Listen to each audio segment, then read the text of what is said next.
Okay. Your Excellencies, distinguished Sadafir, representatives from the government, business and industry sectors, and distinguished guests, ladies and gentlemen, a very warm welcome to the Nepal-UK Economic Partnership Forum 2026, organized by the Embassy of Nepal, London. To introduce myself, my name is Sanjog Rai. I'm the Second Secretary of the Embassy of Nepal, and it's my honor and privilege to serve as your MC today. Today, we gather under the theme, Advancing Nepal-UK Economic Partnership through Trade, Investment, Technology, and Outsourcing. The relationship between Nepal and the United Kingdom spans more than 2 centuries. However, today our partnership is entering a new chapter, one that is increasingly defined not only by history and friendship, but by commerce, innovation, investment, technology, entrepreneurship, and shared prosperity. Throughout the day, we will discuss trade, investment, technology, the digital economy, artificial intelligence, outsourcing, professional services, innovation, and institutional collaboration. Most importantly, today's forum is not simply about exchanging ideas. It's about building partnerships that lead to investment, innovation, and measurable outcomes. Before we begin, I would like to make a few housekeeping announcements. I kindly request that the mobile phones be placed on silent mode throughout the program. Today's program is being live streamed and photographed for documentation purposes. And there will be opportunities for networking during the scheduled breaks, including the networking reception and B2B meetings later this evening.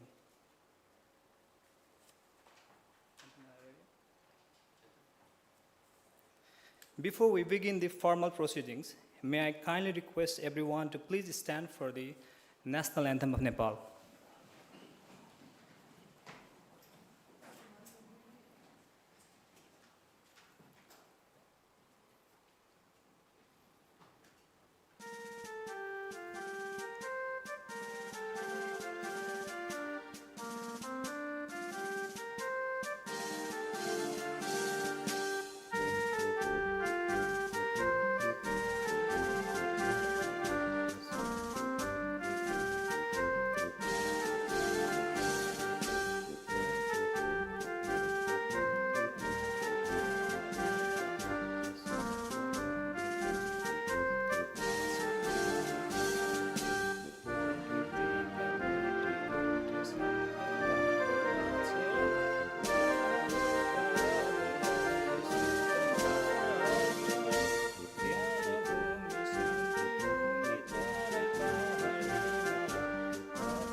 Thank you. May we please stand for the National Anthem of UK.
And now, without any further ado, to formally inaugurate the Nepal-UK Economic Partnership Forum 2026, I have the honor of inviting the Shah d'Affaires, Mr. Bipin Dewari, for the welcome remarks. Ladies and gentlemen, please join me in welcoming Mr. Dewari.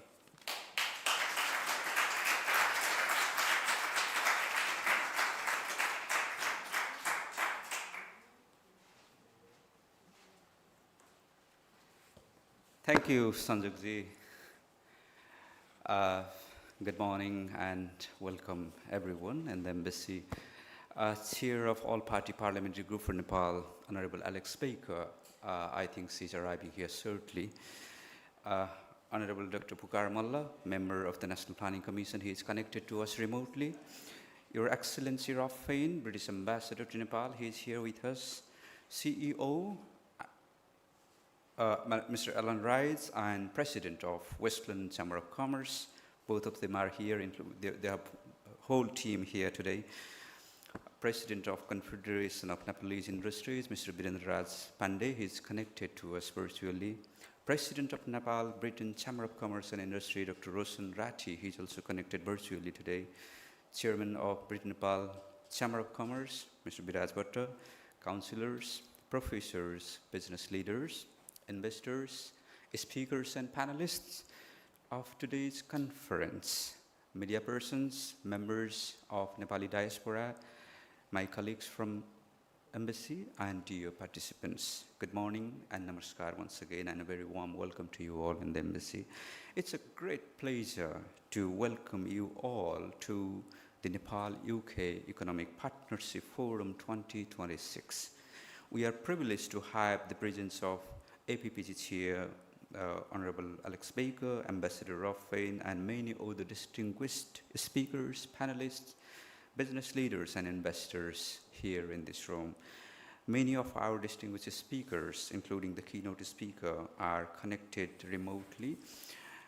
It's going to be a long and engaging day. I think you will prepare for that.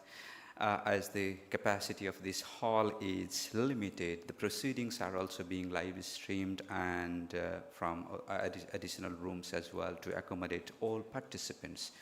We were expecting something around 80 to 100, but I think the number is exceeding to more than 150 to nearing 200 now. So we're overwhelmed because of the increasing interest and participation of our stakeholders. And many of our community leaders are all the way from Ireland. I'm really happy they're from here. A whole team from Ireland is here, and many other parts of the United Kingdom are here. As you all know, Nepal is undergoing a period of economic transformation with political stability and a strong government with nearly a two-thirds majority at home. The government is working tirelessly to deliver on its promises. A series of economic reform initiatives have taken place, and many more are coming to increase confidence of business community and investors. We've received a message from Honorable Minister for Foreign Affairs for this conference, which we will be playing shortly. In his message, Honorable Foreign Minister has touched upon the broader gamut of Nepal-UK collaborations. Honorable Dr. Malla is on dial in to reflect on the economic priorities and prospects of Nepal-UK collaboration in his keynote address in a while. We are all aware that the UK has long been one of Nepal's valued development and economic partners. My own experience in this office says that we have tremendous potential to deepen commercial engagement, transfer investment in technology, foster innovation, partnerships, and outsourcing in digital, accounting, and legal sectors, among others, between our two countries. And I'm encouraged to share with you that we are making progress. Today, I think it is the first time that private sector entities between our two countries are signing memorandum of understandings. And I'm happy to initiate and be a part of this moment. Ellen Wright and President of Chamber of Commerce, including Dr. Raj, are here from the West London Chamber of Commerce. And Dr. Birendra Raj Pandey and his team are there from CNI. They are connected remotely to sign a MOU. I have learned that Mr. Pandey is about to catch his flight to Geneva, and now he's waiting his plane and to make a deal from airport. And we will also witness the signing of MOU between West London Chamber of Commerce and Nepal-Britain Chamber of Commerce and Industry, NBCCI. The patron, of course, Ambassador Rob is here of NBCCI. And Dr. Ratti is the president of NBCCI. He is connected remotely, and we will also hear from him in a while. These MOUs are the starting points to build confidence, trust, and network between our business communities. It will bring our business communities closer. Maybe many more are waiting, of course. Trade between Nepal and the UK is around £300 million a year, and I am confident that MOU will pave the way for increasing our trade from around 300 million a year to $1 billion in the next couple of years. And as I said, it will be a long and tiring day maybe, but it will be really engaging and productive day. We have more than 30 distinguished speakers and panelists. They will cover broader aspects of trade, investment, and outsourcing. The inputs will greatly enhance the policymakers of both countries, as the concerned departments of our countries are connected to this forum. We're working closely to finalize the Double Taxation Avoidance Agreement, SMRC office, and we, including Ministry of Finance in Nepal and Inland Revenue Department, we all are in contact and working closely to the draft. Honorable Alex Baker is here giving a push to appoint UK trade envoy to Nepal, and I've requested Ambassador Rob to play a key role from his capacity as well. I think it's a time to engage more deeply with our business community and work together for the mutual interest of both of our countries. We are very eager to hear from you, and today you will speak more and we will listen more. Thank you all for being here, and have a productive day.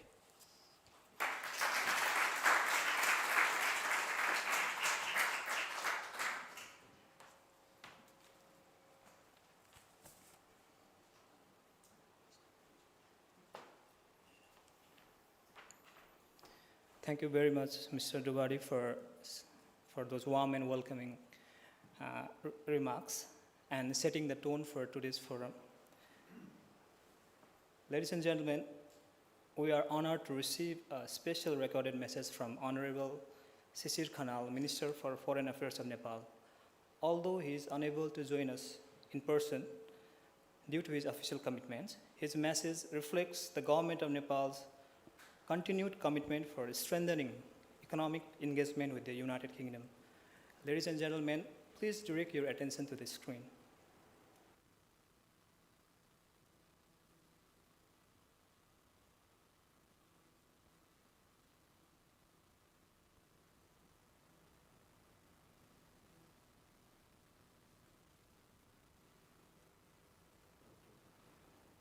Chair of All-Party Parliamentary Group of Nepal, Honorable Alex Baker, Member of National Planning Commission of Nepal, Honorable Dr. Pukhar Malla, Ambassador of the United Kingdom to Nepal, His Excellency Rob Fenn, Charge d'Affaires of Nepal Embassy in London, representatives of the Chamber of Commerce, distinguished business leaders, and investors from Nepal and the United Kingdom.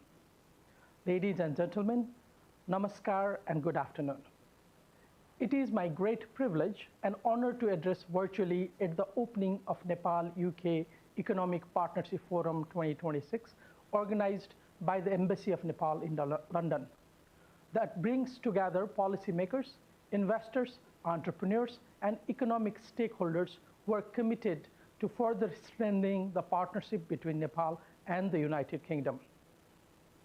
The theme of the forum, Advancing Nepal-UK Partnership through Trade, Investment, and Outsourcing, is both timely and forward-looking, as the government of Nepal is currently pursuing a transformative economic prosperity by achieving sustainable, inclusive, and resilient growth. Nepal and the United Kingdom enjoy a friendship spanning more than 2 centuries. Our partnership is built on the foundation of mutual respect, understanding, and shared values. Over the years, our cooperation has expanded significantly across political, economic, sociocultural, educational, security sectors, and close people-to-people contacts. The historic Gorkha connection and the vibrant Nepali diaspora in the United Kingdom have further enriched this unique relationship. Ladies and gentlemen, economic diplomacy remains a central pillar of Nepal's foreign policy. Following the successful election to the House of Representatives held on 5th March 2026, the government of Nepal has received a clear mandate to pursue economic transformation founded upon good governance, civic supremacy, transparency, and effective control of corruption. Nepal is firmly committed to accelerating economic growth by promoting international trade, expanding tourism, facilitating technology transfer, creating employment opportunities, and integrating Nepal more closely with global value chains. We believe that the political stability and policy reforms to ensure investment-friendly environment of Nepal will contribute to materialize our goal of economic prosperity. On this note, the government has launched the Brand Nepal campaign to promote Nepali products, services, tourism, culture, and investment opportunities through our diplomatic missions abroad. We're making our efforts to expand market access for Nepali products while enhancing their competitiveness through improved quality standards, innovation, and productivity. We also place great importance on the technology transfer, innovation, skills development, and knowledge partnership with our international partners. The United Kingdom, with its advanced technological capabilities and world-class expertise, can play a significant role in enhancing Nepal's productive capacity and integrating Nepali industries into global supply chains. Ladies and gentlemen, Nepal provides attractive opportunities for foreign direct investment. The government has introduced a series of legal, regulatory, and institutional reforms simplifying business procedures, improve the investor climate, and eliminate unnecessary administrative hurdles. We are committed to ensuring long-term policy stability and regulatory predictability. For that, we have established a one-stop service center for investors. We've focused on the implementation of the Startup Nepal portal, through which company registration, tax incentives, seed capital support, and other business services will be made available through a single integrated platform. Furthermore, the Nepal investment visa will be granted to foreign investors meeting the investment threshold established by the government. These reforms reflect our determination to create a transparent, efficient, and investor-friendly business environment. Similarly, Nepal's young and dynamic workforce, strategic location between two of the world's largest economies, abundant natural resources, and expanding domestic market are advantages for investing in Nepal. We warmly welcome British investment in Nepal's priority sectors, including hydropower, renewable energy, tourism, agriculture, infrastructure manufacturing, information technology, and digital services. Sustainable environment conservation is central to our national development agenda. Nepal remains firmly committed to achieving its net zero 2045 target and addressing the global climate crisis through green growth and climate resilience. To support this objective, the government has introduced a green bond framework to mobilize international climate finance for environmentally sustainable infrastructure, particularly hydropower and renewable energy. We invite British investors and financial institutions to partner with Nepal in developing clean energy projects, namely hydropower sector, that generate both economic returns and environmental benefits. The government also plans to expand special economic zones and establish industrial villages focused on innovation and production. These will include green garment villages, information technology parks, agro-industrial clusters, and innovation centers that integrate industrial development with sustainable tourism and local economic growth. FDI in such areas will be mutually beneficial to both Nepal and the UN. Tourism is another important component of our economy. Nepal is most promising tourist destination for foreign travelers, blessed with extraordinary natural beauty, rich cultural heritage, remarkable biodiversity, and ancient civilizations. Nepal offers unparalleled experiences for travelers from around the world. Home to 8 of the world's 14 mountains above 8,000 meters, including the majestic Mount Everest, and the birthplace of Lord Buddha, Nepal welcomes visitors seeking adventure, culture, spirituality, wellness, and nature. Investment in tourism infrastructure, including hotels, transport, hospitality services, ecotourism, and adventure tourism, not only contributes to economic growth, but also promotes sustainable and inclusive development. British investment in development of tourism infrastructure would further strengthen the socio-cultural and people-to-people connection between the two countries. Ladies and gentlemen, technology and innovation represent national strategic industry prioritizing digital growth of Nepal. The government is committed to developing Nepal as a tech hub for software development, digital services, cloud computing, cyber security, artificial intelligence, and data-driven industries. Likewise, Nepal is rapidly emerging as a competitive destination for outsourcing, business process management, software development, digital design, and other technology-enabled services. Our greatest asset is our young, talented, English-speaking, and technologically skilled workforce. We believe that Nepal and United Kingdom can collaborate in digital innovation, information technology, skills development, and outsourcing partnership that create value for both countries. We expect FDI in the areas of digital infrastructure, technology parks, and high-capacity data centers will support the country's digital transformation. Ladies and gentlemen, last but not the least, Nepali diaspora in the United Kingdom serve as an invaluable bridge connecting our two countries. Their entrepreneurship, professional expertise, investment potential, and cultural engagement can significantly contribute to strengthening bilateral economic ties. Though the representatives of chambers of commerce and business communities from Nepal were unable to participate in this event in person, I'm happy to learn that the Confederation of Nepali Industries, CNI, and Nepal-Britain Chamber of Commerce and Industry, NBCCI, are signing separate memoranda of understanding virtually with the West London Chamber of Commerce of the United Kingdom. I hope this initiative will certainly pave the way for project-specific bilateral agreements in the future.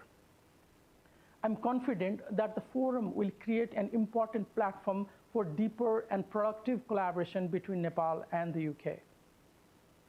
Let us work together to develop a partnership that generates jobs, promotes innovation, supports sustainable development, and delivers prosperity for the people of both Nepal and the United Kingdom. I wish this forum every success. Thank you.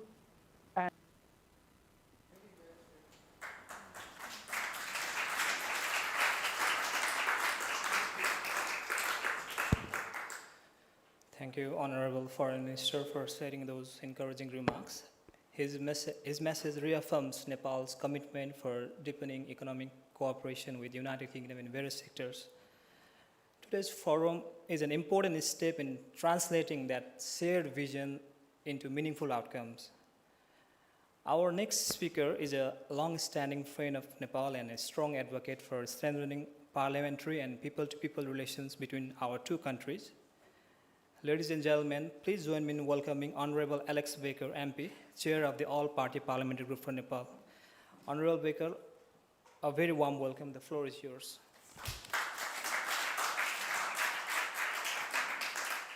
Namaste and good morning. It is fantastic to be here today at this embassy for what is such an important economic forum. And I want to thank our Chargé d'Affaires, Bipin, for not only his invitation and his work to bring today together, but his constant friendship and his guidance through actually what has been a real time of change. And he has just been a real steady hand on the ship here in London, allowing us to sort of continue to make progress on many things that really matter to Nepal through this time of change. And obviously a great privilege also to have His Excellency here, Rob Fenn, and to hear from the Honourable Minister for Foreign Affairs, really speaking to the importance of this forum and the strength of the relationship we are here to build. As chair of the All-Party Parliamentary Group for Nepal and as the Member of Parliament, most importantly, for Aldershot and Farnborough, home to obviously the largest Nepalese community in the UK, I'm really proud to be here today with many friends in the room, partners, innovators, investors, and community leaders. The relationship between Britain and Nepal is steeped in history, steeped in service, shared sacrifice. These foundations will always matter. They are part of who we are together. But today is about looking ahead. It is about building a modern relationship between equals, one rooted not only in remembrance and gratitude, but in trade, investment, innovation, education, technology, and shared prosperity. That is one of the central ambitions of the APPG for Nepal. Through the APPG, we want to help move the UK-Nepal relationship into its next phase, connecting policymakers with entrepreneurs, investors with ideas, universities with students, and the diaspora with opportunity. In my constituency of Aldershot and Farnborough, and across the UK, I see every day how Nepali families enrich our communities through service, enterprise, education, culture, and ambition. And this year, the idea of new beginnings feels especially important. Last September, Nepal entered a difficult but decisive period of transition. This year's elections have opened a new chapter, and I want to pay tribute to the Prime Minister and the new government of Nepal as they take forward an ambitious programme for renewal. Their priorities: good governance, transparency, accountability, economic growth, social justice, infrastructure, employment, and youth empowerment speak directly to the hopes of a new generation. But they also speak directly to the purpose of today's forum, because confidence in governance is confidence for investors. Better infrastructure creates better trade. Digital government and fewer bureaucratic barriers help entrepreneurs to grow. Skills, education, and youth employment turn national ambition into real opportunity. And a stronger private sector, supported by government, that enables enterprise can help build the prosperity that people in Nepal want to see at home. This comes at a significant moment. Nepal is obviously approaching graduation from the United Nations Least Developed Countries category, a milestone that reflects decades of progress, resilience, and ambition. The scale of that progress is remarkable. The World Bank has noted that extreme poverty in Nepal has fallen from more than 1 in 5 people in 2011 to just 3% in 2023. That is not simply a statistic. It represents families with greater security, children with greater opportunity, and communities with greater confidence. But graduation is not the end of the road. It brings new opportunities, new responsibilities, and new challenges. The need to strengthen growth, unlock investment, build infrastructure, create jobs, and make sure prosperity reaches every part of the country. That is why the UK must not see Nepal simply through the lens of development assistance. We must see Nepal as a partner in growth, a country with a young population, a dynamic diaspora, extraordinary natural assets, growing digital ambition, and an entrepreneurs ready to build. Nepal's ambition to expand digital services, strengthen tourism, modernise agriculture, improve infrastructure, create jobs, and support young entrepreneurs is not only a domestic agenda, it is an invitation to partners, investors, universities, businesses, and diaspora communities to be part of Nepal's progress. And for the UK, it is a reminder that our relationship with Nepal must not be rooted only in history, however proud that history is. It must also be rooted in practical cooperation in trade, investment, innovation, education, technology, and enterprise. Because today is about turning friendship into progress. It is about trade, investment, and everything we are going to go on and talk about today. But above all, it is about people, the entrepreneurs with ideas, the young people building skills, the investors looking for those opportunities, and the communities that connect those two nations. And that same energy drives the work of the APPG for Nepal. We are here to build bridges between governments, but also between sectors, businesses, universities, and investors. And looking forward, I believe the APPG can play a role in these three ways. Firstly, we're going to continue to do what we've already started to do by bringing people together so we can spot opportunities and shape them into action. Secondly, by championing those stronger economic ties in Parliament and making sure that the UK-Nepal relationship is understood not only as a historic friendship, but as a modern economic relationship. And I think we've made some huge progress, actually, in even just recent months, with obviously Minister Malhotra's visit to Nepal 8 weeks ago. And third, by supporting those practical collaboration in the areas this forum is focused on, all areas that align closely with Nepal's priorities for growth, jobs, infrastructure, and youth opportunities, but actually also the UK's. Those are all things on the UK's agenda. They are shared agenda points. Economic cooperation is not just about numbers on a balance sheet. It is about solving real problems in the real world. And I have seen that firsthand in my work in the APPG. I have met the most incredible Nepalese entrepreneurs, bringing together their expertise with different sectors to make innovative things happen, both in the UK and in the Nepal. And across the UK and Nepal, we see pioneers in technology, medicine, fashion, arts, finance, education, and business. People connecting creativity with commercial success and the ambition with social good. That is what this relationship can be at its best. Not one country helping another, but two nations working together with confidence and purpose. So let me end with this commitment. The UK-Nepal relationship is already strong because it is built on people, family, friendship, and service and trust. But the opportunity before us now is to build something even greater. A modern economic partnership between equals, a partnership that supports Nepal's next stage of development, a partnership that turns good governance into investor confidence, education into opportunity, innovation into growth, and shared history into shared prosperity.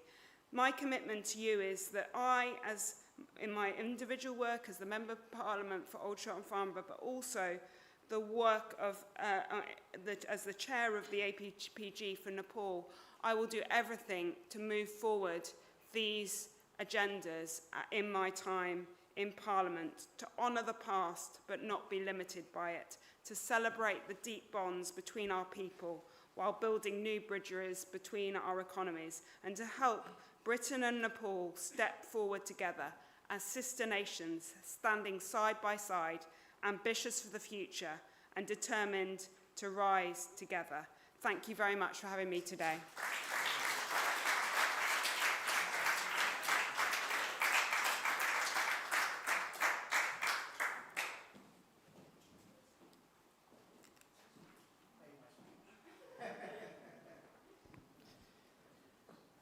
Thank you very much, Honorable Alex Baker, for your thoughtful remarks and your continued support for strengthening the relation between our two countries.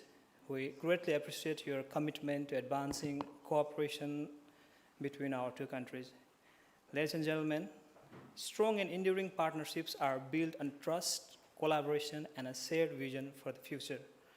We now have the privilege of hearing from His Excellency Rob Fenn, Ambassador of the United Kingdom to Nepal. Through his leadership, the United Kingdom and Nepal continue to strengthen a cooperation across a broad range of areas, including trade, investment, development, and innovation. Your Excellency, a warm welcome here. The floor is yours.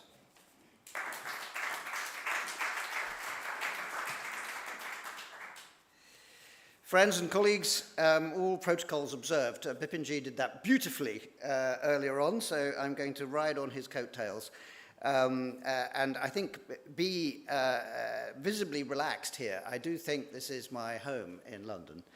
The other reason why I'm relaxed is because our APPG lead and Member of Parliament and biggest fan of Nepal has made my speech already.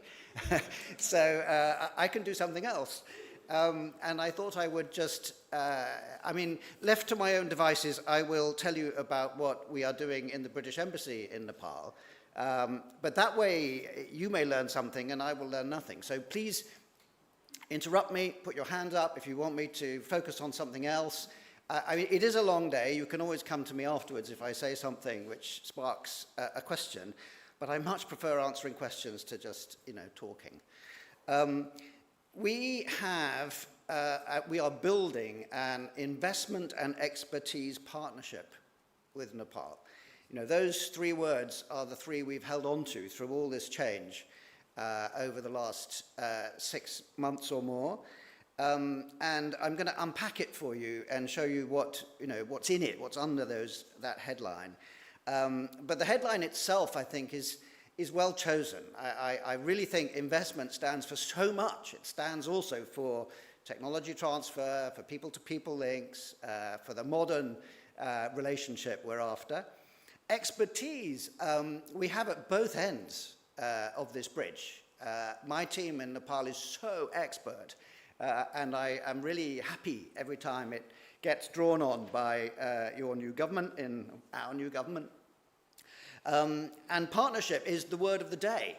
Not long ago we had a whole conference in the Foreign Office here in London about partnership. And in the British Embassy, Kathmandu, we felt rather smug because we have been doing that for months. And even when I get to the word local leadership, we may be able to guess that an Andy Burnham-led government in the UK might be doing things which are extremely resonant with what we can do in Nepal. But first of all, the three sort of subheadings of this partnership are sustainable finance, digitalization, and local leadership. So I'm now going to unpack those three things. Sustainable finance has got many levels. There are four in particular that I find useful. One is the public finance. One of the sort of mysteries about Nepal is that it's not that short of money. It is short of economic activity and jobs for young people, evidently. So helping Nepal spend the resources it has, budget execution is the technical term. The UK will be very active alongside your astonishingly expert Minister of Finance to do better than previous Nepali governments in simply spending the budget and doing it on things which the people have asked for. And in that kind of bucket of activity, I can mention the work we did a year ago to ensure Nepal had a sovereign credit rating, a very good one.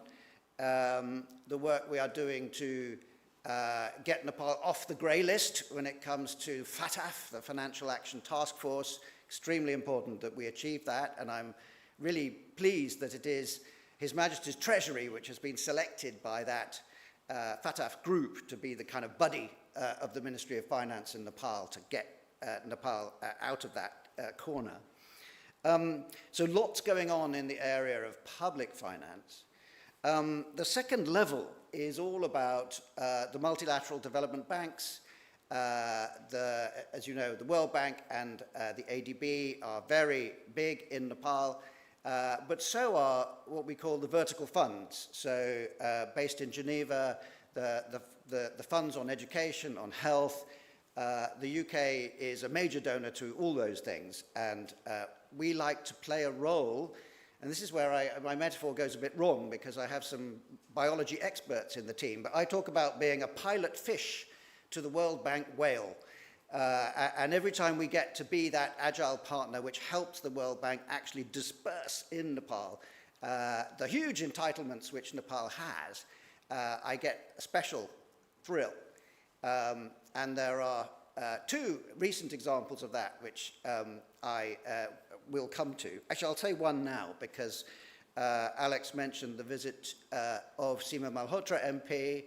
I think of her as Minister for Heathrow, but she's also Minister for the West London Chambers of Commerce, so there's something extremely kind of organic about what's happening now.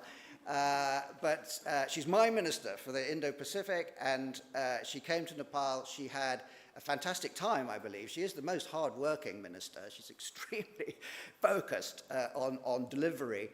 But she also did some rather symbolic things. You know, she went to Lumbini. She it was like a pilgrimage to the birthplace of Buddha, but also to one of Nepal's great USPs. You know, the pulling power of Nepal is a lot. There's a lot to build around the birthplace of Lord Buddha. And then to balance it, she went to Pashupatinath. I mean, she has a Hindu background in her family. But she said, look, I'm not here just as a Hindu, you know. I'm here as a British minister. I'm minister for Heathrow. But it was very nice that she could do Lumbini and Pashupatinath. And when we were in Lumbini, we saw one of those great examples of the UK being the pilot fish to the World Bank whale, because the World Bank wants to spend very heavily in Lumbini. It wants to finally crack this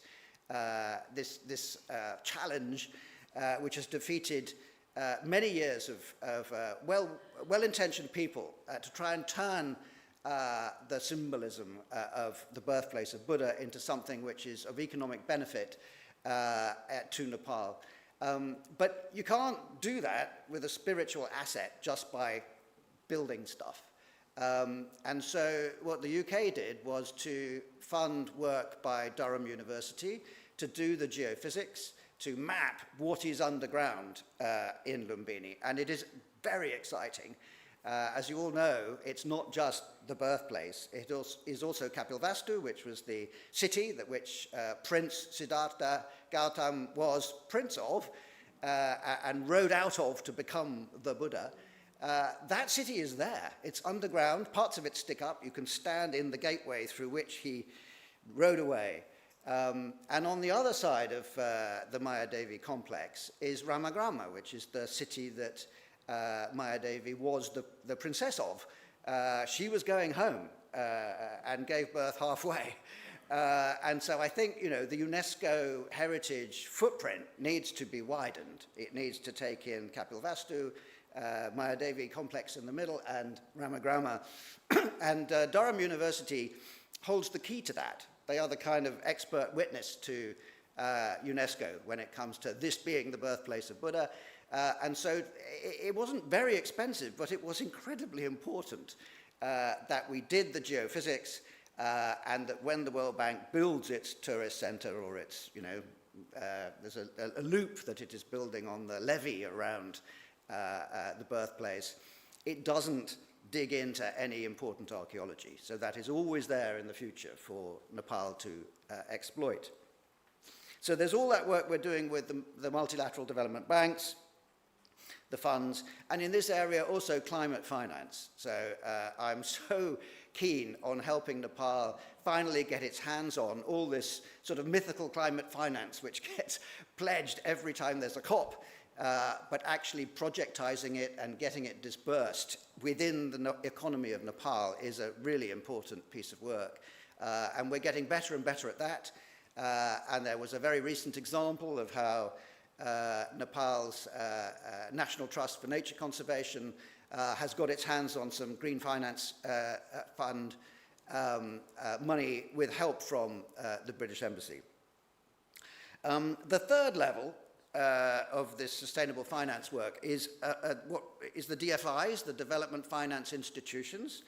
As you probably know, these look like market-based organizations, but they spend taxpayers' money. So there is a thing called British International Investment, BII, and one of the benefits of my being here as part of our leadership conference is that I got to meet the new, by nationality, South African chief executive of BII, and really praise to him the work of BII in Nepal, because it has been pioneering.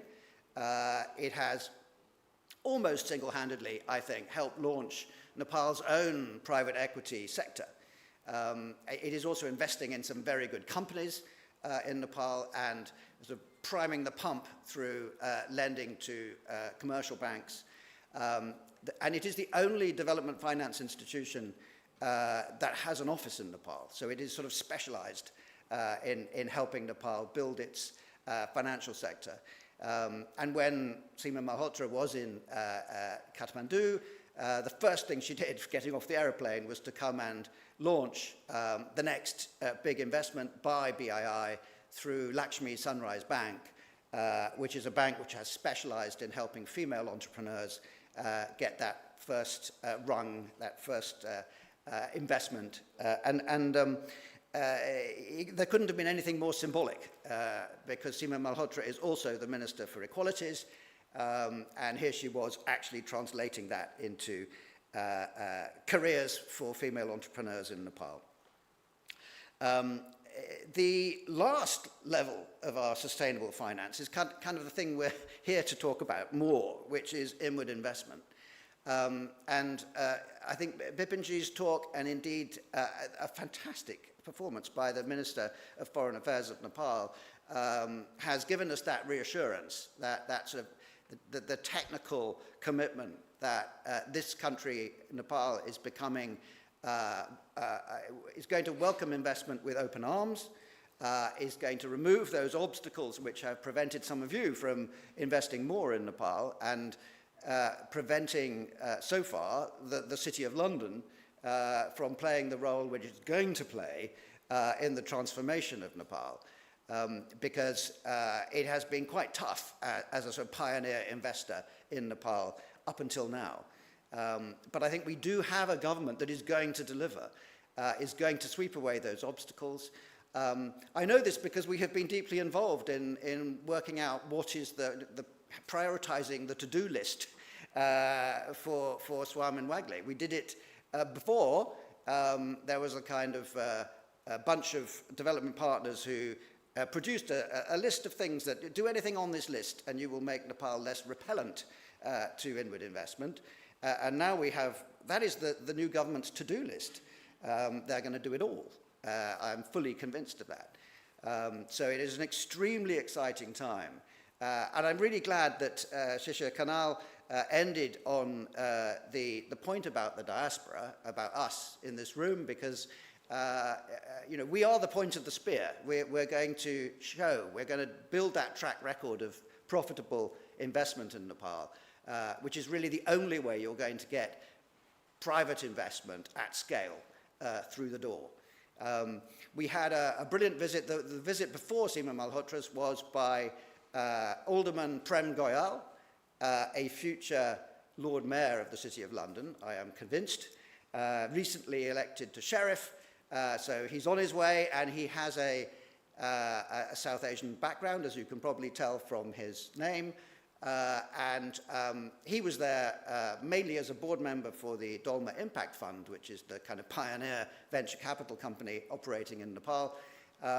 But Prem also had a fantastic session with Shishir Kanal and with Swamin Wagle, in which they sort of riffed on what could be done at scale in Nepal. And Nepal's Minister of Finance said, well, you've got a square mile in the City of London. Can we have a square mile here in Kathmandu of a sort of international financial centre? And Prem said, yeah, of course you can. Not because you can beat the existing financial centres at their game, but because the business of finance is changing so fast, and Nepal has got so many agile and impressive operators in this space, that the cake is growing, and Nepal can definitely have a financial centre. There's a bit around tax, which we work really hard on, and I'm really pleased to see my tax expert colleague sitting in front of me. Thank you so much for coming, and we will continue to work on this double taxation avoidance agreement, and indeed the whole piece of policy around non-retrospective, welcoming, stable and predictable tax policy, which is what this new government has promised and what is going to also make it much easier. But I think once the Nepali diaspora has played that role, point of the spear, I do think the City of London will come in behind, and that is where the trillions are under management. A bit about flights. I know we all want direct flights. I know there's some clever people working on that. I was very pleasantly surprised by a very recent visit to the UK, to Nepal, by the UK Civil Aviation Authority. Nepal has finally cracked the problem of separating the regulator from the operator. That's happening. And there is now, because that is at the basis of the blacklisting of Nepali airlines by the European Union, which the UK is part of for these purposes. The new DG makes a very, very good impression. And my colleagues from the Department of Transport and from our own Civil Aviation Authority were themselves pleasantly surprised. It's not that Nepal is in some way defective in the way it does air safety. It's been defective in the way it communicates that and some of its processes, but it's a doable thing to get Nepal off this blacklist, and I'm really keen to have it happen soon. So that's the end of the sustainable finance. Sorry, I'm not going to be as long on all the other bits, but it is kind of the big one. The second is digitalization, and goodness me, that is topical. I have just spent 3 days in the Foreign Office's leadership conference being lectured, almost shouted at, by experts of all kinds, including very senior figures in my own organization, saying, you know, AI is coming, AI is here, AI is turbocharging our competitors. What are you doing with AI? Luckily, my own embassy kind of saw this coming as well. So we have one of the Foreign Office's best digital diplomats, Chineme, who is being of great use to the government of Nepal right now in helping shape its own digital ambitions. And this is my second example of being the pilot fish to the World Bank whale. The World Bank wants to finance Nepal's, and here it gets a bit technical, but I think of the word interoperability. Basically, there are islands of digitalization in the public sector in Nepal, but they don't talk to each other. And Nepal's development partners have their own share of blame for that. There is also these issues around corruption, which make procurement at scale really difficult now. The World Bank wants to sort of gift Nepal a kind of interoperability functions to join up all these different digital platforms and to do what the new government wants to do, which is to give benefit to the people so they get services faster and better. And the UK has been the partner with our more agile approach, able to help fund a kind of procurement prospectus so that the decision makers in Kathmandu have got a really clear and dispassionate and disinterested set of options about how to make the public sector in Nepal digitally interoperable.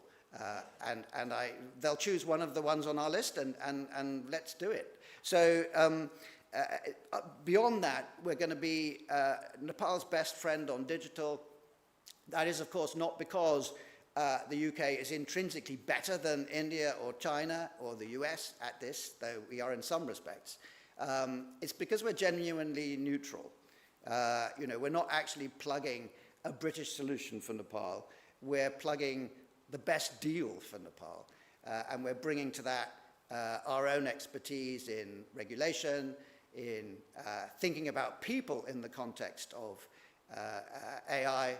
I hope some of you have heard of the Bletchley Park kind of legacy in the UK. We've held a series of Bletchley Park conferences, Bletchley Park being where the computers were first invented. So we are really good at the regulation side of AI. My time in the conference earlier this week was quite humbling. I did get my head around quite how capitalized, if that's the right word, the US AI industry is and the China AI industry. And they're going to have the whole stack. Every part of the AI phenomenon is going to be taken forward in California and in Shenzhen and wherever. And we all need part of that stack. If we're going to be at the table, it's not just using AI in our companies, though that is really important. It is about also doing what I think is called the compute part, or, I mean, you select a part of the stack that enables AI, and you invest heavily. And the UK is doing that, and we're going to have a seat at the table, and we're going to leverage that for friends like Nepal. But I think we're also going to help Nepal get its seat at the table, make sure that it benefits from this transformational event, which is coming. I mean, the only debate is it's going to be in 2 years or 4 years, which frankly makes no difference. Our lives are going to be changed dramatically by AI. And I think Nepal is going to have the benefit of a kind of early investor. It is going to have this AI competent workforce, which we can all see because, frankly, we all employ Nepalis in our economies. So I think when Nepal actually makes its move in this area, it will have a lot of domestic resource to deploy. I could go on about this, but my main point is that the British Embassy is a digital actor in Nepal and trying to help Nepal be on the front foot when it comes to all these issues.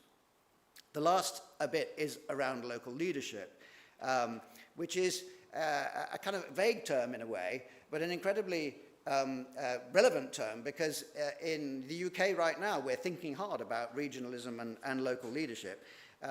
We were doing that when we put this strategy together in Kathmandu.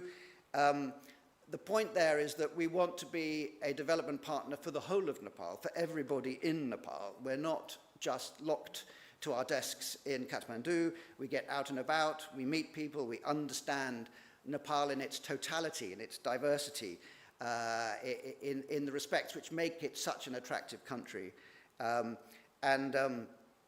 This involves things like inclusion. Everything I've said above is going to have a wrapper of inclusion. I think getting that bit right, not just the gender, but the disability and all the different, another horrible word, intersectionalities. But we need to make sure that no one in Nepal is left behind. And kind of under that general heading also comes education. And I'm really glad we've got some education entrepreneurs in the room. Anyone who knows me will know that transnational education is my favorite thing.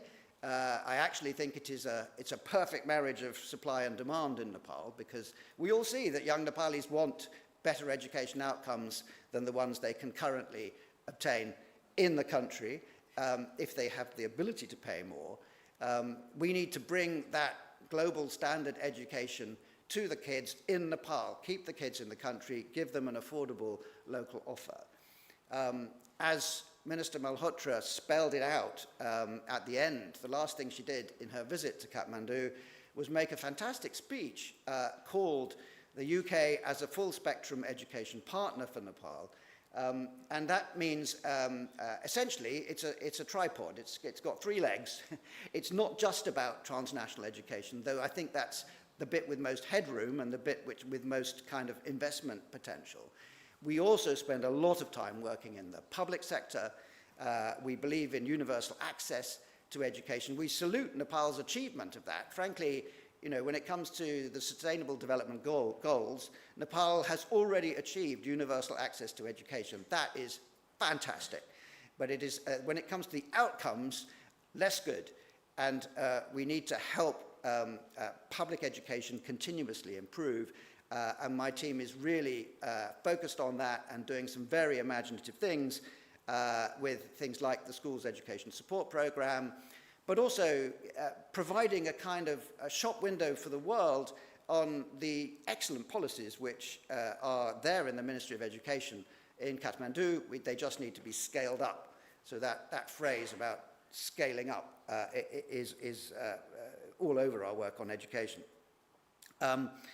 People-to-people links, that's us again. But as previous speakers have said, this extraordinary bilateral relationship is built on and out of and for people.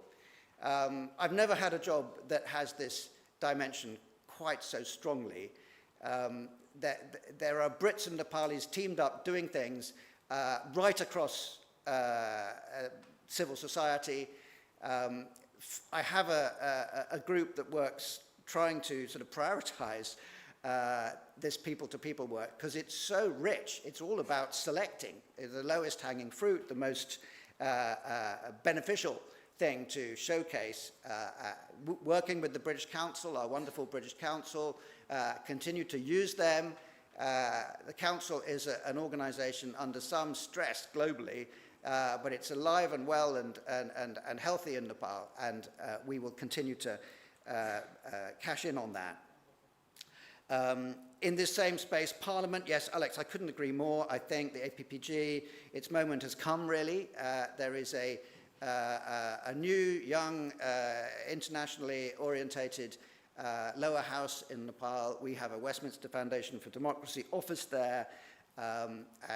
We have a lot of it. I think Mr. Speaker is quite interested in Nepal at some point. They've just exchanged letters.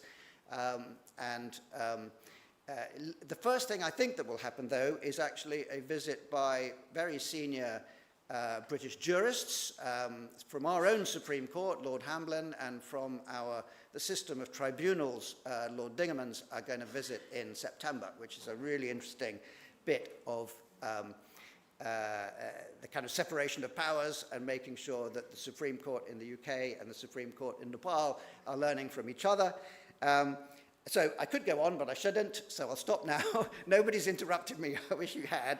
But I mean, it ends with trade, doesn't it? And everything I've said is the platform for trade. So we now need to just step onto that platform and do it. Thank you.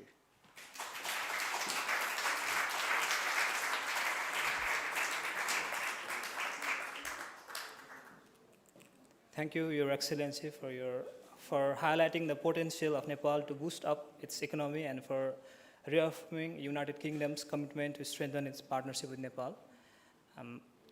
We are running a bit behind the schedule, so I kindly request our next speakers who are connected us remotely to keep the remarks within the allocated time so that we can make up some time.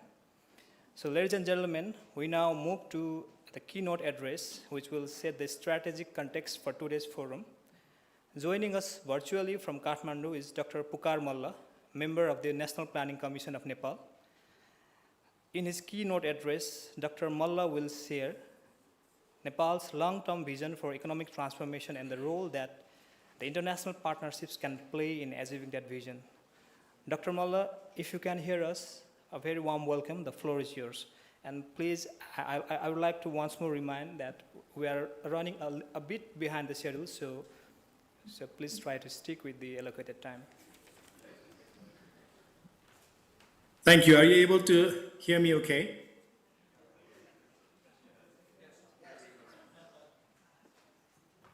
Yes. Am I audible? Yes, you are, Dr. Pukhar Malla. Yeah. Perfect. Chair of All-Party Parliamentary Group for Nepal, Honorable Alex Baker, Excellencies, distinguished delegates, business leaders, ladies and gentlemen, Namaste and good morning. It is a privilege to speak at the Nepal-UK Economic Partnership Forum 2025. I was at this embassy last year in the first week of September when the then Ambassador Chanda Ghimire and the embassy team kindly hosted me. At that time, I spoke on strengthening economic governance through grassroots innovation. Then I was speaking mainly from the perspective of grassroots actors, young entrepreneurs, civic innovators, and communities working to solve public problems from the ground up. Today, I return with a different responsibility. I stand here as a member of the National Planning Commission, Government of Nepal, carrying the voice of a government that is trying to convert that same spirit of innovation, urgency, and public aspiration into a national economic transformation agenda. The Nepal-UK relationship is deep. It is built on history, trust, education, defense, development cooperation, diaspora bonds, and shared democratic values. But today, we're here not to only celebrate the history, but we're here to shape the next chapter, and that must be economic, investment led, technology enabled, youth centered, and results oriented. Nepal stands today at an important national moment. In recent times, Nepal has witnessed a clear renewal of public expectations. Citizens, especially young people, are asking for accountable governance, dignified jobs, opportunity at home, and public institutions that deliver. So Nepal's current moment cannot remain only political renewal, it must translate into economic delivery. Our Honorable Finance Minister, Dr. Swarnim Wagle, captured this clearly in the budget speech for the coming fiscal year. The budget is not presented merely as a statement of income and expenditure, it is presented as an instrument to support change the character of the state, the culture of governance, and the structure of the economy. That reform direction is tied to a clear economic ambition to build Nepal into a $100 billion economy within the next 7 years, driven not by public spending alone, but by private investment, enterprise, innovation, and global partnership. That is an ambitious goal, but it is necessary. Nepal's challenge is not only a lack of resources, it is even more importantly the effective use of resources we already have. It is not only the size of the budget, it is the quality of the execution. It is the ability of public spending to unlock private initiative, citizen trust, and government partnership. This is why the government's direction is clear: good governance, social justice, and prosperity. And that is also the central vision of Nepal's 16th plan. As a member of the Planning Commission, I see this not as a slogan, but as a practical discipline: governance that citizens can trust, growth that does not leave people behind, and prosperity built through production, jobs, enterprise, innovation, and dignity. Let me share one idea that I believe is central to Nepal's next phase. Nepal must become a multiplier nation. The government's budget for the coming fiscal year is around 2,124 billion, roughly 21 kharba. The national output ambition is much larger. We're aiming towards an economy of about 74 kharba rupees. This means the public budget alone cannot deliver our national aspiration. Every rupee of public spending must unlock more than a rupee of national value. Public investment must crowd in private investment, but public reform must crowd in investor confidence. Public policy must also crowd in enterprise, innovation, jobs, and experts. In simple terms, Nepal needs two multipliers. The first is economic multiplier, where the private sector, international investors, diaspora capital, enterprises, innovation, and technology expand the productive capability of the economy. And the second is a governance multiplier, where a faster, cleaner, and more predictable, more accountable state creates the trust environment for everyone else to perform better. Without the economic multiplier, the budget remains too small for the ambition. But without the governance multiplier, even good money gets trapped in delay, leakage, uncertainty, and low confidence. As a member of the National Planning Commission, I see this moment through one practical lens. How do we turn national ambition into implementable systems, measurable results, and credible partnerships? That is why the idea of Nepal as a multiplier nation matters. It is not only a phrase, it is a discipline for policy, budgeting, governance, and partnership. Let me begin with the economic multiplier, because this is where the private sector, investors, entrepreneurs, and global partners become central to Nepal's growth story. Nepal is clear that the state cannot finance transformation alone. The 16th plan estimates that around two-thirds of the total planned period investment must come from the private sector. This means that the government sees the private sector not as a peripheral actor, but as the lead engine of production, job creation, innovation, exports, and competitiveness. The state must regulate fairly and facilitate actively. But enterprise, innovation, and competitiveness must be led by a confident private sector. This year's budget sends important signals in that direction, reducing duties on industrial raw materials, simplifying custom tiers, removing excise duties on several items, increasing the income tax exemption threshold, and introducing provisions to reduce the cost of doing business. These are not merely technical tax changes, they are signals to producers, investors, and entrepreneurs that Nepal wants to become more competitive. The budget also proposes reforms in company law, foreign investment and technology transfer, intellectual property protection, credit scoring, repatriation procedures, and new investment instruments. The proposed Investment Express is especially important. It aims to create an automatic route system connecting company registration, industry registration, financial services, tax systems, and visa facilitation. For investors, this is the kind of reform that matters: less uncertainty, few doors, clearer rules, and faster movement. Investors look for stability, clarity, and returns, and Nepal is working on all three: policy stability through legal reforms, administrative clarity through digital and automatic approval systems, and returns through growth sectors such as clean energy, information technology, tourism, agro processing, infrastructure, and green industry. But economic ambition will not be enough unless it is matched by governance reform. This is where the leadership of our Right Honorable Prime Minister is especially important. The government's 100-point governance reform agenda, approved by the Council of Ministers, places delivery at the center of state reform. It calls for delivery based governance, where ministries identify top priorities, timelines, responsible officials, and performance indicators, with progress reported regularly to OPM CM. This is not a small administrative change. It is a shift in how the state understands responsibility. For investors, governance reform is not abstract. A faster approval, a cleaner procurement system, a predictable tax process, a credible dispute resolution mechanism, and responsive bureaucracy are all forms of investment infrastructure. In practical terms, trust is investment infrastructure. The 100-point governance reform agenda speaks clearly to the problems that have slowed Nepal's development. excessive procedures, multiple approval layers, weak tracking, and you've named many of these in the past speeches.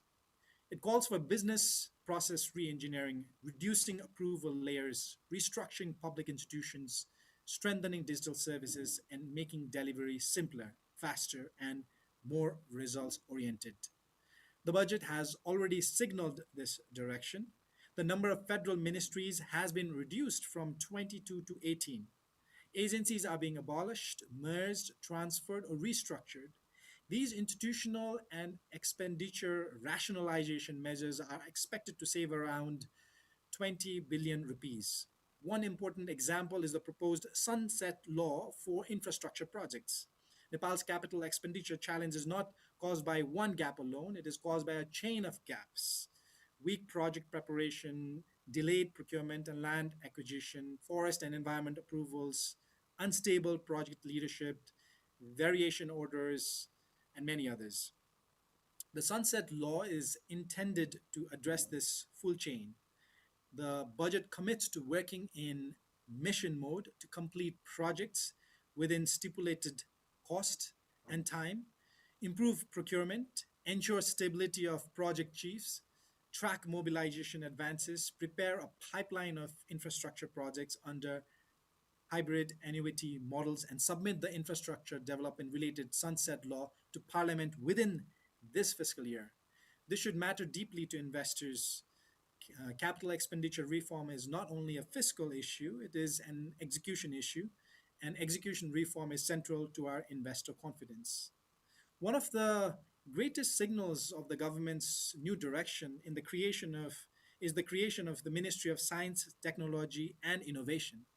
This shows that innovation is no longer being treated as a side project. It is being elevated, in fact, as a pillar of national economic growth. For a country like Nepal with clean energy potential, a young population, and a growing digital base, science and technology must become economic infrastructure.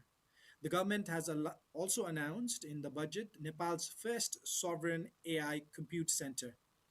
The idea is powerful to convert Nepal's clean energy, clean hydropower into high value AI compute, digital exports, and skilled employment.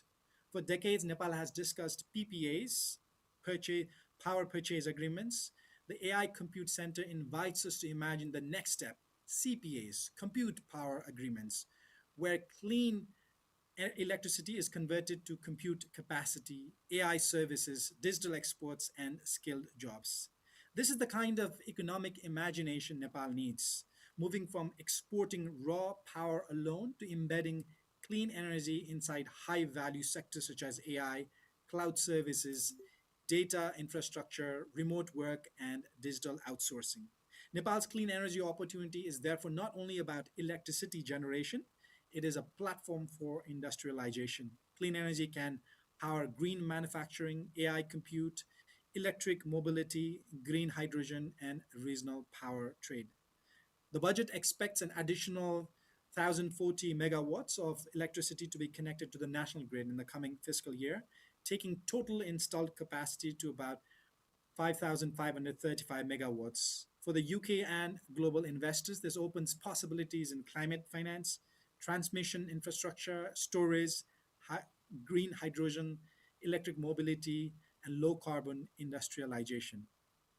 Now, as Nepal prepares for graduation from the least developed country category, we see it as a matter of national pride. At the same time, the government has requested an extended preparatory period so the graduation becomes smooth, sustainable, and irreversible. This is not a retreat from ambition, it is a responsible transition strategy to protect productive sectors, strengthen export competitiveness, and ensure that graduation becomes a platform for transformation, not a source of avoidable shock.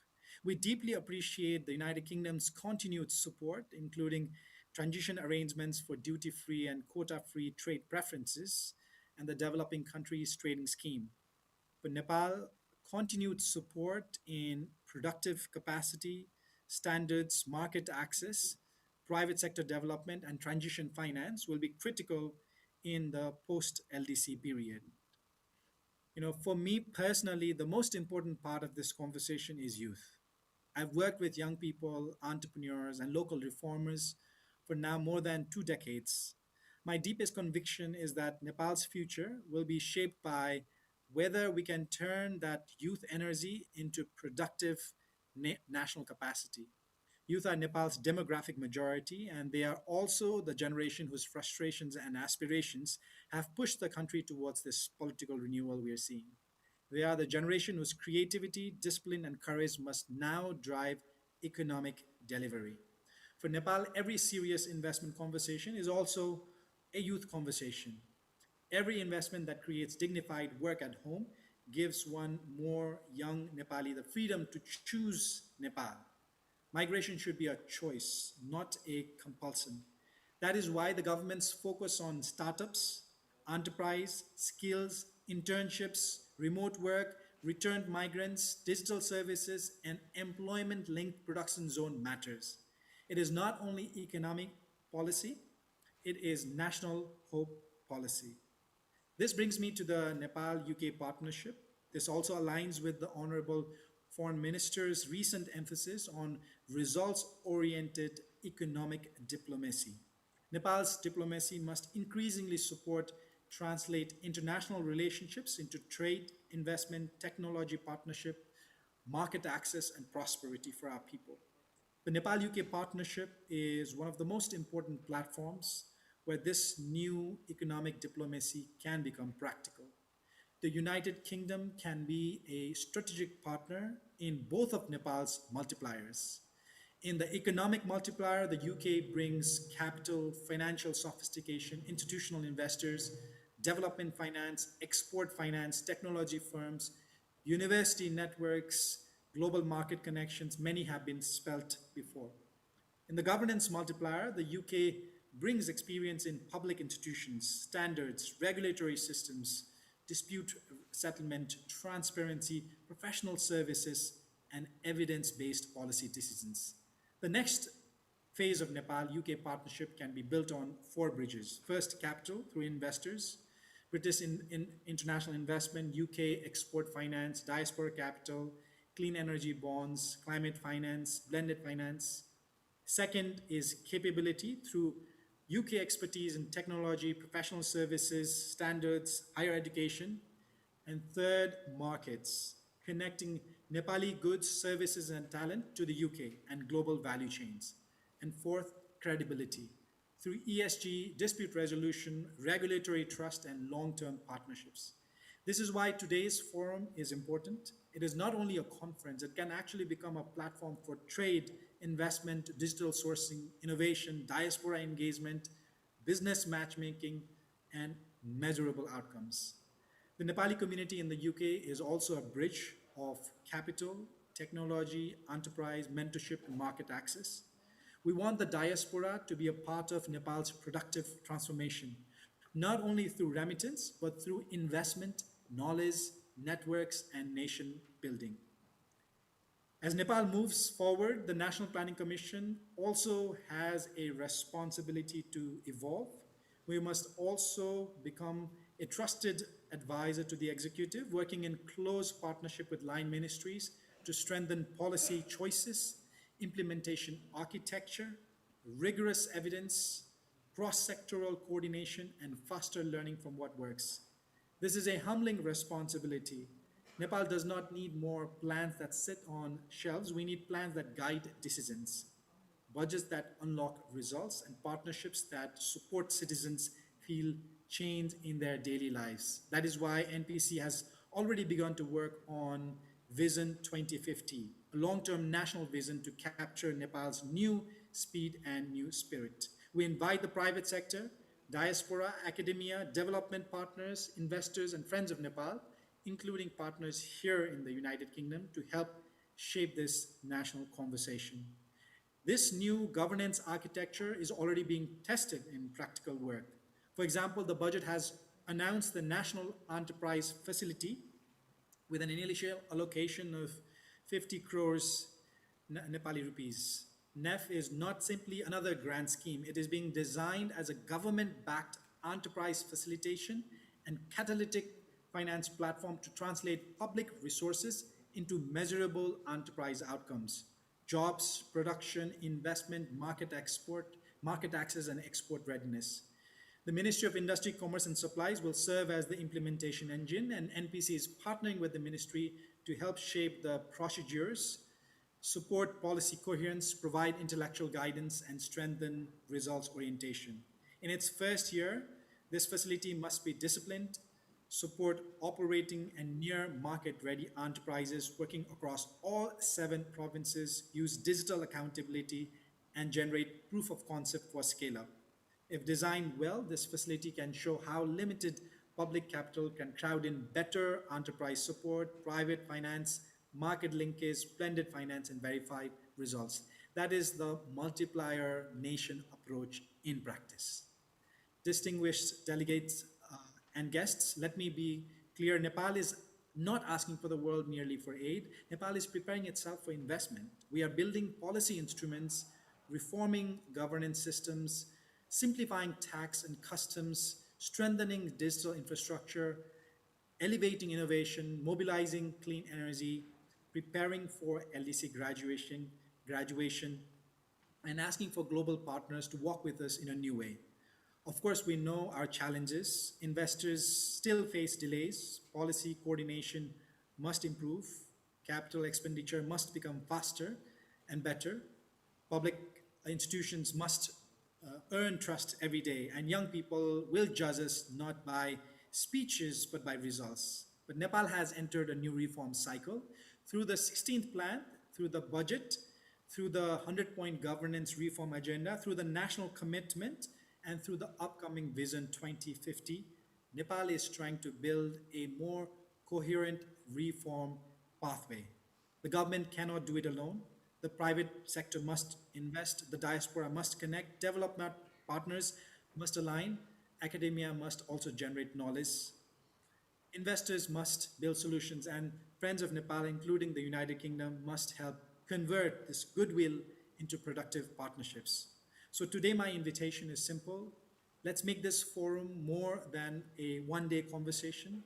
Let us make it a long-term Nepal-UK economic partnership platform where government reform, private investment, diaspora energy, technological innovations, and the UK partnership meet around measurable results. The task before us is to move from goodwill to investment, from dialogue to deals, and from policy commitments to visible results. Together we can enable a Nepal where young people do not have to leave to find dignity, where investors do not have to wait to find clarity, and where partnerships do not end with ceremony but moves towards results. This is the Nepal we all are working towards, and that is the partnership we invite you to join. Thank you so much. Namaste. Tere dhanyavad.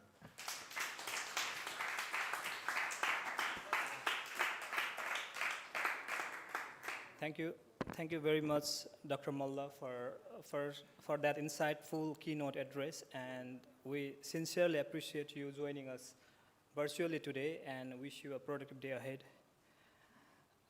We now continue with another important perspective from Nepal's private sector. Joining us virtually is one of Nepal's distinguished business leaders, representing an organization that has been instrumental in promoting industrial growth and private sector development. Ladies and gentlemen, please join me in welcoming Mr. Birendra Raj Pandey, President of the Confederation of Nepalese Industries. Mr. Pandey, if you can hear us, can you hear us? Yes, am I audible? Yeah, please, the floor is yours. Thank you so much, Honorable Alex Baker, MP, Chair of APPZ for Nepal, His Excellency Rao Fern, British Ambassador to Nepal, Mr. Bipin Dewari, Chargé d'Affaires, Embassy of Nepal, London, Excellencies, distinguished guests, esteemed investors and business leaders, diaspora representatives of the West London Chamber of Commerce, ladies and gentlemen, a very good afternoon. Please bear with me if there are any background noises as I'm on the move. It's actually a pleasure to join you today and represent the Confederation of Nepalese Industries at this very important partnership forum. I'd like to express my sincere appreciation to the Embassy of Nepal, London, for creating this valuable platform and for its commitment to strengthening economic cooperation between the United Kingdom and Nepal. I believe that today's occasion represents a commitment to transform long-standing goodwill between our two nations into stronger economic engagement, deeper commercial collaboration, and sustainable partnership. The relationship between Nepal and the United Kingdom has been built over decades on mutual trust, friendship, and strong people-to-people ties. Today, we have the opportunity to add a stronger economic dimension to that relationship. Ladies and gentlemen, the global investment landscape is changing rapidly. We believe that investors today are not only seeking larger markets, they are seeking emerging opportunities.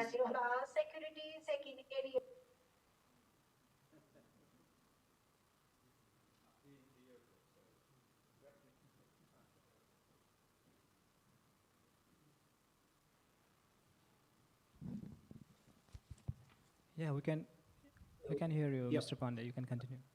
Yeah, the global investment landscape is changing rapidly. We believe that investors today are not seeking larger markets, they are seeking emerging opportunities, strategic location, resilient economies, and sustainable long-term value.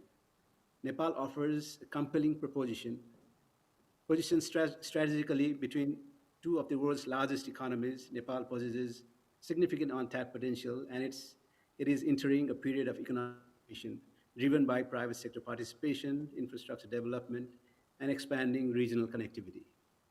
Nepal today presents opportunities across several high-growth sectors, including renewable energy and hydropower.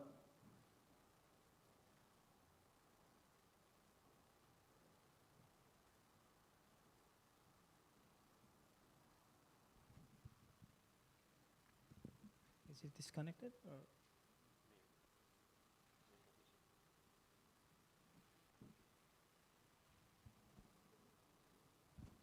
Mr. Pandey, are you with us? Or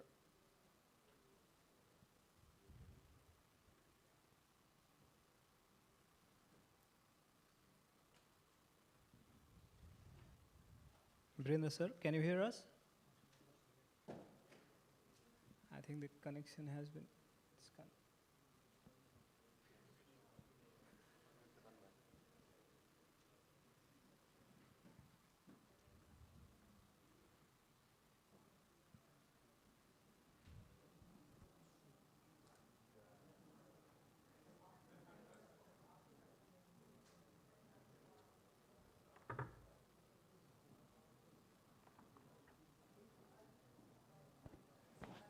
I think we should continue.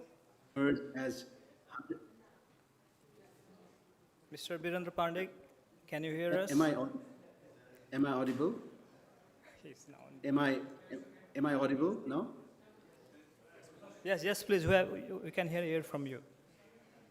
Okay, I'll repeat this. Yeah. Nepal can evolve into a dynamic regional economy and achieve a transformative growth trajectory through strategic investment, industrial diversification, infrastructure expansion, and private sector-led reforms. Nepal has the potential to emerge as $100 billion economy in the coming decade, and CNI has conducted a comprehensive study and came up with a clear roadmap, investment requirements, and regulatory reforms needed to achieve this. However, achieving such aspirations require collaboration.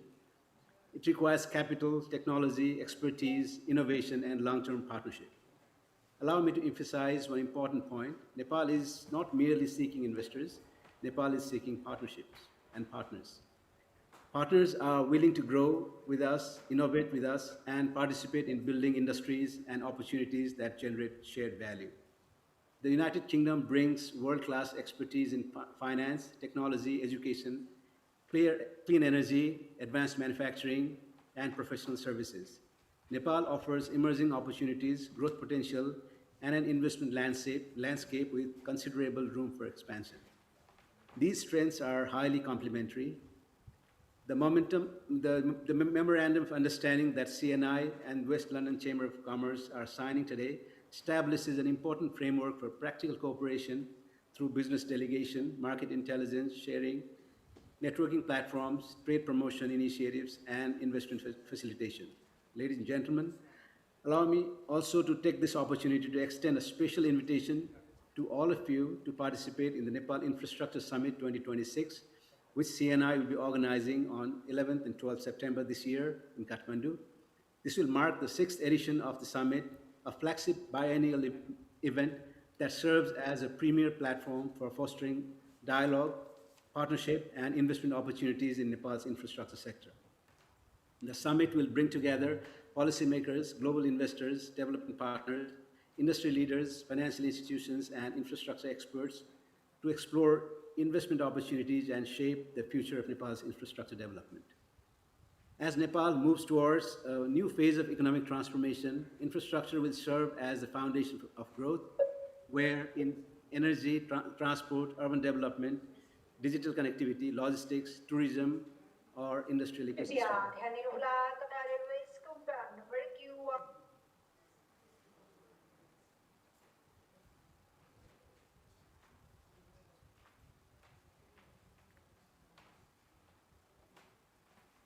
Mr. Pandey, you can continue and can conclude as soon as possible so that we can sign MOU virtually. We're trying to manage that for you. We're about to finish. About to finish. But ultimately, agreements alone do not create economic transformation. Businesses create transformation. Investment create transformation. Partnership create transformation. Therefore, I'd like to extend a sincere invitation to the British businesses, investment community, and our own diaspora. Come to Nepal, explore the opportunities, engage with industries, build partnership, become part of Nepal's growth story. CNI remains fully committed to serving as your trusted partner in facilitating connections, supporting market entry, and strengthening business collaborations. So thank you very much. We're ready with the document, ready to be signed.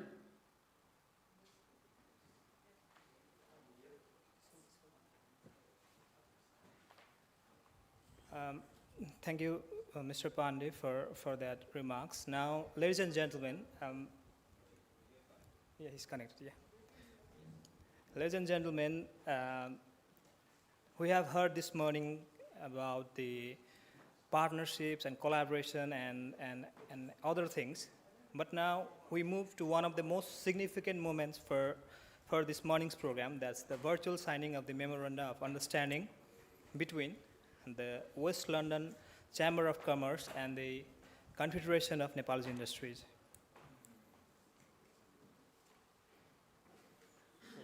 Just give me a minute. Biren sir, are you available here? Are you in video? Can you? Yes, I'm here. Yes.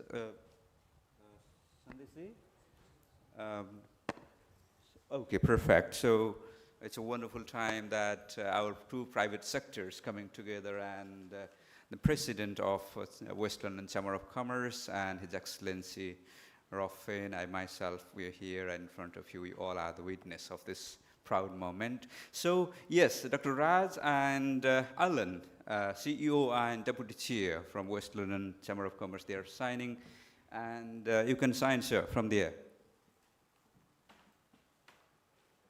Yes, I've got it signed and will be shared in a physical form in detail. Thank you.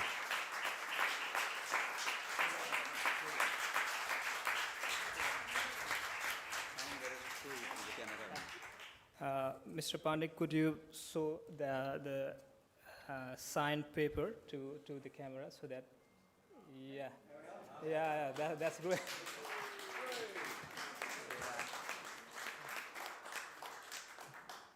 Thank you for that. I hope everything's working okay with your plane. We are looking forward to work together for the development. Surely, thank you so much, and we are looking forward to as well. Very fruitful engagement between the two organizations. So, congratulations, Birendra sir, and your team, from all of our, the participants here, including us. Thank you so much, and I need to leave. Thank you very much for your opportunity, and thank you everyone, ladies and gentlemen. Got to leave. Thank you, Birendra sir. Thank you for that. Yeah.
So next up, we have Mr. Alan Wright for his remarks. So ladies and gentlemen, please join me in welcoming Mr. Wright for his brief remarks. Yeah, please. Thank you.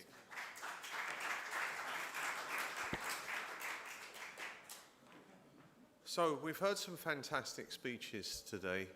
I want to thank Bipin and all of his team here at the Embassy for laying on such a wonderful occasion.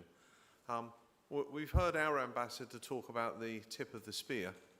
I'm going to talk about a little bit of what's behind the spear, because this is how trade is really built. And laying the framework for trade to happen is one thing. Now we businessmen have to walk through the door and actually transact something and make business flow. But business is a flow. It's a transaction that goes in both directions. It's not just UK exports to Nepal, it's encouraging inward investment from Nepal and trade from Nepal into the UK. I've got a little presentation, or shall I just do some remarks? Oh, short presentation, okay.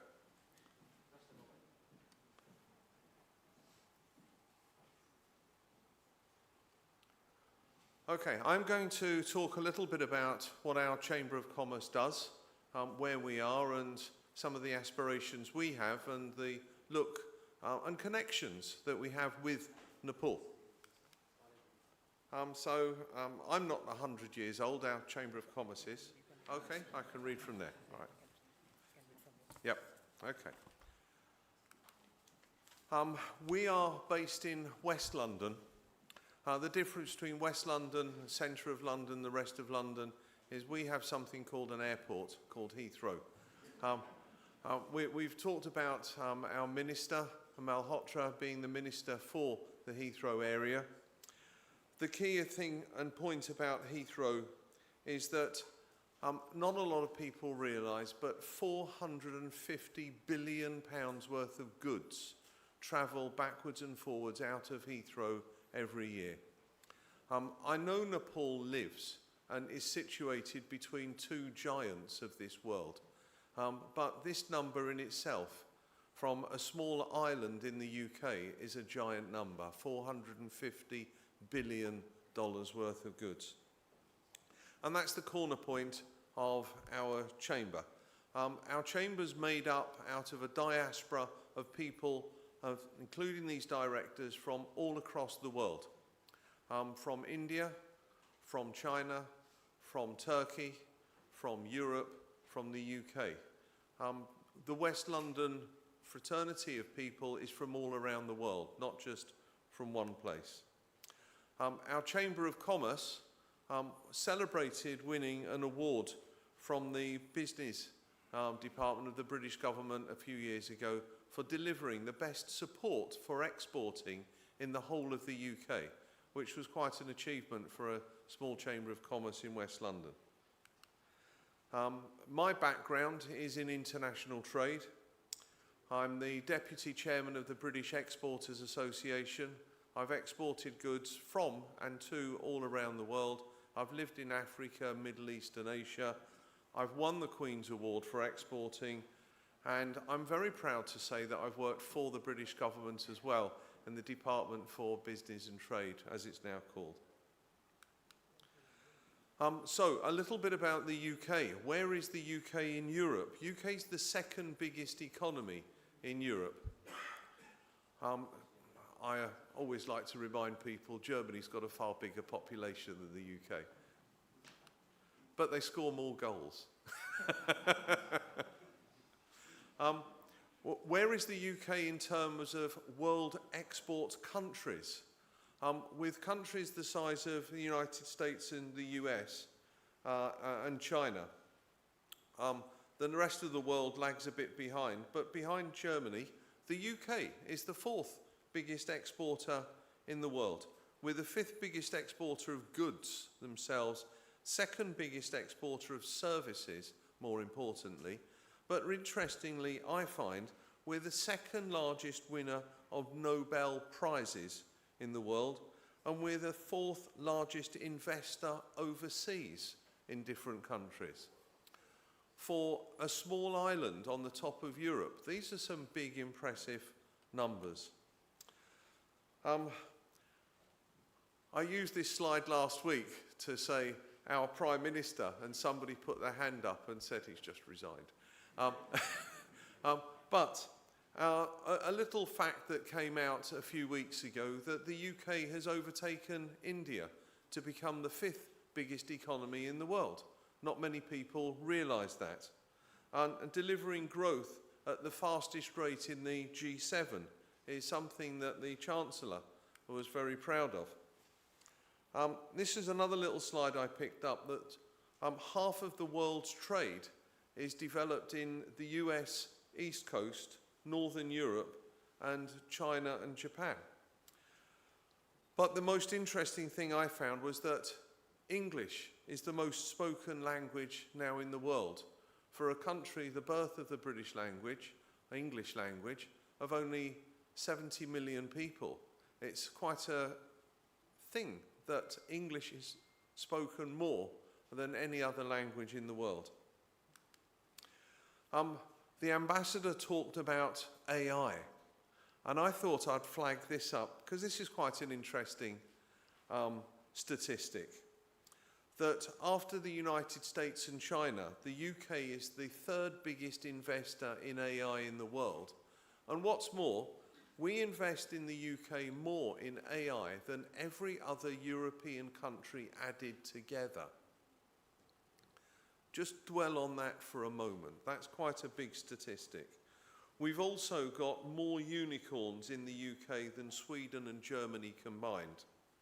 And we're the world leader in fintech, with the UK's financial sector attracting 3.6 billion investment, more than any other country in the world besides the US. And again, I hasten to add, we're only a small 20% of the population of the United States. We've been building free trade agreements all around the world. But our Chamber of Commerce offers some unique services to people, especially from Nepal, our friends in Nepal. We help companies come to the UK to register in the UK.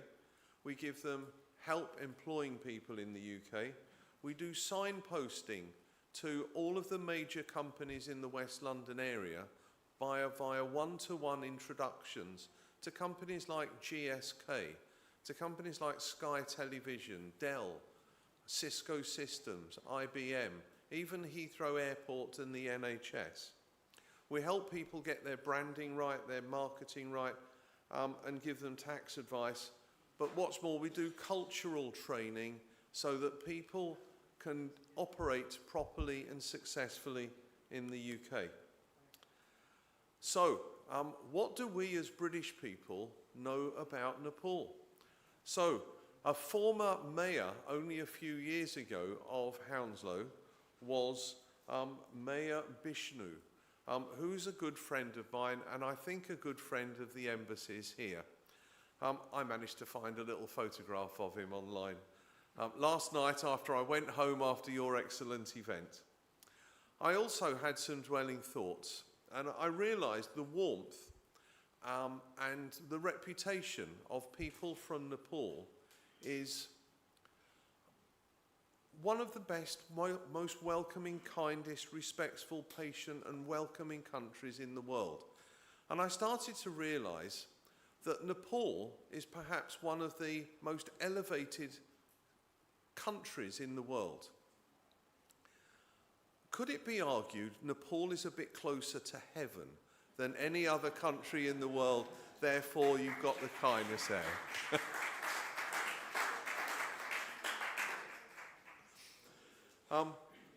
Aside from that, of course, it's the birthplace of Buddha. Nepal has never been colonised. The UK has. The Romans came here 2,000 years ago. One of our directors has pointed out to me, Mustafa in the middle here, who's been trekking in Nepal. It's the destination. The UK is the destination for so many Nepal students coming to our universities. We need to try to encourage them more, because the students in UK universities or global universities are the business leaders of tomorrow. And where those people get their education from is a good idea of where they're going to do business with in the future. So, another one of our members, Dad, used to live in Nepal. He was in charge of the Rotary International District in Nepal, and that's him on the left. And he used to own the Nepal distillery, and he founded the Nepal distillery and used to own it until he moved over to the UK. So our links with Nepal are close. The people from Nepal who live over here are closer. In our area of West London, what we want to do is open a doorway to be able to help them grow their businesses more in the UK that we know as West London, not just your own fraternities around, and help that business grow. And on the note of that, we also are looking to plan with the embassy in Kathmandu and the embassy here to try to build some momentum behind taking a trade mission over to Nepal in the spring of next year, and we need to do some work on that. A final note is our local MP for our area is Minister Malhotra.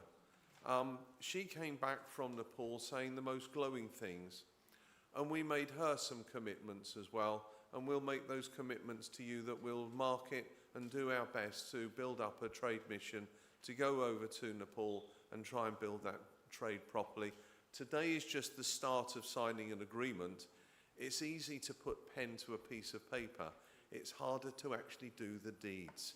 So now the hard work starts, and I welcome you all to come with us on this journey. Thank you very much.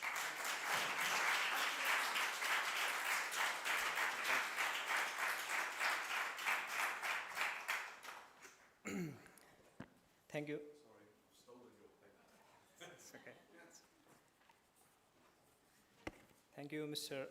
Rides, for that brief and wonderful presentation, and also for the signing of the memoranda earlier. Continuing our virtual participation from Nepal, it's now my pleasure to invite Dr. Roshan Rathi, President of the Nepal-Britain Chamber of Commerce and Industry, to deliver his brief remarks. Dr. Rathi, if you can hear us? Can you hear us? Yes. Yeah, so please, the floor is I yours. can hear you. Thank you very much. Okay.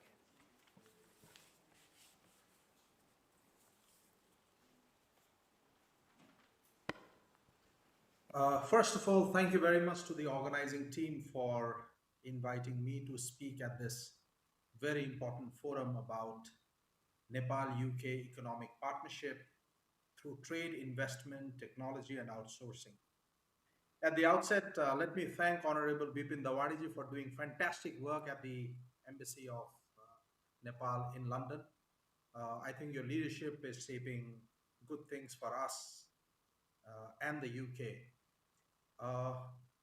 Ambassador Rob Fenn, always a pleasure to speak to you. I think it was wonderful to listen to Alex Baker, the chair of the All-Party Parliamentary Group for Nepal and the Member of Parliament. And thank you very much for your commitment towards prosperity between Nepal and UK, and then very importantly, our historic ties of over 200 years between Nepal and the UK is something to be proud about. But the time is high that we modernize our relationship and link it with trade and investments. As rightly said by Dr. Pukar Malla also, Nepal is not just a destination for aid, but a prime partner for trade, investment, and specialized services. Talking specifically about today's theme, Nepal is ideally suited, and British companies must consider Nepal as a lucrative market for trade, investment, technology transfer, and outsourcing for a lot of reasons. Let me stress on this fact that both the UK and Nepal, we need to unlock investments and create jobs. That is only possible if we grow our economy at both the ends. From Nepal Britain Chamber of Commerce and Industry, I share our full commitment to fostering Nepal and UK's business relations grow, and we are at your service.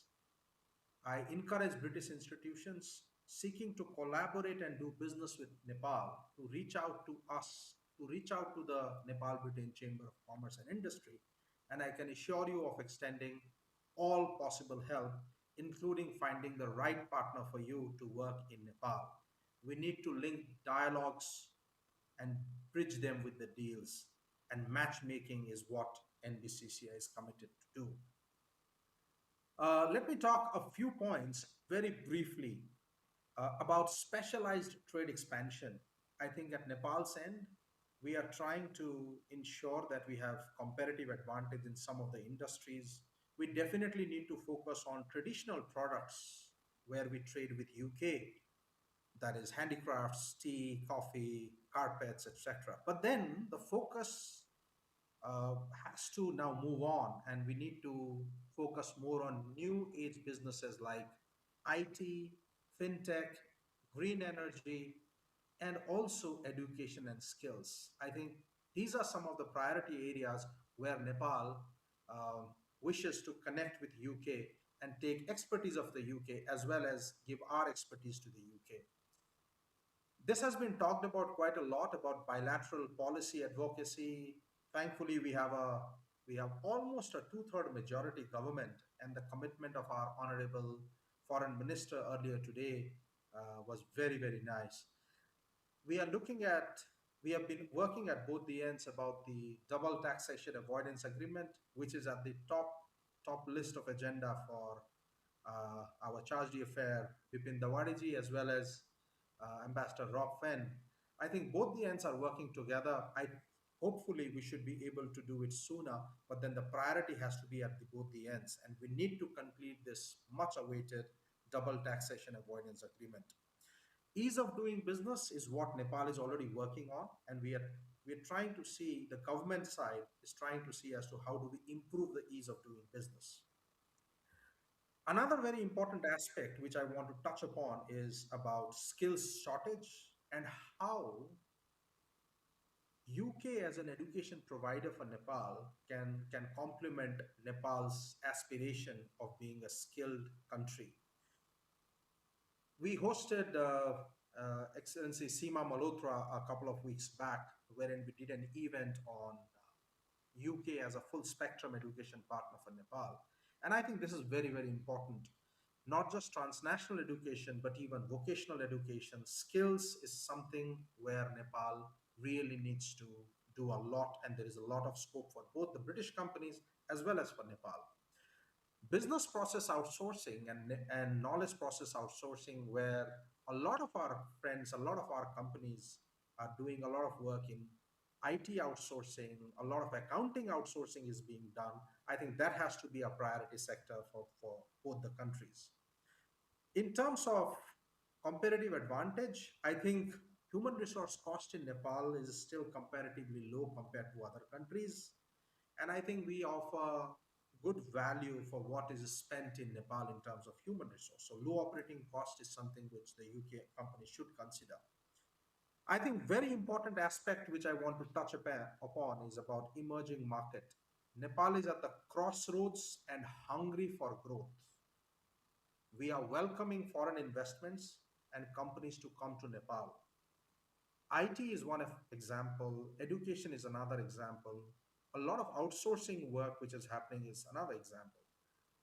I think currently British companies which wishes to come to Nepal Britain Chamber of Commerce and Industry can work as a bridge to ensure that we find you right partners for you to work in Nepal. And as I said earlier, above all, we have a majority stable government, almost two-thirds majority government, which is promising the business community to invest confidently. I think that's a very, very important message for all of us to take away. I also want to touch upon something very, very important which we are doing later this year. We are organizing a UK Nepal Business Forum on 25th of November 2026. This is being organized by the Nepal Britain Chamber of Commerce and Industry in partnership with the British Embassy in Nepal, as well as the Department for Business and Trade. Through this forum, which we are doing on 25th of November 2026, I invite our friends from the UK, the British companies, to come and explore the opportunity at this forum. And we will try and engage more and more with you before the event, and we'll try to see how do we make this event successful, not just in talks, but then in making sure that there are good deals and there is good matchmaking between the Nepalese and the British companies. I also wish to extend my heartfelt thanks to the organizing team for doing a fantastic work. I think the time is high. We need to make sure that we give substantial result to business communities at both the ends, and we need to grow. We need to find jobs. We need to unlock investment opportunities, and that is how our younger population will feel satisfied. Thank you very much, and it was wonderful to have engaged with you. And moving forward, I have the MOU which we are signing between the Nepal Britain Chamber of Commerce and Industry and the West London Chambers of Commerce. The West London Chamber of Commerce, thank you very much for agreeing to sign an MOU with us. We welcome you to Nepal, and I extend you our warm invitation to join at the event on 25th November this year about UK Nepal Business Forum. So I'm ready the MOU, and I'm signing it now, and we'll share it on the screen.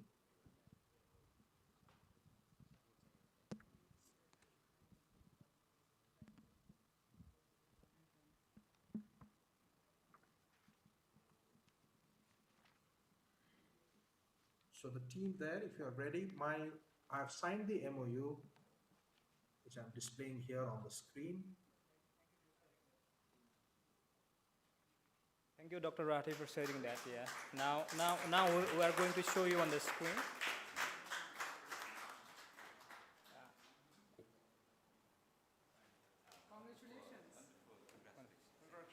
Congratulations to both the organizations for the virtual signing of the MOU.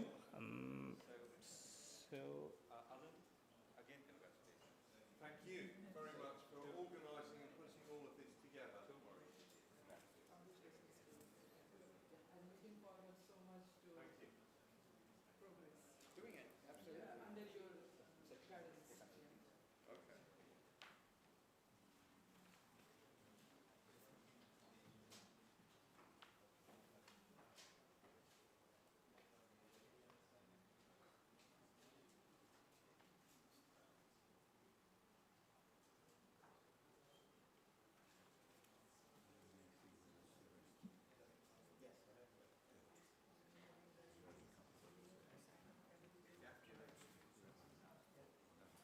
Congratulations to both the organization involved. Yeah. So thank you, Dr. Rathi. I think he is still online. And in fact, we're supposed to have a break. I think we're running out of, 1 hour late than our schedule. And Tim Gocher is in Kathmandu, and then we're expecting him as a speaker in the investment panel. And he just, occupied with some other commitment, and we're just preponing his time now. But even preponement is already late. So, team, if you can hear us, please accept our sincere apology, and the floor is yours. We want to hear from you before we go for a brief break. Thank you very much. Can you hear me? Yes, we can hear you, please. Excellent. As a proud investor in WorldLink and a customer, I hope, A, that we don't have any interruptions, because that would be embarrassing, and B, I will attempt to speed up my allocated time. Let's see how it goes. I'm delighted to come after these speakers, especially Dr. Pukarmala, whose previous work before the NPC was the heroic promotion of public sector. And I accept with gratitude and joy his invitation as a representative of the private sector to join hands. He mentioned bridges and bridges to capital, trade, and that is something that our ambassador to Nepal often talks about. And I'd like to build on that analogy, if I may. I run Dolma Fund Management. We manage over $100 million of investment into Nepal or in companies which invest in Nepal. And why do I do this? What's Dolma's long-term goal? It's to prove that Nepal is a worthwhile, to take Dr. Malla's terms, is a stable, clear and return opportunity for investors. And until London, or for that matter, any private sector investors see those returns, see that stability and clarity, it will be very difficult for them to make a decision to come in. And so it's Dolma's job, along with our DFI partners, including BII, to help to build that track record for Nepal. And in doing so, building a bridge that many other investors can travel from London or the UK to Nepal. I think it's been diagnosed the reason that Nepal's business climate has suffered from a very low level of investment. It's a very sad thing to note that the only countries below Nepal that receive less FDI as a percentage of GDP are mostly war-torn countries. And of course, Nepal is not. What's been difficult are the blockages, the approvals, and frankly, as we've experienced in the last few years, getting money out.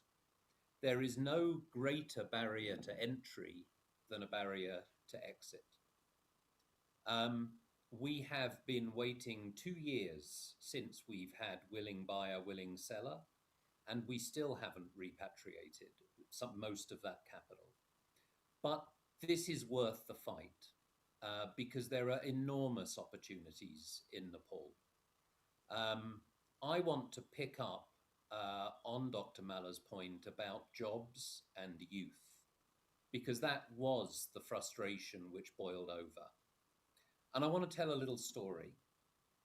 A couple of years ago, I was in that queue of doom at Tribhuvan International Airport, with crying wives and mothers and children saying goodbye, mostly to the menfolk. And there was a young man in front of me that had just said goodbye, and he was in tears, and I was comforting him. And we became friendly.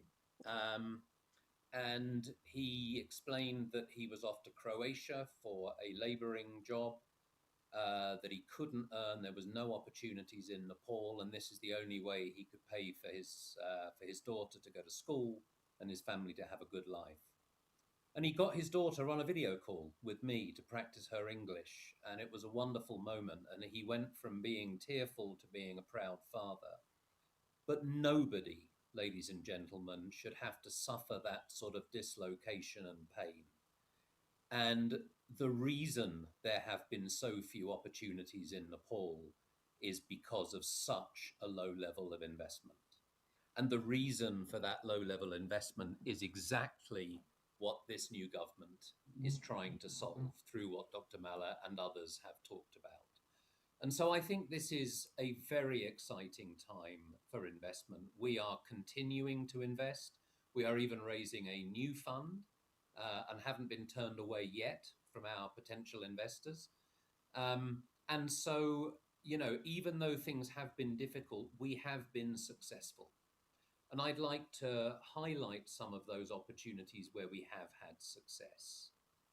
Energy, renewable energy, is a pocket of confidence in Nepal, and that confidence is anchored by the NEA's continual payment of bills. We have 160 megawatts of renewable energy investment. Most of it online is hydro. It's increasingly solar power. And Nepal has never defaulted on a bill. NEA has never defaulted on a bill. Because of that confidence over 3 decades plus, banks are willing to lend. The stock exchange love the stocks because of the dividends. And this is a sector that you can invest in with some confidence. And I think that deserves a lot of praise throughout all of the turbulence of the last 30 years. The second is technology, and that's a very broad scope. I mentioned WorldLink, that's obviously technology, but it's more infrastructure. WorldLink have proudly opened recently, and I was at the opening, the first Tier 3 Edge certified data center in Nepal. It is 3.5 megawatts in size. That's very small, of course, compared to the huge American data centers, but it does prove Nepal can build world-class infrastructure facilities. And our third fund will have a focus on data centers, which, because of the renewable energy, can run more sustainably and cheaper than rival locations. It's not just infrastructure, though, it's AI, and we've had great success with investments in Cloud Factory, which deliver almost 4,000 jobs in Nepal and another 4,000 in Kenya. And with Fuse Machines now listed on NASDAQ on the back of software written in Kathmandu. And of the 12,000 jobs that our fund has generated in the last 12 years, the vast majority of those are in technology. And I think what we're seeing is a level playing field where infrastructure, except for data centers, but you no longer need servers in your office, you just need broadband. You need broadband and brains. And thanks to companies like WorldLink, there's plenty of broadband, and believe me, there are plenty of brains in this country. And the third area is manufacturing and agro-processing, which we're having increasing success with. So all of these successes are building that track record and building that bridge. And so really, I think that finance, private sector finance, we walk that path with the government. I listened to a speech by the Honourable Finance Minister where he really reached out his hands and asked both citizens, private sectors, and investors in the private sector to join this government, and we're very much there with them. This is an exciting time. At a moment when, of course, aid budgets, ODA, have been cut for reasons that we all understand. And that makes development finance and the work that Dolma and our investors like BII, IFC, FMO do, taking more risks as a path to development, as not just an alternative, but perhaps a essential path to development. That makes it all the more important in this environment. I hope I have at least kept to time, but I will wrap up here and say how excited we are as a fund manager to further invest, raise money, build fantastic companies, and create jobs in Nepal. Thank you.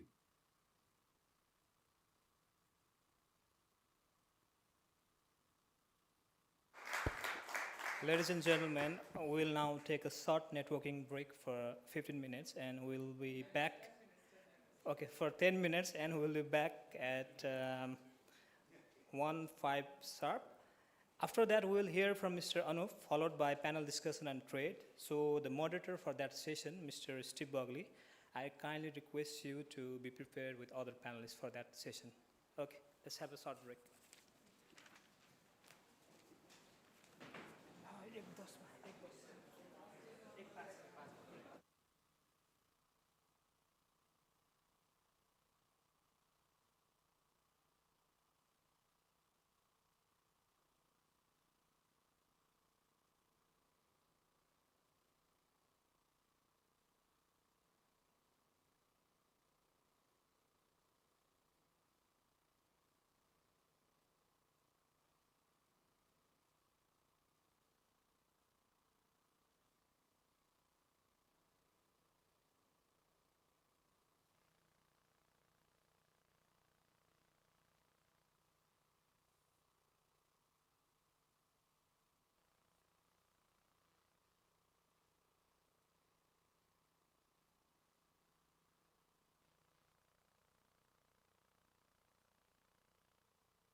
मान्छे छैनन् त्यहाँ मान्छे आइपुगेको छ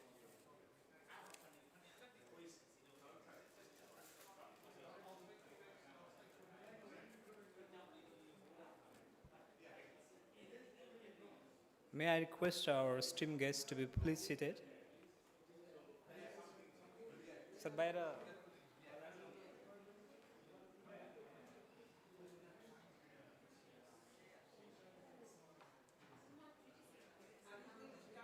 Yeah, the time says so.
खै यार के भन्नु यस्तो बिस्कुट खाउँ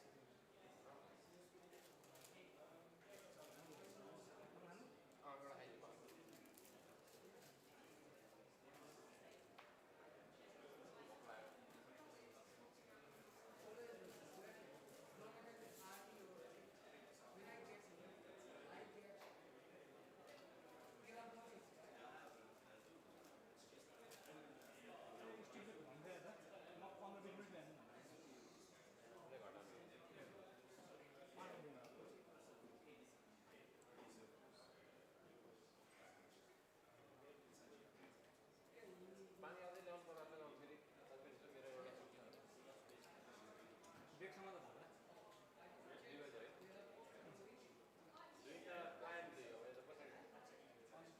उसलाई मान्छे राख्नु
कनेक्ट गराइदिनु okay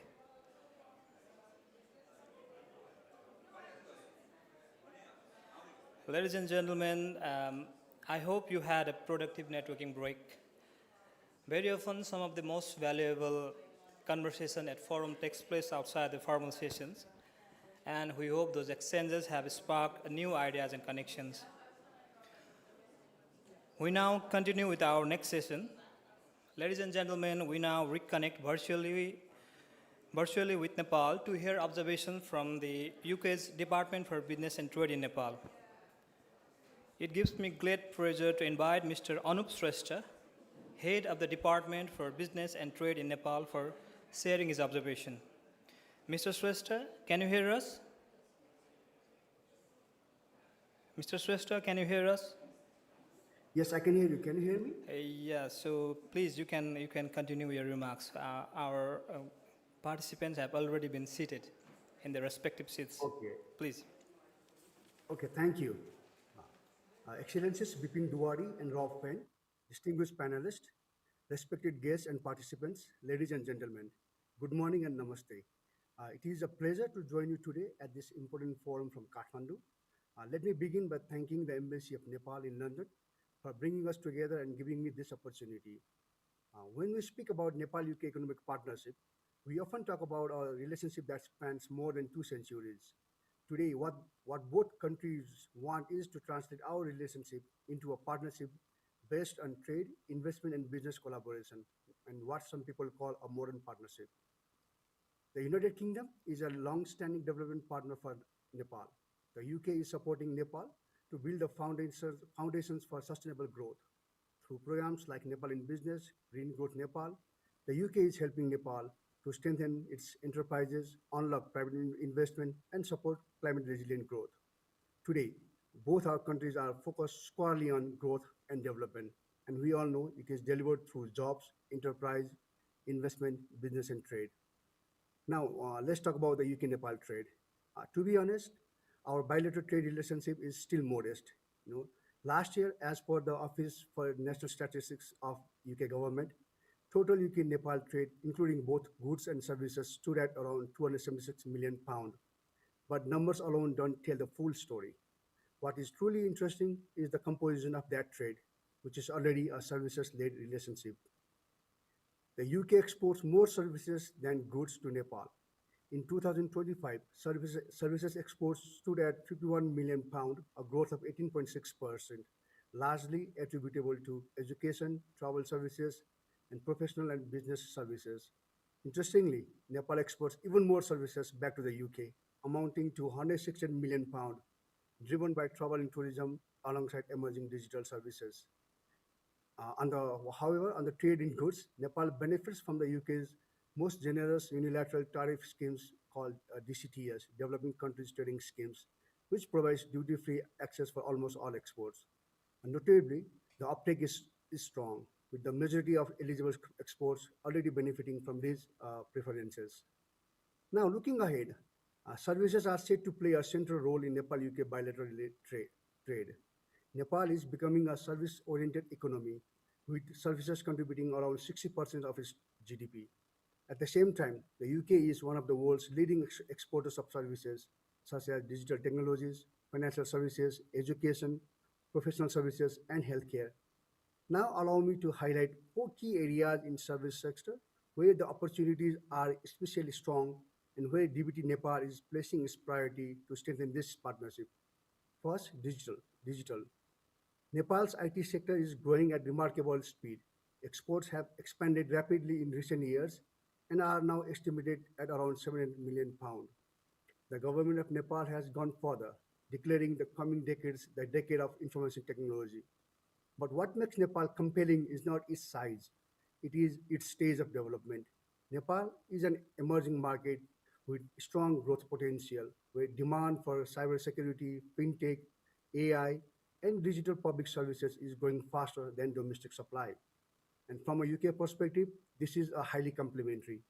The UK is a digital frontrunner in the world with a strong tech ecosystem. Services exports are central to the UK's trade strategy and modern industrial strategy.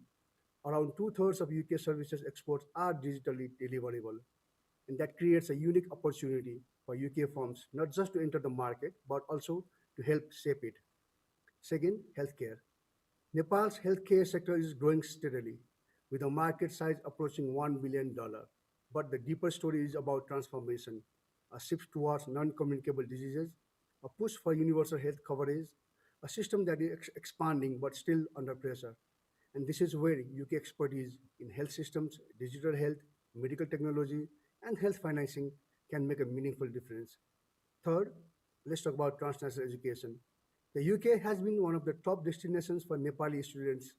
In 2025 alone, over 19,500 Nepali students pursued higher education in the UK. Also, Nepal represents a key market for the UK transnational education.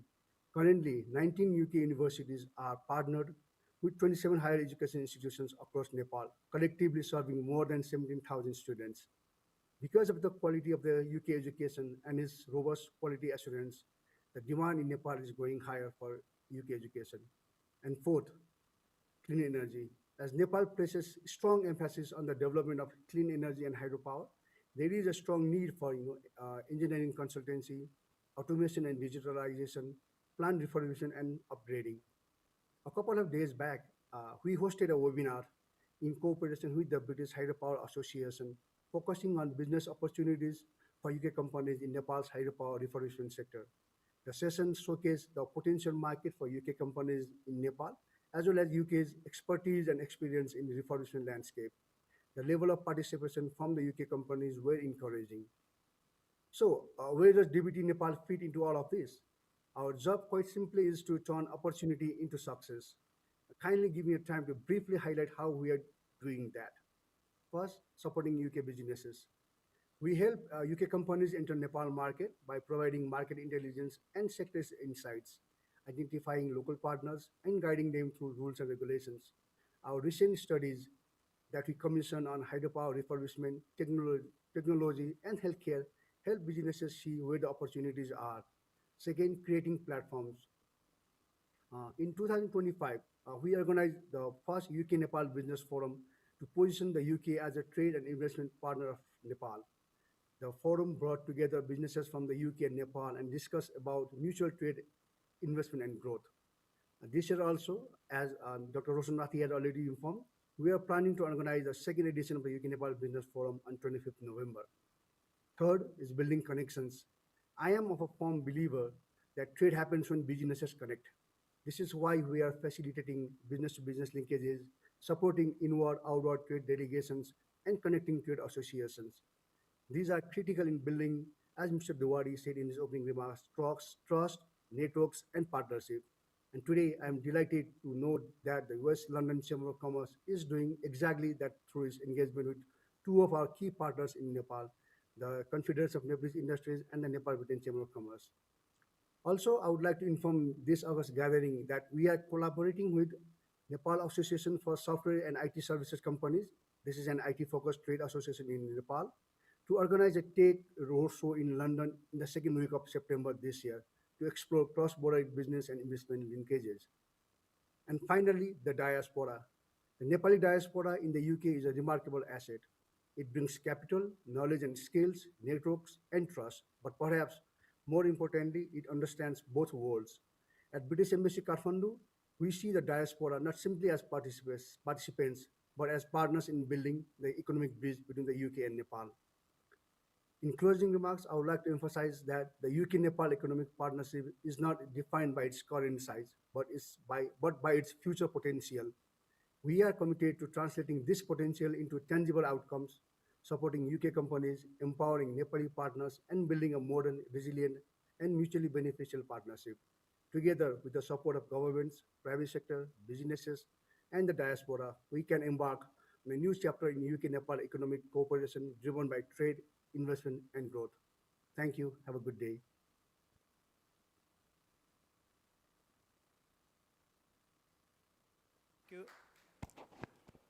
Thank you, Mr. Anup, for that wonderful observation. We sincerely appreciate you for joining us virtually today, and we wish you a productive day ahead. Ladies and gentlemen, trade remains one of the strongest foundations of every successful economic partnership.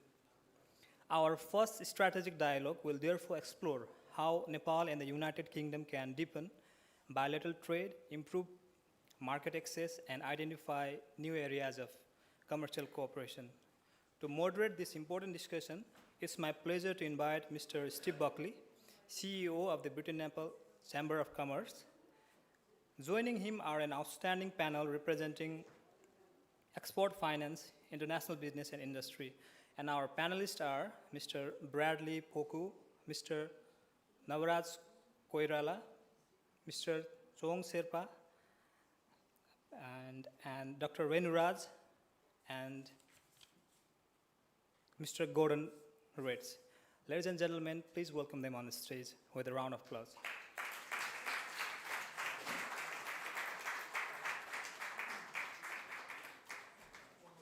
Yeah, in the last. Yeah. You sit here and Fine. I'll stand here. So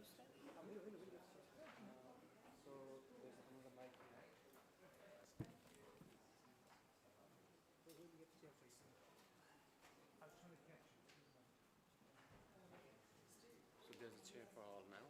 You may please use this mic. This one's on? No, I'm turning this on. Okay. I'll connect them all at once. I can stand which one is here. No, just sit. It's there, you can see. I can sit here. Well, greetings, everybody. My name's Steve Buckley. I think a number of you know who I am, but just a very brief background. I used to be in the Foreign Commonwealth and Development Office. The end of my career, I spent 20 years promoting British trade in Asia. So I was in South Korea, Malaysia, China, and in Thailand was my last posting. And I then spent 5 years on secondment to the private sector as the Asia Pacific director for a group called the OCS Group. So I have lots of Asian experience, but I've never been to Nepal. And I'm the CEO of the British Nepal Chamber of Commerce, but very much do want to go to Nepal. And one of the reasons that I've been looking to go to Nepal is to actually take a trade mission there. And that's probably now looking realistically likely to take place in the spring next year.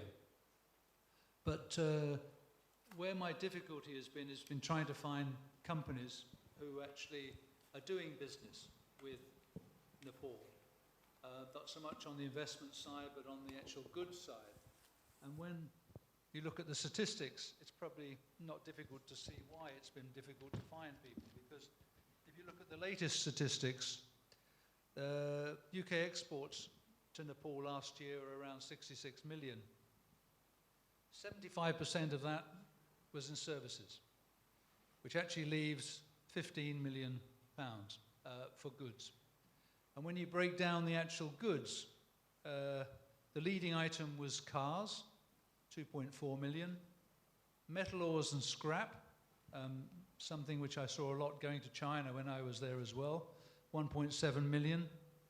Medicinal pharmaceutical products, 1.7 million. Live animals was number 4, 1.2 million, which we weren't sure what it was, but it is very young chickens, and goats. Now, I'm not quite sure where they go, but I mean, 1.2 million worth is quite a few. And scientific instruments, but they were given as the main items. Now, if you're looking at 15 million in total goods, it shouldn't be too difficult to double that figure in a year. I'm not going to say it's going to happen next year, but actually it's always very nice to go into a market looking with a nice round target of doubling it.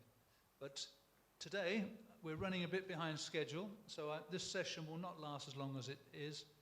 What I'm going to do, I have an array of panelists here, and they've all got quite a lot to contribute. But I think the first question I'm going to put to them is really, if we're going to double British goods to Nepal, just highlight one sector that you think that we would be able to do that, and at the same time, just introduce yourself briefly to the audience so they know which sector or which areas you're coming from. So we'll just start on the far side. Thank you very much. My name is Navaraj Koirala. I live in Ireland about 25 years, and I represent Ireland Nepal Chamber of Commerce, now is chairperson and the team. So, thank you for the opportunity for this platform today. So basically, I would like to little bit touch about Ireland also. Please. So if I see a little bit of statistics, like Ireland and Nepal trade is about 2.75 million bilateral trade. And it's almost like equal, like a 49% like a contribute from Nepal to Ireland, and Ireland to Nepal is about 51%, near about. So basically, some chemical instrument, the equipment, and some the pharmaceuticals, and some other things included in the Ireland to Nepal to contribute, and Nepal to Ireland in the service, and then the knitwear, and also carpet, all those things. So in the prospect from the to increase on these things, like we are, to work on the accounting outsourcing and some kinds of IT outsourcing. We have to focus on these things, and of course, like business to business, between two countries. We have to concentrate and to work on this one. If you were to pick one, what would you say would be the most potential sector of interest? The most potential sector for right now, like if we see the, especially service, like even like a lot of students, like in Ireland, they are studying, and then we can, work on outsourcing from Ireland to, because Ireland is kind of hub for the IT, like a lot of American company and some other European company. So we can, work on that one. Okay, that we'll come back to that. Sure. Bradley is a representative from UK Export Finance. What would be very useful, Bradley, is to hear the level of interest you get currently on Nepal, the amount of spare capacity you have to offer Nepal, should there be more interest, and where you would see some good potential for British companies in Nepal. Sure. So I'll introduce myself. So my name is Bradley Poku. So I'm a Senior Business Origination Officer at UK Export Finance. So I currently look after the Asia-Pacific region and South Asia. So that maps anywhere from Vietnam, Cambodia, Laos, India, Bangladesh, Nepal, even stretches as far as Australia. So any Asian markets I look after in UKEF. So I think for Nepal specifically, we currently have between £2 to £3 billion of appetite. So that's to support both government projects and corporate projects as well. We do also specialize in project finance, and across Asia Pacific, we have done quite a few projects in the offshore wind sector.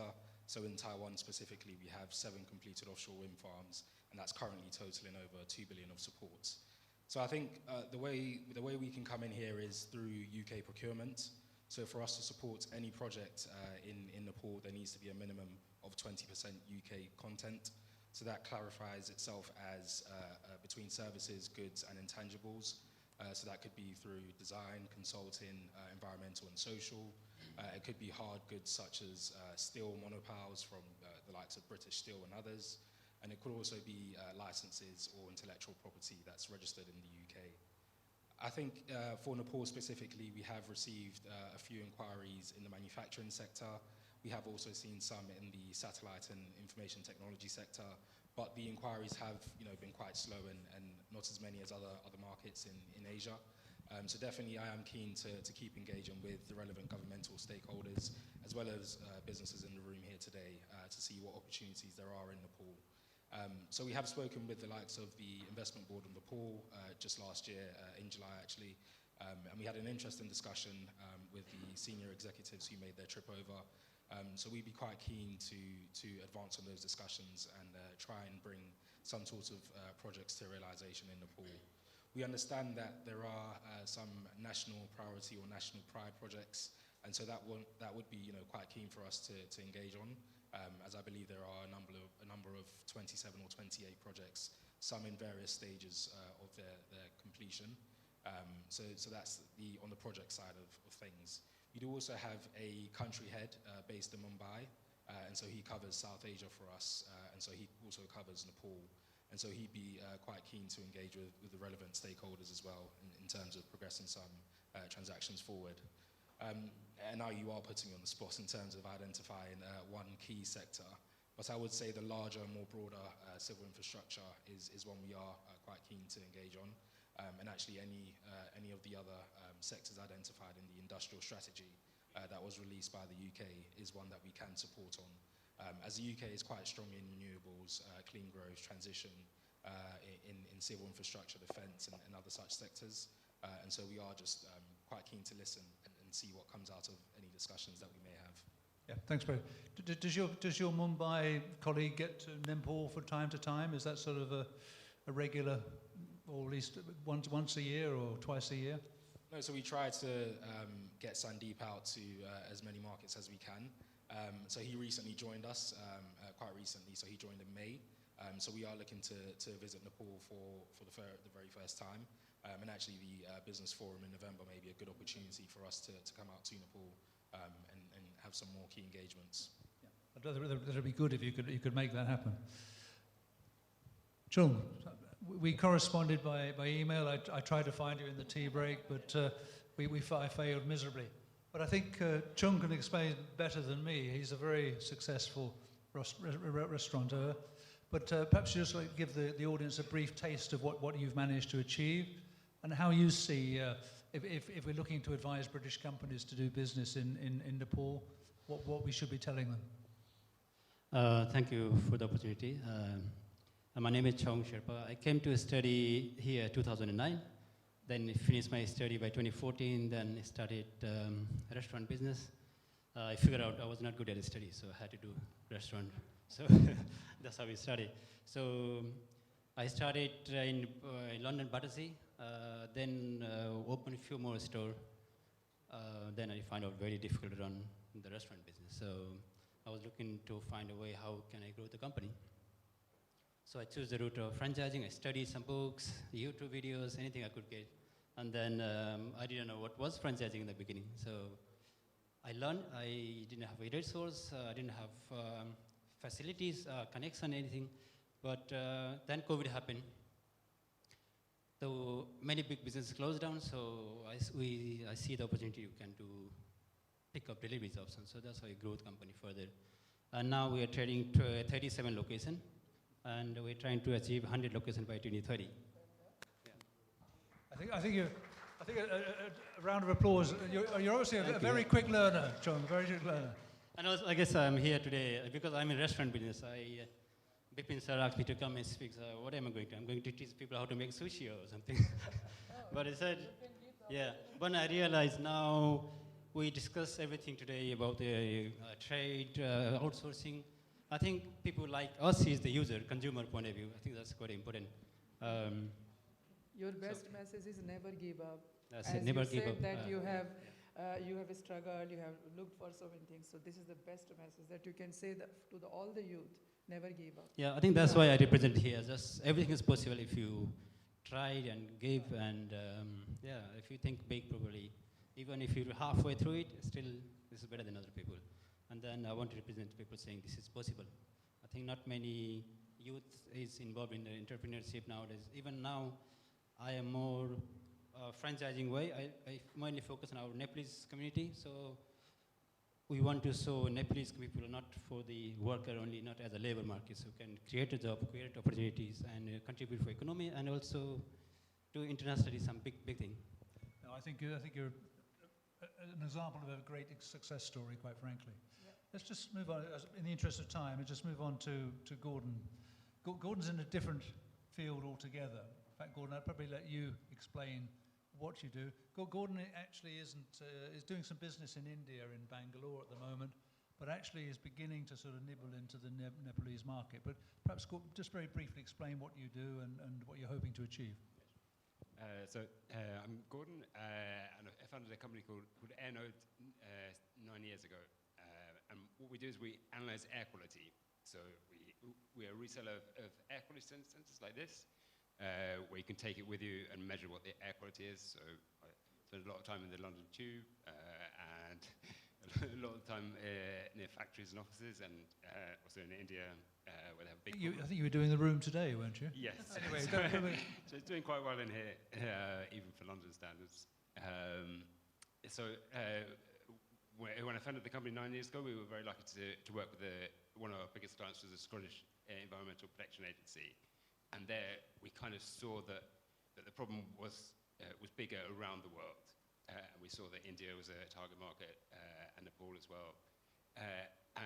And from focusing on producing a solution for the Scottish government, we saw that this could be taken wider, and this could go to India, and this could go to Nepal. And here we are, 9 years later. We have an office in Hyderabad. We have distributors in Mumbai and in Delhi. And we have pilot studies in India. We've developed a model that we want to take to Nepal, where we can monitor what the air quality is, allow people to avoid it and reduce it. So organizations can protect the citizens by making profit. So that point about, we're talking about growth, but we have to link that to the benefit to the citizen. So we have social justice and environmental protection that has to be linked with the growth that we have. I think maybe to answer your question, I think I was quite impressed with the argument of data centers, of installing data centers at a certain height. Obviously, then you don't need to have the cooling factor as much, and then you can also sell credits on that and base that. So, for example, we do a lot of artificial intelligence when we have a software to analyze the air quality data, so we apply artificial intelligence.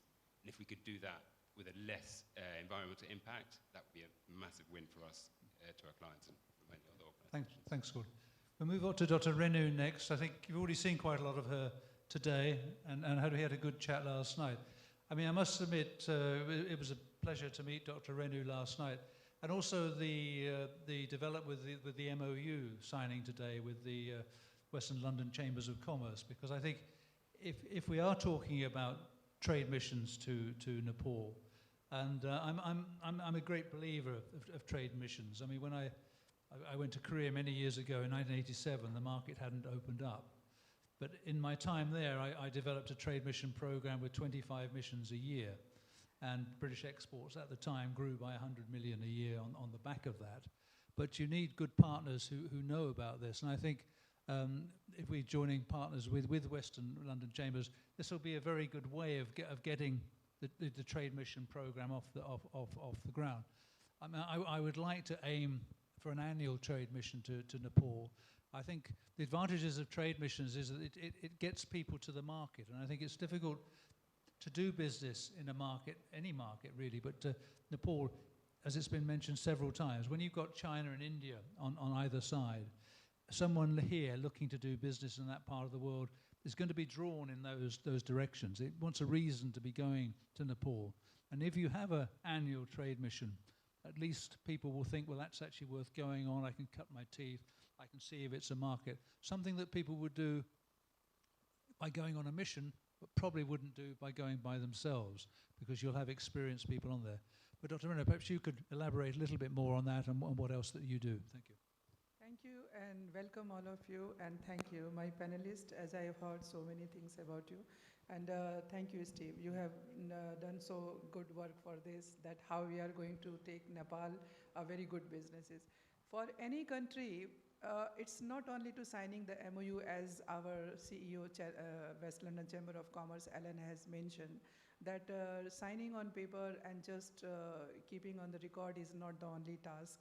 We have to take action, and any country, every individual has to take part, and he or she has to think that we have to be the part of the progress. So in my vision, what we have already heard from Steve, that 4 major things are there to take in Nepal. And the most worrying thing I heard from Steve and other British, our Chamber of Commerce and other people, that if Nepal is having their neighbor country like India and China, where from they are getting very in low price and in easy accessible stuff, then why they will look for the UK stuff, because UK stuff might be very expensive. What here I just differ with this statement. UK's stuff is not only in a reasonable price, but it is the best in the world. So only thing is it how we are presenting there any goods. It doesn't matter that if China is supplying in low price or India is giving in low price or any other neighbor country is giving. Nepal is the center point of major countries where we need to establish the business progress and the development. And that's what we are looking forward. And I'm really very proud of my West London Chamber of Commerce team that we have taken this first initiative to start this mission on the way of the progress and development. I am a doctor and a lawyer, so I practice as a mediation, and we are the pioneer mediation service and training provider. This is the one of the best opening job opportunity for youth, those who are struggling right now, because mediators are worldwide needed in the bulk. And what Radhan's, my company, as I am CEO and founder of Radhan's Limited, I will be speaking after post-lunch, and I will be definitely mentioning that mediation, the education system, is the one of the best thing where the job opportunity will be there, and that's all I can say from you. I'll let you elaborate on that this afternoon when you're speaking. As I said at the beginning, we're under time pressures, so I won't prolong the panel decision too long. What I'd quite like, if there's any questions in the audience at all to any member who's on the panel, so that we could field a few questions. So anybody who's got a question, Alan, perhaps either you're leaning over or you've got your hand up, but I mean, far away. Please stand.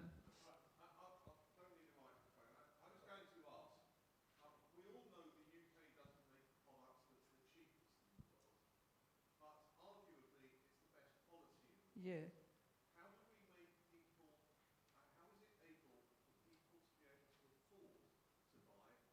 We're able to make them affordable to buy with the help of UK export finance, who people can get credit from, so long as they've got a good stand-up history, to be able to repay for the product over a number of years. Yeah. That's because the quality of UK products will last a lot longer. They certainly last a lot longer. Yeah. I can remember when I was in the British High Commission in Kuala Lumpur, I had some local Malaysians come to see me, and they brought this piece of metal in with them, and they said, can you help us? Because we've had this going for 50 years, I think it was. And they said, we need to get a replacement. Mm-hmm. Anyway, when I looked up the company, it had gone bust 10 years before. So you're absolutely right. The UK did have the reputation. It made quality products. Yeah. But the trouble is, people aren't necessarily looking for products that last that long. And you do get people who get out there, and the Germans in particular, who will say, yes, but we make better products, and we make them locally, and we make them cheaper. It's a difficult argument to win, but it's something that we have to work on. And I think it is a question, starting off, we need to play to our strengths. And when I'm talking about doubling our goods figure, it really is important to focus on the areas which we believe have the best potential. The bigger your shopping list, the less likely you are to succeed there. So if we're focusing on 3 or 5 products or 3 or 5 sectors, and we're all saying the same thing, and we're getting in touch with the right people and getting the right people to the market, I think you will see that happen.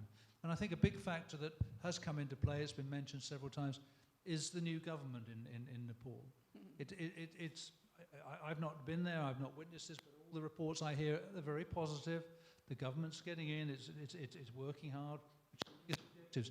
But I think that is a big plus to put to people who are thinking of doing business in Nepal. Nepal is under new management, and it seems to be working, and we want to be looking specifically for the areas where there are opportunities for British companies. But thank you for your question.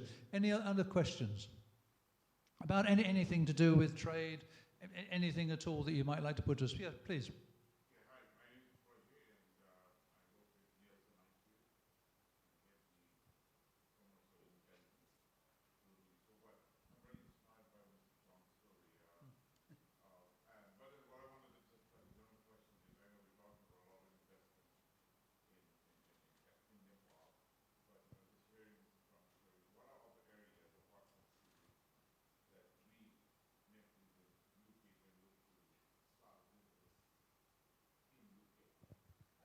John can start off on that, please.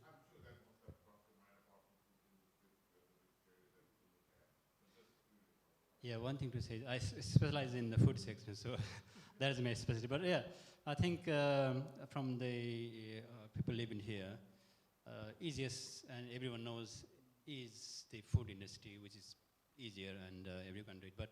But I think time has changed now. The technologies and education system probably is something interesting. I think technology is a big part of it now. That's what I say. I mean, I think I'll let René say a second and I'll stop in a minute. But I think one thing that's crystal clear, and this has come across well today already, is just how talented Nepalese people are. And it's not just in the IT field. This is in business generally. They're very nice people, but also very capable people. And this is another message to get across to British businessmen, that the people you're going to be dealing with in Nepal, this is the sort of quality of person you're going to be dealing with. And it's important to realize that. Go and see it for yourself. I think they'll come up with that conclusion. Now I'm going to cut this short. Have you got one more thing to say? Yeah, just this Alan has said that the durability, why people they will think about buying the British thing, because we have to give them guarantee, and the best thing lasts for long. So people they will be very happy to buy the stuff which is going for last, because Chinese thing or low pricing they can damage immediately, then again repairing. So we have to mention that. And in the business sector, what you are saying, what we can get, florist business and the honey in Nepal. Honey is the major production which you can bring worldwide from Nepal. That is one of the best. So you've heard that from this panel. Yeah. As I say, we're going to cut this short because we're short on time. But thank you all for listening to us. Thank all my panelists for their contribution. Thank you very much indeed. Thank you.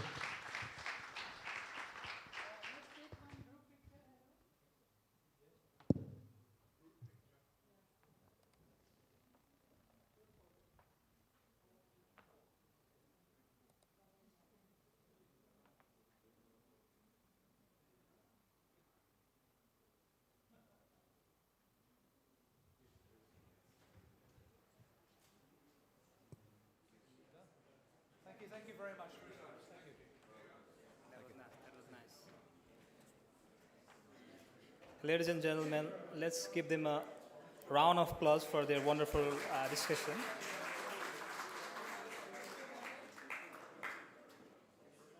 Continuing virtually from Kathmandu, we now welcome Mr. Himal Chandra Aryal from the Investment Board of Nepal. He will present Nepal's investment priorities and opportunities for international investors. Mr. Aryal, can you hear us? Mr. Himal Chandra Aryal, can you hear us? Yes. Yeah, I can hear you. Please, you're welcome. Yeah, thank you.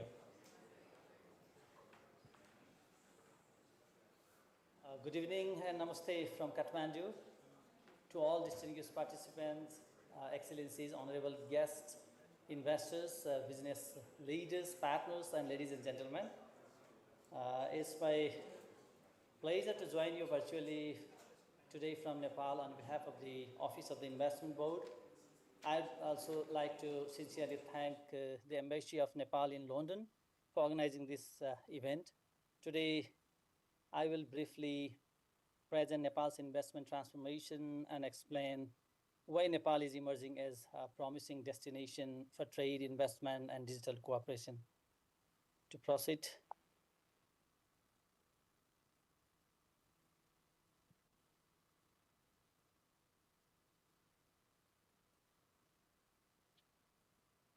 Let me begin with a simple question. Why Nepal and why now?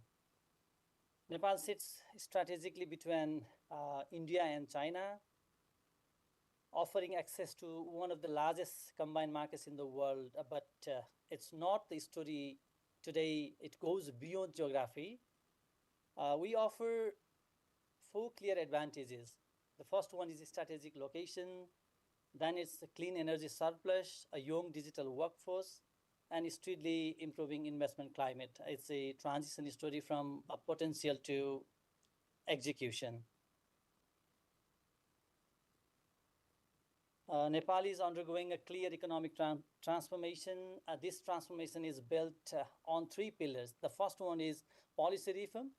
We have reform FITA, it's Foreign Investment and Transfer of Technology Act, Public-Private Partnership Act, and One-Stop Service Center, as well as one-door approval system, ensuring with the appropriate legislation soon.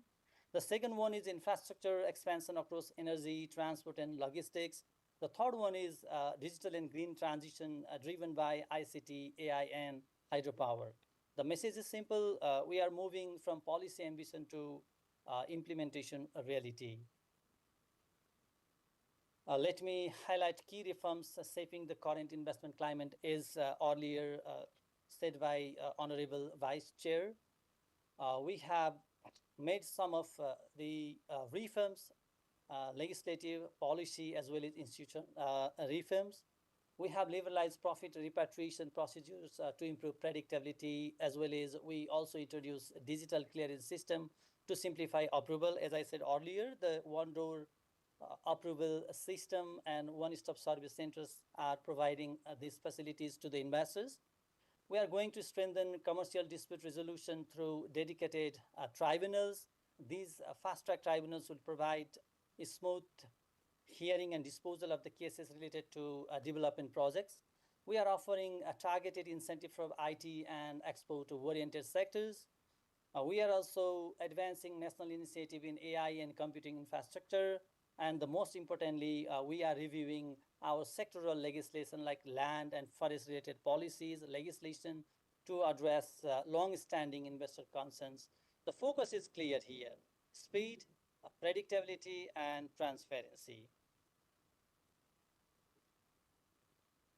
We need investment heavily in connectivity infrastructure, this includes expressways and tunnels, rail corridors, logistic hubs, urban transit systems.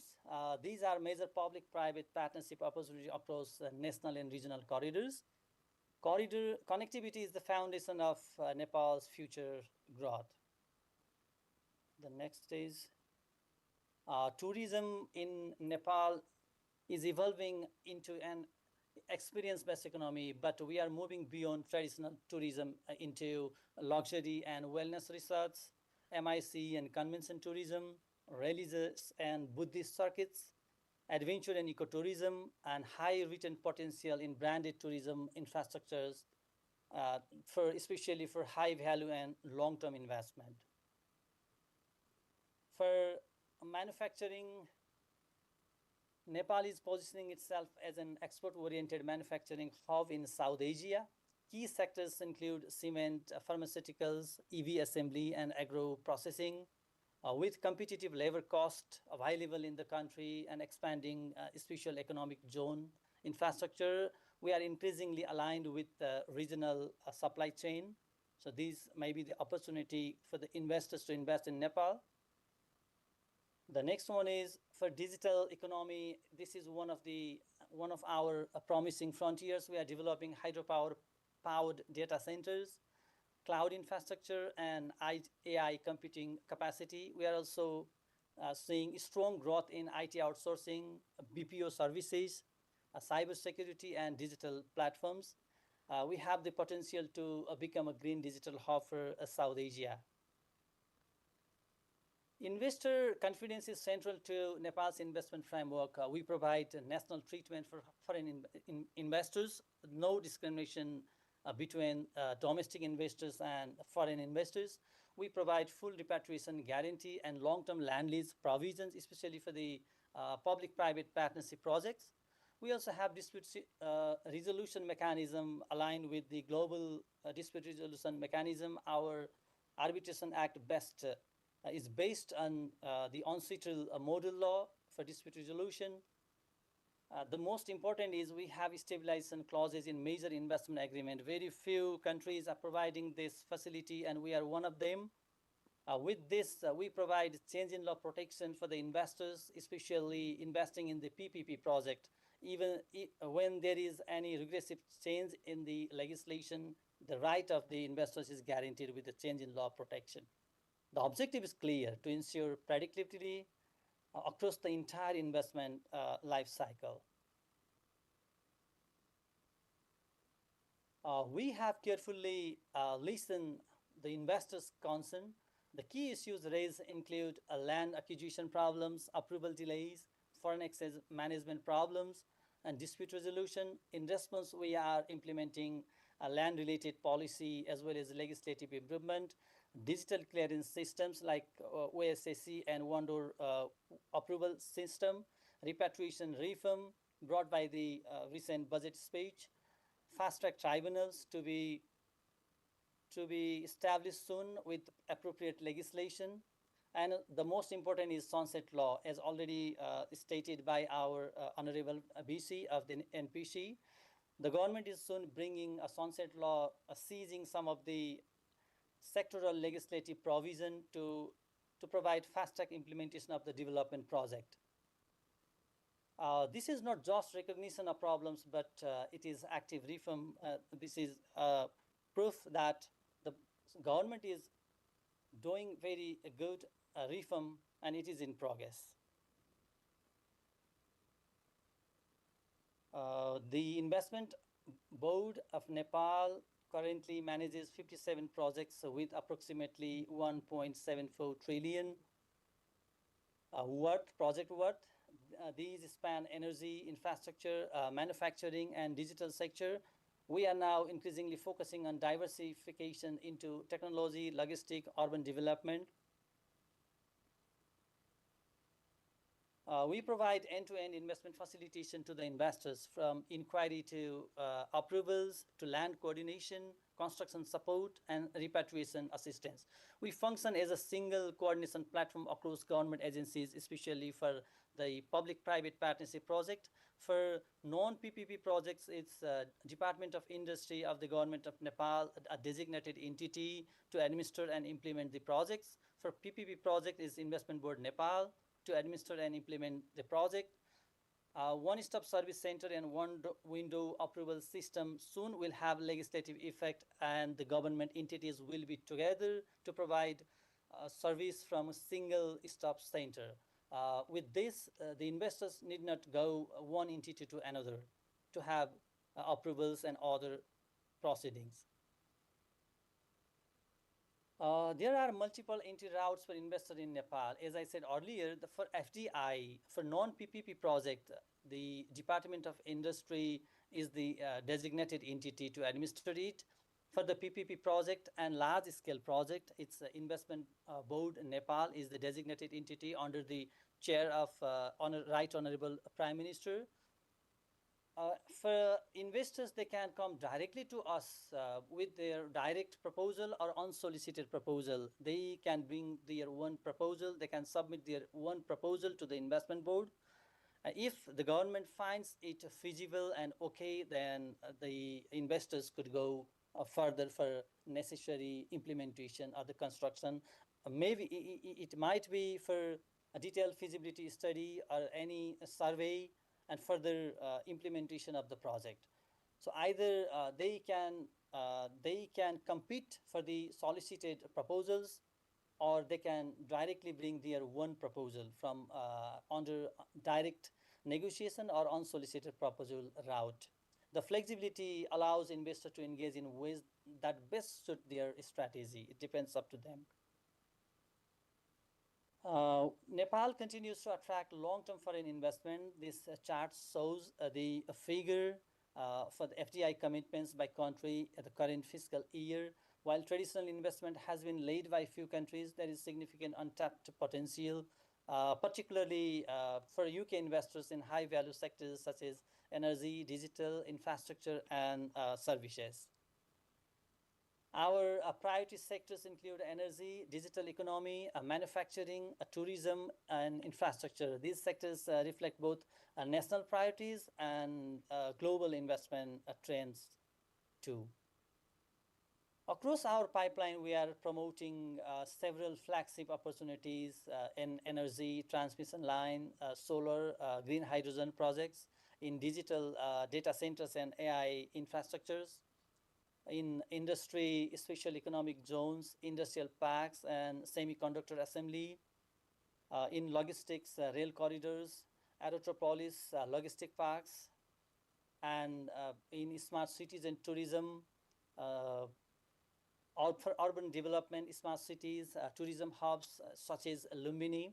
These projects are open for international collaboration and co-investment for a public-private partnership or a private investment. Let me conclude with this message. We are building a modern investment ecosystem based on reform, facilitation, and partnership. We believe UK investors bring global expertise, innovation, and capital that strongly complement our development priorities. The Investment Board Nepal stands ready to support investors throughout their journey. We have designated desk and desk officers to provide information relating to the projects or the priority sectors. You can come to us, you can write to us, you can come to us, you can visit us, or you can submit proposal. We are ready to provide the necessary information and facilitation further. I warmly invite you to explore Nepal not only as a market but as a long-term investment partner. With this, I conclude my presentation. The screen, you can see the email and official website of Investment Board. We are ready to provide further assistance or information relating to any investment proposal or the investment sectors. Thank you. Thank you very much. Thank you for your attention.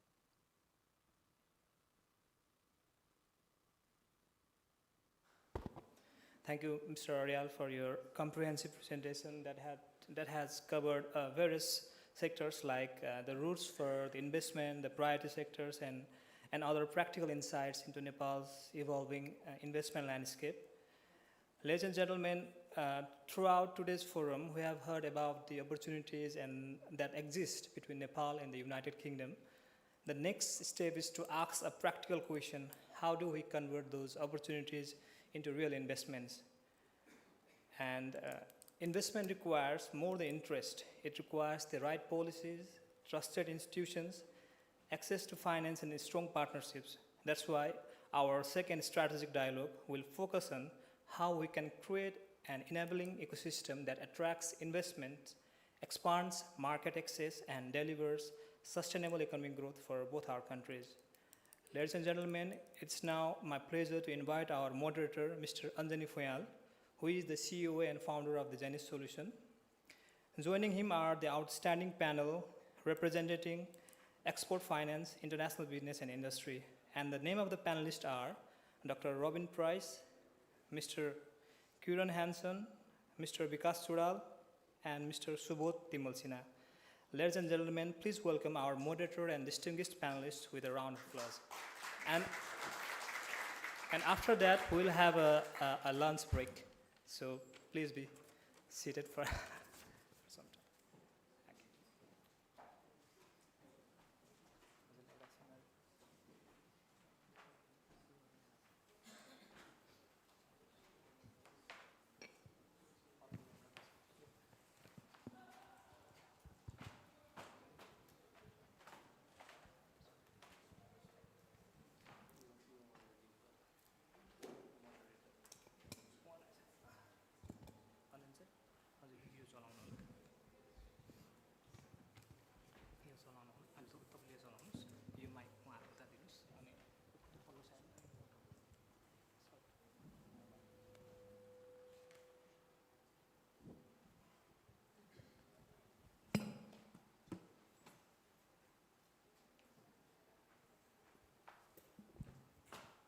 Hello everyone. Hello everyone. Namaste. Welcome everyone who joined from Nepal, Excellency, local dignitaries from London, and all the audience and guests. So usually in this forum, I have been always talking about tech, but I have other side of the story as well. I represent a company called Janis Solution. It's a UK headquartered company, and we invested in Nepal back in 2018 as a foreign direct investment. We were probably the first company to invest on as a cloud consulting provider company. And it is a great privilege for me and honor to run an investment panel today as an investor. Who have proven that we could invest in Nepal, we could make profit, and we could easily repatriate the profit back to UK as well. We have done that as a company as well. So obviously a lot of crowd here who is looking to invest in Nepal, hopefully you'll get an example of a successful model that has actually worked in collaboration between UK and Nepal. So here on the panel, we have 4 gentlemen from very different background. I get to know them in person just recently, but then I just realized I know them and their background from long time. So we have here Mr. Kiran Hansen. I would like to, maybe ask him to briefly introduce himself and then his relation with Nepal. Good afternoon to you. As I'm standing between you and lunch, I'll keep my comments to just about 2 hours, if that's okay, Angela? Yeah? Okay, thank you. Our association with Nepal is over 20 years, and we started with hiring 4 Nepali engineers and bringing them to the UK. About 10 years ago, and it was interesting actually, the first Dashain we had only 20 people. This year, with the diaspora increasing, it's 150. So that's wonderful to hear. Nowhere near as big as the local one, but still not bad. About 10 years ago, we became a major shareholder in Cinema Engineering, which is building large-scale hydro projects. And about 4 years ago, we established a resource center in Kathmandu. That's all. Thank you. No, awesome. And again,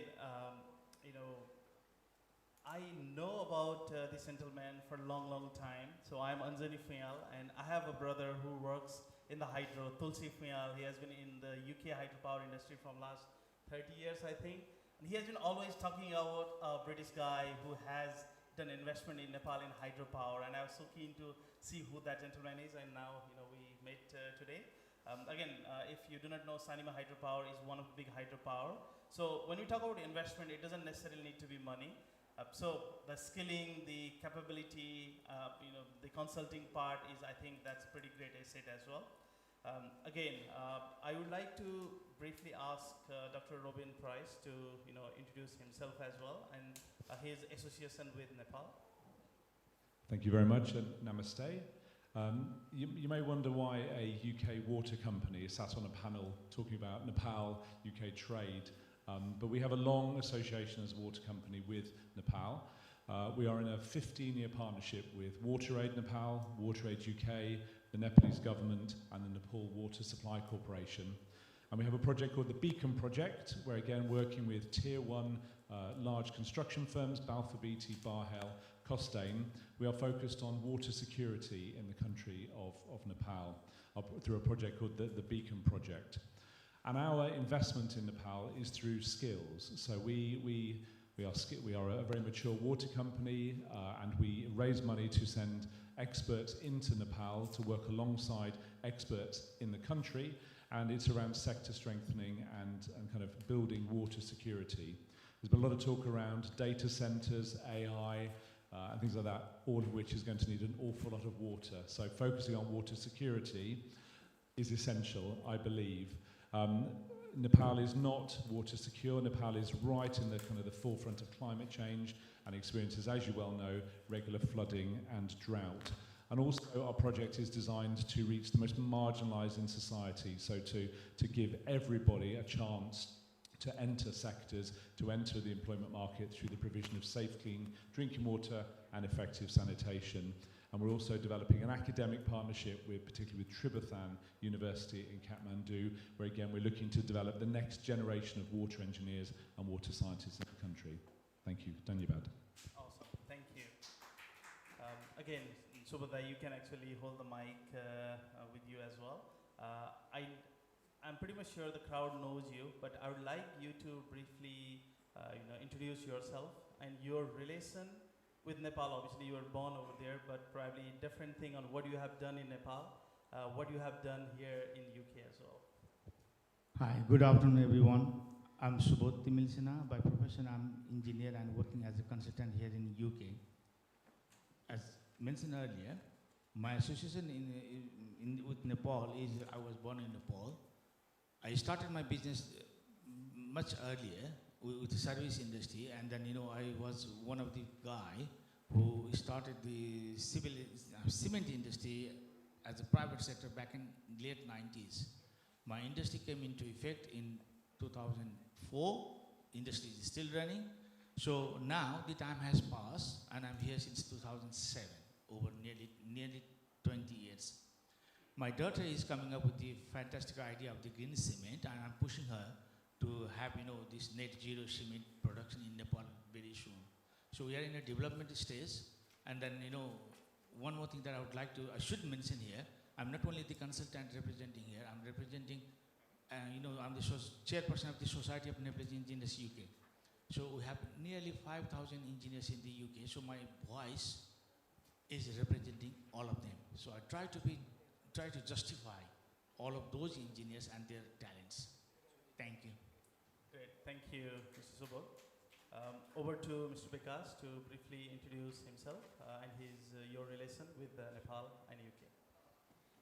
Thank you, Anjani sir. Excellency Ambassador. It's my privilege to be part of this important program. I'll give you my brief introduction about what I'm doing and what I am affiliated with. I am a Strategic Project and Funding Development Director in Nordic Global Investment Foundation, which is based in Copenhagen, Denmark, but I represent from UK. And I am very actively involved in Nepal. By heritage, I am a Nepalese and British citizen living in Belfast, Northern Ireland, last 25 years. So I heard before from the investment board gentlemen, they are looking for a strategic partner and sustainable fund. We at Nordic Global Investment Foundation, we have a very unique funding model. We provide, this is specially designed to support developing countries.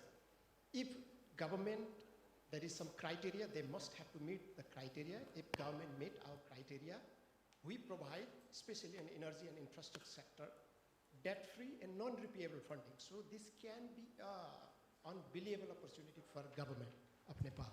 So I have a portfolio. I am a global Vice President for Global Business Development in Wi-Fi Corporation, which is based here, is based in US. So we specialize in renewable energy sector. We provide funding. We can also become a partner with the developer. Also, we can organize technology. So we are mainly involved in hydrogen, green hydrogen aviation, green hydrogen sector, green hydrogen ammonia sector, green hydrogen urea sector, sustainable aviation fuel, biofuel, and other renewable energy sector. So in this sector, government and any developer, they are interested in Nepal, they can contact with us, and I can support from UK. And apart from that, I have another portfolio as well. I am actively involved in Nepal. Very currently, our project have been recognized by the government of Nepal, especially on the biofuel. I am board member of our company based in Nepal, which is called Kian Chemical Industry. I am board member of the industry, and we are planning to develop a biofuel project, first biofuel ethanol project in Nepal. I think you have heard. Recently, government have already announced that one. So in this sector, and apart from that, I am also very involved with taking UK businesses and consulting group which can provide facility, we can provide service in Nepal. So I'll be explaining on that later. Great, Vikas. Thank you for the introduction. Now, when we talk about investment, sometimes, we think investment is like a very broad topic, but then, investment need to be used on a certain sector. It's such a great combination here. We have Mr. Subodh, who have done large-scale projects in Nepal, similarly in UK as well, on the development side. Again, we have expertise here working primarily into water and again hydropower as well. And now me coming from a technical background, right? So the investment sector that I'm trying to identify, you all can guess, right? So a lot of people are related to Nepal. So what do you think is a very buzzing thing in Nepal at the moment in terms of the development and investment? Anyone from the audience can tell? I'm trying to make it more interactive. I know it's a long day. People might be feeling sleepy. So, any idea what is buzzing in investment in Nepal at the moment? It's all over the media. Hydropower, security. Sorry? Net zero. Someone said AI. Data center. Yeah, that's the word I was keen to hear actually.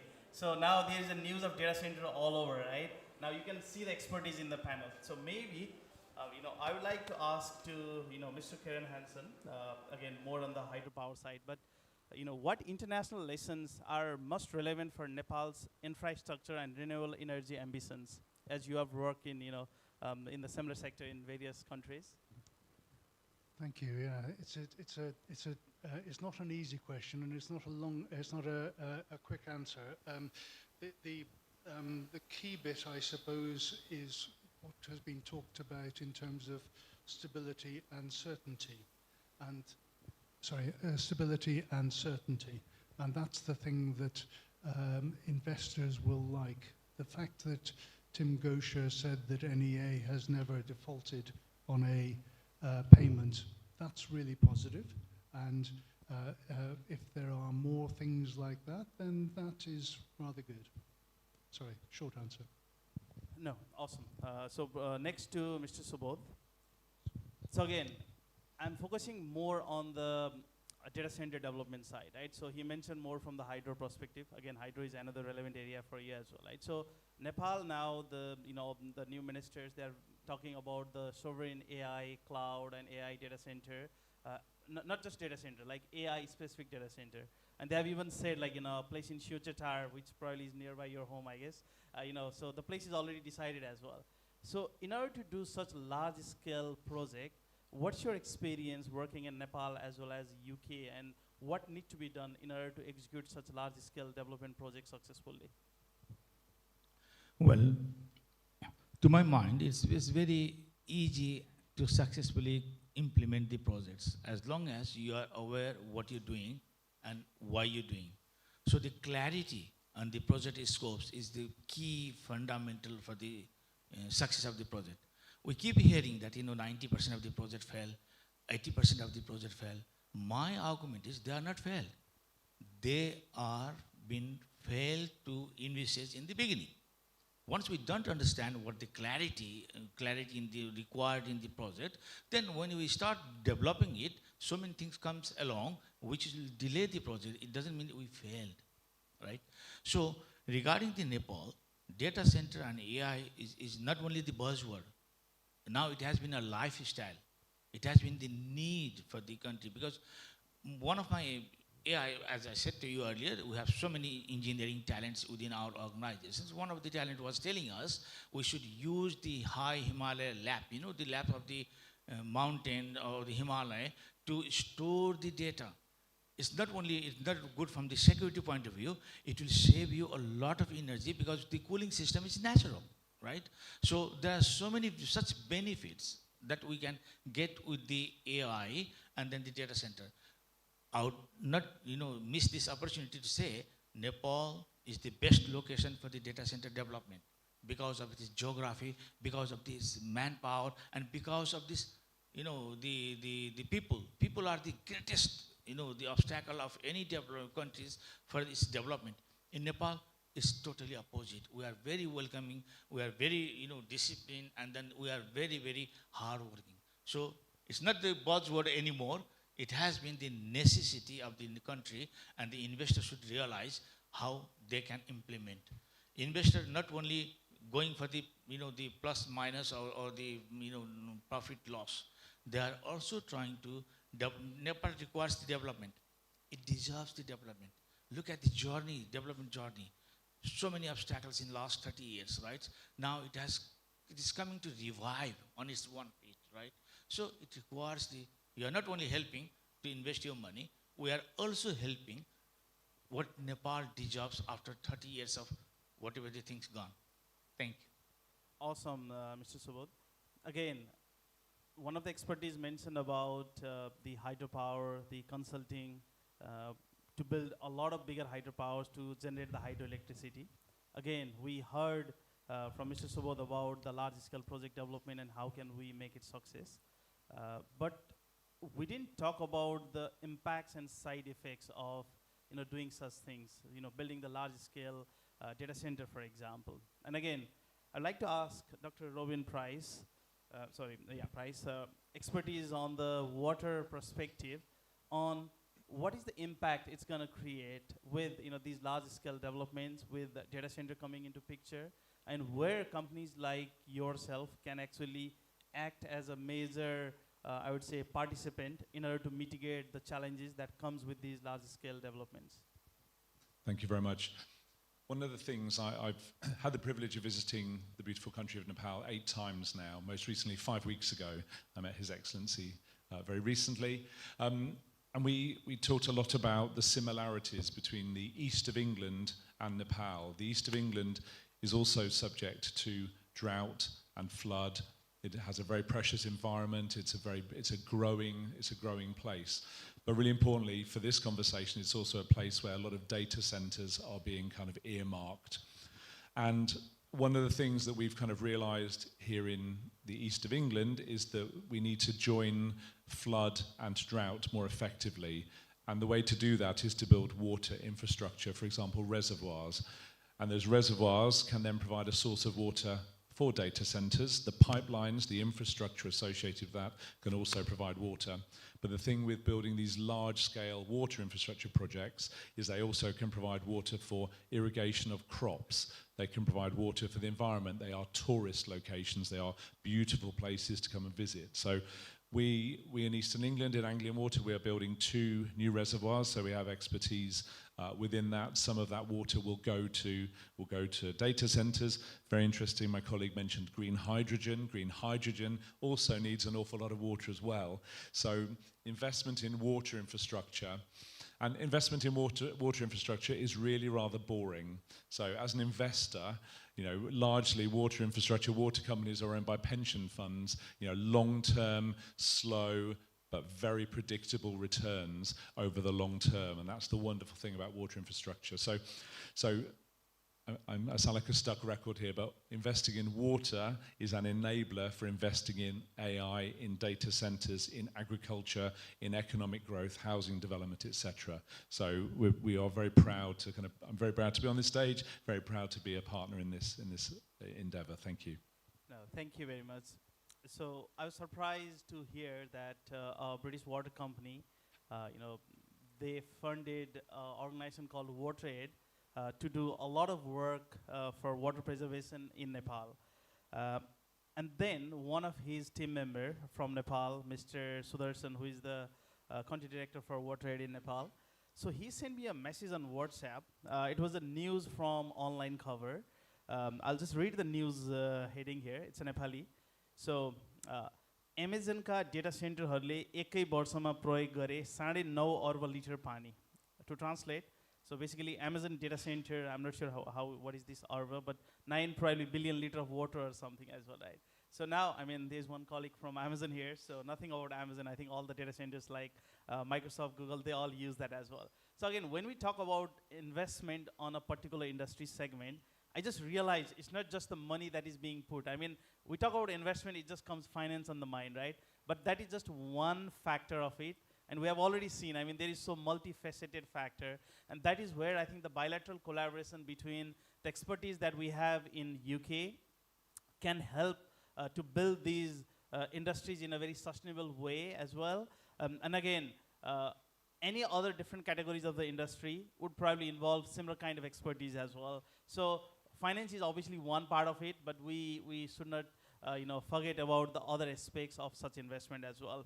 Now, talking about finance, I would like to pass it to Mr. Bikas on, we talked about the expertise here, the hydropower expertise, the consulting expertise, the side impact mitigation expertise on the water side, large scale project development expertise, right? So even though it's a primary factor, so how are organizations, the investors, where either you are directly involved or the global investors, how can they be involved on financing on these kind of projects in Nepal? Thank you, sir. I think I would like to emphasize on the first question you asked with the audience. I think that is very important questions. And some audience says security. Yes, that is one part. There are three major parts in Nepal perspective. First, security of investment. Second, a bankable project. And third one is hedging solution. So I will give here first emphasis on a hedging solution.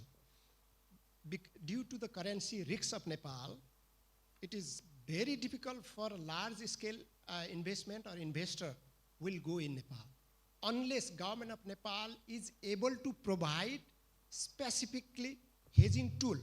So I will not only appeal, I will inform all the audience as well, and also I will appeal government of Nepal. And on this specific issue, I would like to make a little bit attention to our ambassador. And I think few years ago, I met in Kathmandu, and I specifically discussed this issue, and I provide all the information because I have involved in Nepal with all successive finance minister to resolve this hedging issue. Without hedging, proper hedging tool, it is impossible, large investment. So, and government asks us to provide our proposal. And successfully, I negotiated with our UK-based, one of the largest hedging company in the world, which have over 500 billion of per annum volume of transaction. That, which is called Miltech FX, which is, I think, few miles from here. They have expressed interest, and we submitted our proposal in 2021 in discussion with a number of times with the finance minister. And under the background of our proposal, government brought hedging regulation. Now it is in effect, but still government of Nepal is not able to identify the hedging entity in Nepal. They are not able to provide approval. So we have negotiated with the NIFRA, Infrastructure Bank of Nepal, and our Miltech FX UK-based group and the NIFRA have already agreed.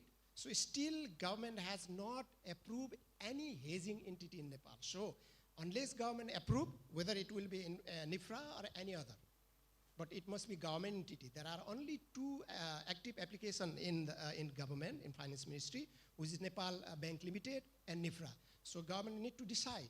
Unless government is not able to provide the hedging entity, it is impossible in my experience. So I urge government of Nepal, finance minister. I heard in last fiscal budget announcement by the finance minister, he also talked about the hedging solution, but they have to make the decision. If they want to attract the foreign direct investment, we need security. Thank you. No, absolutely. I think, the forex risk. So again, if people here in the crowd may not know hedging, would you actually just explain hedging in probably one simple sentence? So it is especially, it will deal with the currency risks. The fluctuation of, US dollar fluctuation, UK pound sterling fluctuation, every day Nepal currency valuation going down and down, how the investor feel their investment and secure. If there is a proper hedging tool, that will secure the investment. So they can peacefully, they can think our investment is secure, we can bring back. Thank you, Vikas. So again, it's more of an investor confidence tool as well. So my final question to Mr. Kiran. Again, you have done investment from quite a long time. What will enable other companies to think Nepal as an investable location? I mean, what attracted you, and why are we not able to attract, peers from your circle, for example? Just one line, if you have to tell it to the Prime Minister of Nepal. The people is the answer. The people is, we've talked about the Nepali people being skilled and willing workers, and I think this is the key bit. is that when you see people who are hungry and willing to work, then that makes it easier to invest. If you combine that with some honesty and integrity, then that makes it easier as well. So all the things that Bikash here has just talked about are important, but in the end of the day, you deal with people.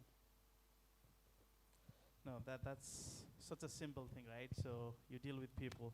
That's so powerful as well. Probably to Mr. Subodh. So again, Mr. Subodh, you have been involved with a lot of bigger projects in Nepal and probably even multi-fold bigger projects in UK as well, right?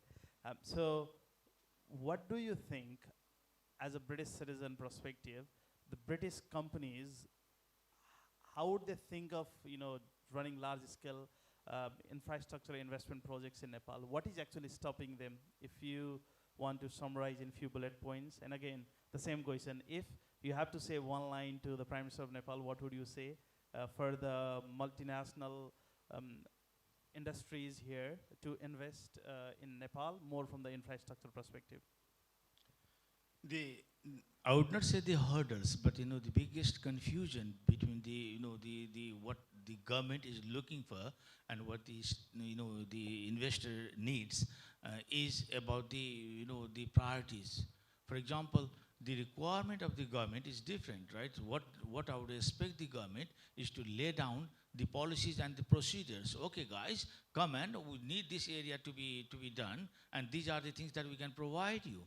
And that gives a kind of security, sustainable economy, as it was previously mentioned by Excellencies Rob Fenn. And then all those things will be addressed as soon as the government have a clarity on its priority, right? And then for the bigger infrastructure, what the investor require is, apart from the security, the technical know-how in the local market. Without the technical know-how, we can't do. So government should prioritize the research and development in this process. I get to say the finance minister prioritizing the research and the development in Nepal.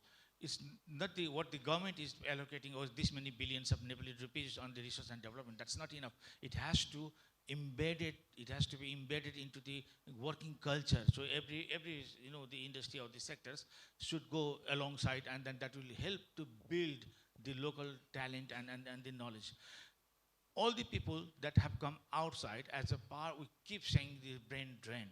Now the time has come to flip it, brain drain. So whatever the knowledge that has gone outside and learned a lot has to now be attracted, so that we'll have the local resources to help the investor to bring their investment with confidence. I don't understand about the further regarding the hedging and then the other things, but that is the clarity that government should provide. If you do this, these are our priority, you will be getting this benefit from the government. That will give investor more confidence. That's what my understanding is. No, absolutely. And again, to add on that point, so the government has actually started an initiative called BGC, Brain Gain Center, and the registration is open for all diaspora people as well to be registered.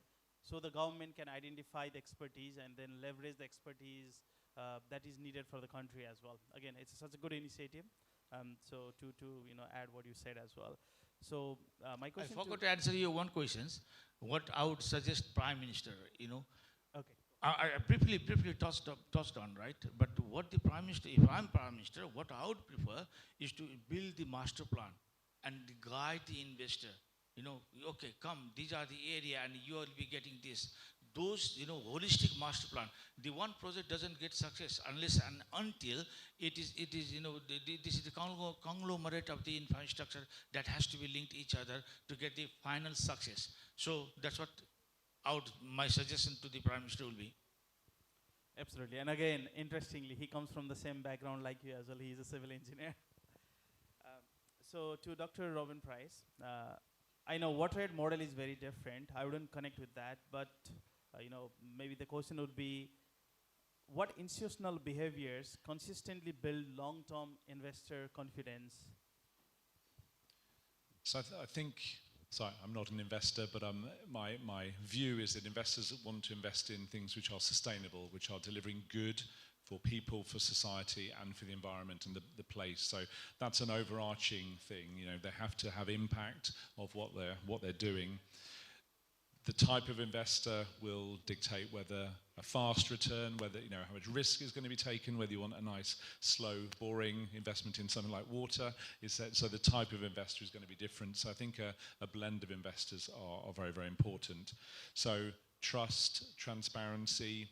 I think what is wonderful, and the energy in this room, and I had the privilege of joining for dinner last night, is this is a two-way partnership. And I was very struck by the conversation about the impact of Nepalese students coming over to the UK, the benefits that they bring to the UK from coming over. What we need to do here is make sure they go home, I think. Make sure they go home and bring their skills back home. So creating Nepal as a powerhouse of innovation, a powerhouse of industry, creating those well-paid jobs which people can come over, get their education overseas, but go home and take those skills and then work with British companies, with UK institutions. It's a wonderful circle of optimism and hope, I think. Thank you. Yeah, sure. Could I just add to that? Because my family background is Irish, and we, as a nation, went around the world and populated around the world. More recently in the UK, the Polish came to work in UK and did the same sort of thing, and it works. Exactly what Dr. Pricer just said. I wonder whether we can make it easier for things like apprenticeships, things like the technical skills. Not everybody's going to be doing AI. I know it's the big topic, and I know everyone wants to chat about it, but the physical skills, we're a million miles off of robots being able to do everything. The technical skills, people who can physically do things, gosh, now that's something really quite interesting. Great. So for Vikas, again, one-liner summary on what would enable likes of companies you work with, or like, you know, various other financial investment companies. I mean, we have likes of BII, Dolma, and Business Oxygen, various companies investing, but not many companies who have been doing the financial investment. So what is the one-liner for the government of Nepal on what will enable the country to, you know, bring a lot of investments? That is a different way of thinking previous government and this government, and I genuinely believe this government will take a very responsive approach with us. And there are government funding as well and private funding as well. I'm very much involved in private funding. We are small project, medium to very large size project, which is a game changer for like Nepal. If they present government rightly understand the model of our debt-free, non-repayable funding, there is no any cost involved in whole process. It will be game changer, but they have to come very responsibly. That's another thing. And another, conventional debt and equity markets, Nepal have no access in international capital market due to lack of our internal resources, economic condition, and credit rating. There are so many issues, like one of the hedging issue, which government is not able to solve this issue. So government need to resolve this issue as early as possible, so they can discuss genuinely like us in international capital markets how we can attract private investment in Nepal. So now I am involved directly with the ethanol project, which is about 3 phases project, 116 million project. In first phase project, it's about 35 million. We, Nepal Bank, are very interested on this project. What so because we like to take from the UK. I'll cut you our off. Technology, our investment. So government need to resolve this issue. Yeah. So again, one-liner. I think the listing, the ranking. So the time is off as well. I've done a timer. So perfect. We are right in time. Again, I'm not sure. Can we just get one question from the audience maybe, and then we can wrap it up? If anyone has any questions. So again, I try to frame the investment more from the hydro, water, the ecosystem perspective. So yeah, one question. Please make it very brief and point it to the panelists whom you want to ask. Thanks very much. Yeah, I'll try to make it very briefly. My name is Bishnu. I'm from the University of Leicester. I was quite struck by the issue raised by Dr. Price about the fact that Nepal is in water insecurity, or possibly could be in water insecurity situation, whilst we have always learned that Nepal is the second richest in fresh water resources and that kind of thing, just after Brazil. In relations to your aspiring projects in Nepal, have you identified any potential areas where there will be opportunity for you and your associates to invest, particularly perhaps maybe in areas where the government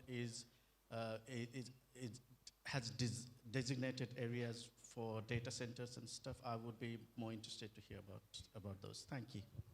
So very briefly, so our work initially started in the city of Lahan in Sirahar district, and we are now looking across the whole of the Madhesh province in the Terai, so a very, very dry area, but also subject to a lot of flooding.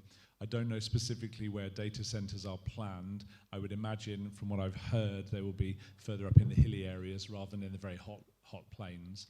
But we've learned, your point is correct. Nepal has 2% of the planet's fresh water, but the problem is with climate change and with kind of political kind of conversations with India. An awful lot of the water flows into the groundwater, becomes polluted into rivers, and then disappears into northern India. So capturing the water that has arrived, that starts in Nepal, capturing it there, keeping it there, and putting it to the best possible use for the country of Nepal has got to be a way forward. Great, thank you. So just to summarize 2 points, right? So the investment obviously is the finance, but there are so many different sectors that is attached to it as well. And hence there is so much opportunities to collaborate between 2 countries to do the investment which goes in a sustainable way. Thank you very much to all the panelists and audience. Thank you.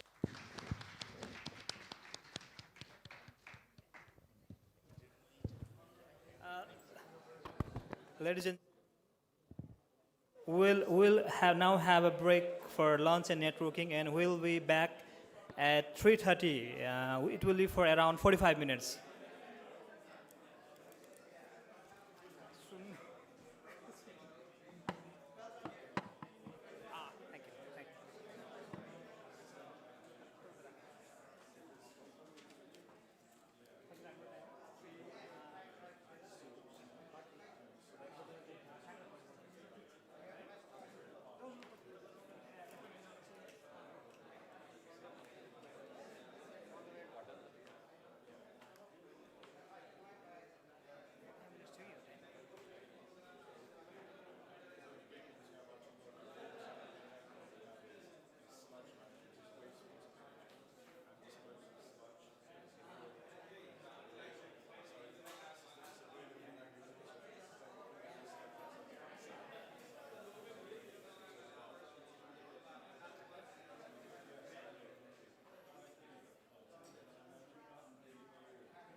This, let's see. This was the bag.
Good afternoon, ladies and gentlemen, and welcome back.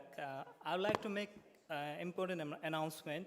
One of the participants' car's keys has been misplaced. If anybody had found it during the lunch break, you can just provide it in our registration desk. The car key has been missing, so yeah, the car key.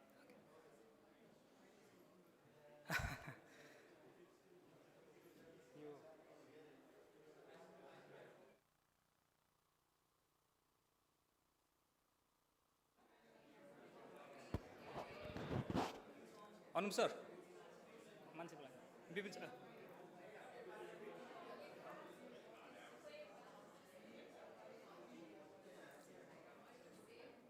I hope you had enjoyed lunch and had an opportunity to continue your conversations with fellow delegates. We now resume with an important perspective on investment. British international investment has played an increasingly significant role in supporting private sector development across emerging markets. It is therefore my pleasure to invite Mr. Colin Buckley, Managing Director and General Counsel of British International Investment, to share his remarks on UK-Nepal investment and FDI prospects. May we all have a round of applause to welcome him on the stage, please.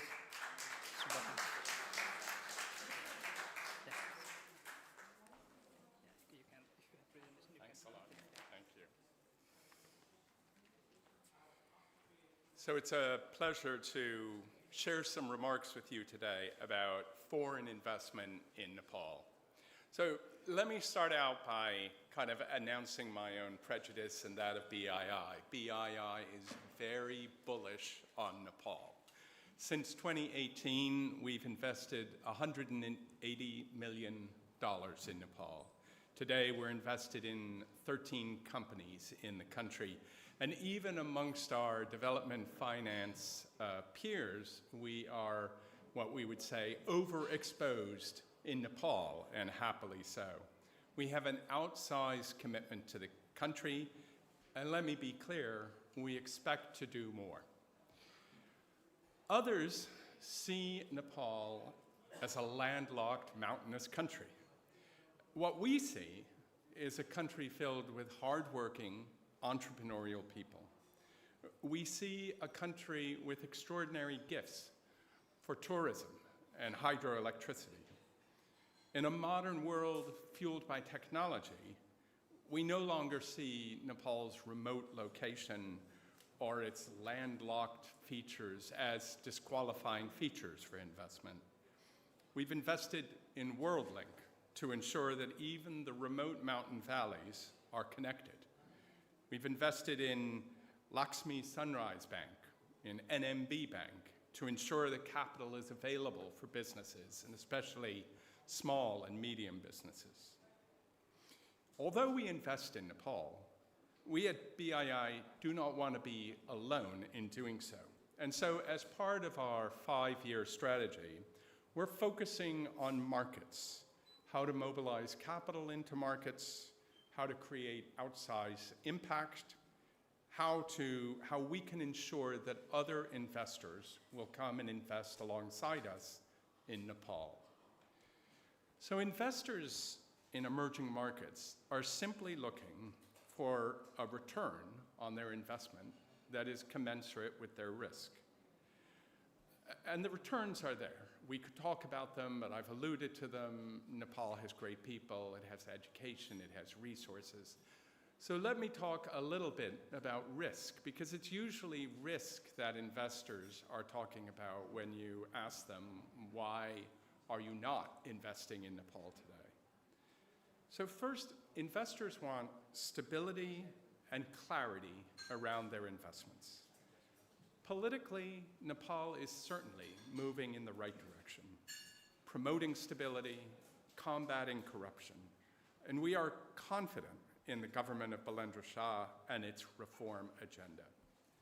However, Nepal remains a country, like many similar countries of its size and development, where positions on issues such as tax and business charges sometimes remain ambiguous. And ambiguity, to be honest, chills investment. Often, ambiguity chills investment, frankly, more than adverse regulation does. So if I had some advice for the Nepali government, it would be to aim for clarity and consistency in its policies, and especially its economic policies and its policies around investment. And policy matters. BII, alongside Switzerland and the Dutch government, created Invest for Impact to promote investment readiness in the market of financial institutions in Nepal. And over the period of Invest in Nepal, FI investment grew from 75 million in 2020 to 850 million in 2025. So it is worth paying attention to policy reform. Second, we all need to do a better job of advertising successful investments in Nepal. I think we struggle with humility. The Nepalese are a humble people. British are perhaps even more humble. So we need to do better. Investors are lemmings. They follow each other. There are great stories in Nepal, and there will be more. We need to tell them. So if a company, for example, like WorldLink proposes to float in Nepal or in another exchange, we should ensure that that success is widely known. We need to plan today to advertise those successes tomorrow. There is no room for humility when we are trying to attract investment into Nepal. Third, although I've been asked to talk about foreign investment, let me talk briefly about domestic capital, because domestic capital is perhaps even more important than foreign capital in the short term. In 2024, the combined portfolio of international DFIs in Nepal was about 575 million euros across 40 companies. When I'm in Nepal and I speak with domestic funds, they are investing multiples of that in multiple companies. Foreign investment is important, and without doubt, it is foreign investment that will be the wave that fuels the large-scale economic growth that every government is aiming for. But let us not ignore or disadvantage domestic capital, which is quicker, more widely distributed, and often more visible to people in Nepal. Finally, we development actors have to work differently to support Nepal. Invest in Impact is successful because it represents a dialogue between DFIs, law firms, the government of Nepal, between banks, investment funds, young people, diplomats. Partnership is an overused term, but it is critical to making a step change in markets like Nepal. The people of Nepal and its government are taking extraordinary steps in strengthening their country, and they deserve more than our support. They are entitled to demand that we act as their partners. Let me finish with this observation. Part of my job is to attend international conferences like this on development. Sometimes I feel maybe too many conferences. But I can report back to you from those conferences in Paris, in Madrid, in Washington, D.C., in New York, in Cape Town. I hear more and more about Nepal. And Nepal is spoken of as an example of how partnership, good policy, technology, and hard work are combining to increase investment and to fuel economic growth. Nepal has many gifts: beautiful mountains, abundant water. I think we can add one more. In a time of global financial hardship, Nepal has a following wind. Let us make the most of it. Thank you.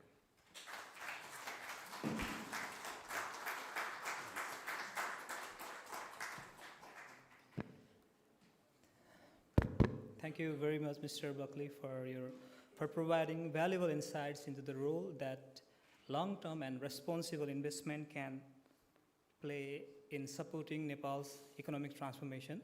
We sincerely appreciate your perspective and your continued interest in Nepal.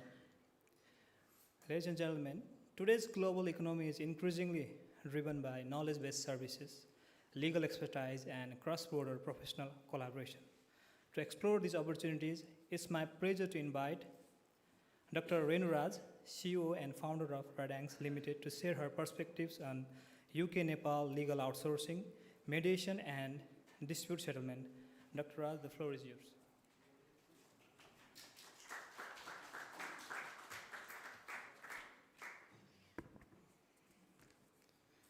Good afternoon, all of you. I hope all of you have taken lunch and now relax. So we are waiting for tea only, evening tea. So Excellencies, distinguished guests, ladies and gentlemen, it is great honor to stand before you today at the Nepal Embassy in United Kingdom and to share some thought of subject that I believe deserves greater attention: the future of UK-Nepal legal outsourcing, mediation, and dispute resolution. This is not simply a legal or technical topic. It is at its heart a story about trust, cooperation, and shared opportunity between two nations that already enjoy a long and warm friendship. The UK approach to dispute resolution, the United Kingdom has long been recognized internationally for its structured and mature approach to resolving dispute. Over many decades, the UK legal system has moved away from a culture where every disagreement must end in the court, towards a culture where mediation, negotiation, and early resolution are seen as sign of strength, not weakness. Litigation is often slow, it is often expensive, and in many cases, by the time a judgment is finally delivered, the relationship between the parties has already broken beyond repair. Mediation offers something different. It is offered a process where neutral, trained professional helps both sides understand the real issues, separate the emotions from fact, and search for a solution that works for everyone involved. This is about the mediation. What is the future now? Going to the litigation and struggling for years together, generation to generation, to get the resolution. Now the mediation has been accepted legally, and any court in the world, it is mandatory now. No case can move forward unless you go for the mediation. That is the future now. It is just like the computer entered in the universe, in our world, and our parents, they were laughing when we started computer when we were very young.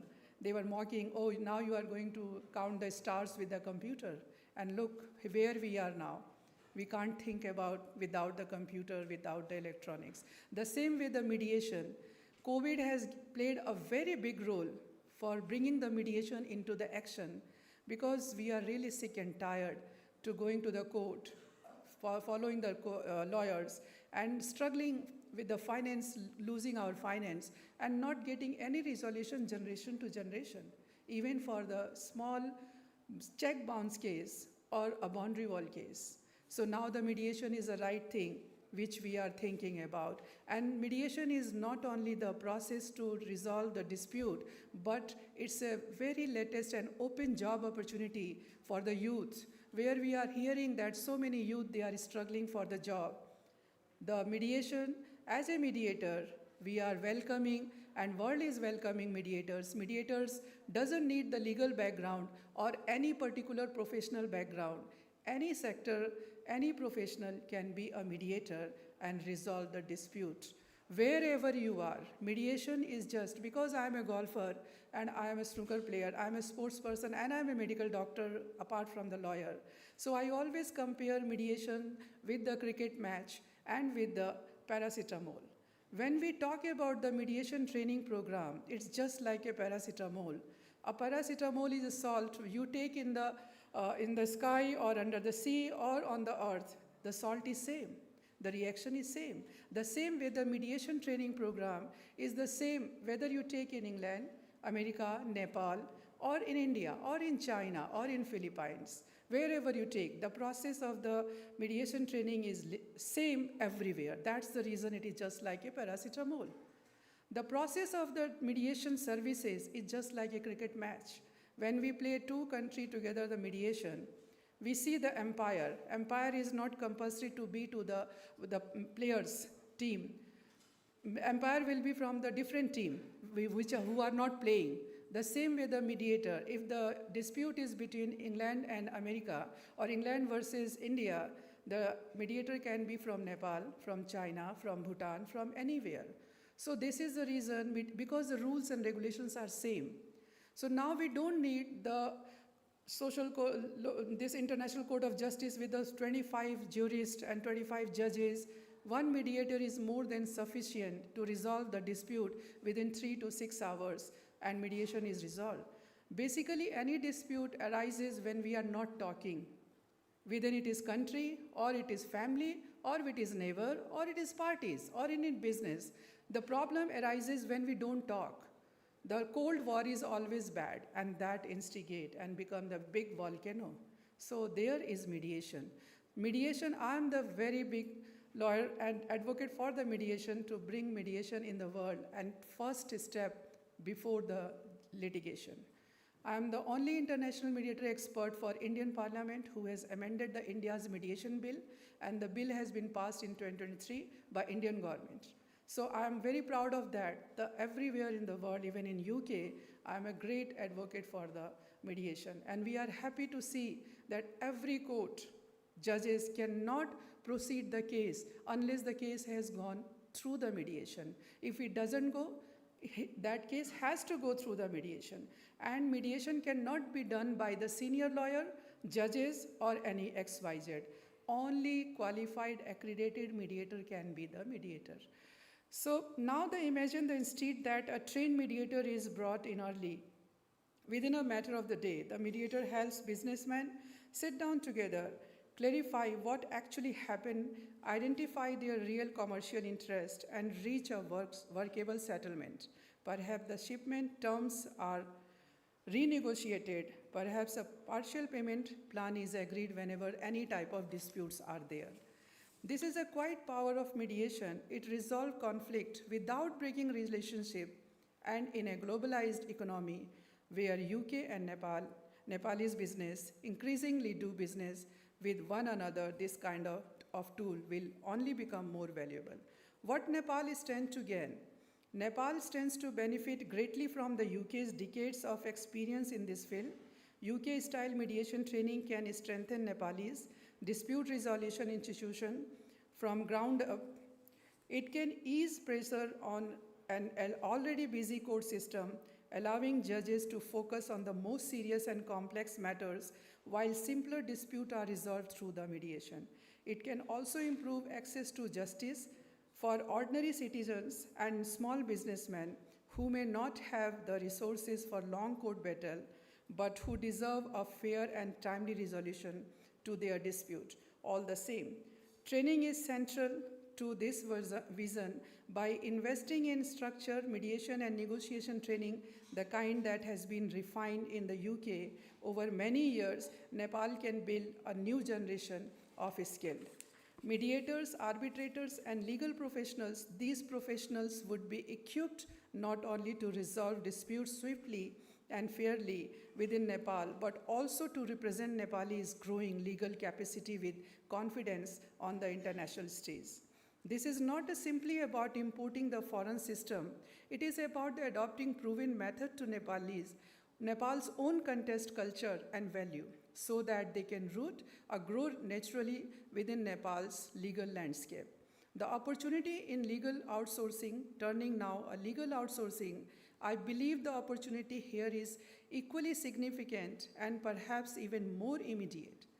UK law firms today face constant pressure to deliver high-quality legal services, to compete too competitive cost, legal research, documents review, contract, drafting, supports, and case preparations all required skilled professionals, but not all of this work required a solicitor.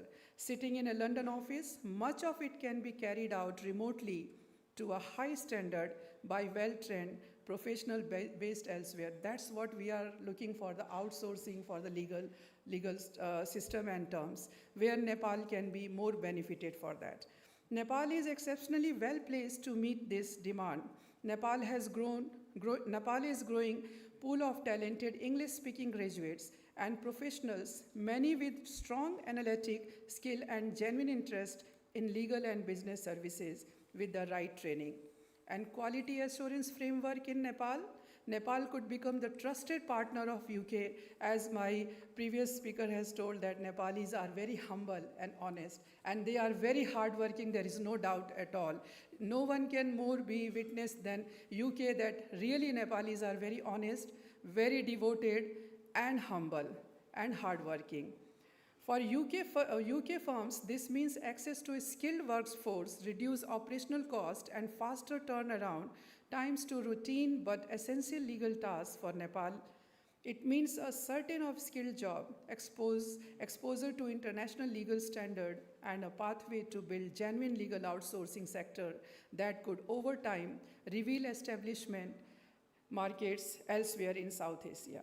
I want to be clear that this is not and I should not be one-way arrangement.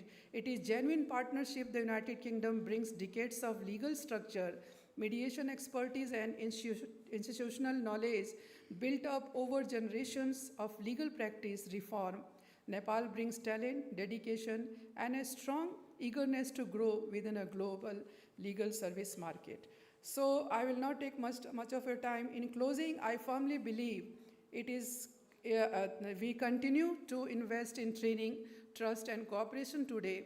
We lay the foundation for a long-term partnership between the United Kingdom and Nepal, one built not merely on legal transactions, but on serve value of fairness, dignity, and mutual respect. Such as partnership, nurtured carefully over the years ahead, has a potential and benefit lawyers, business, institutions, and ordinary citizenship in both our countries for generations to come. Thank you very much, and I look forward for many of you to promote mediation and bring the youth together to get new job. In place of sitting at home, they should become a mediator, and they can do the work very wisely. Thank you.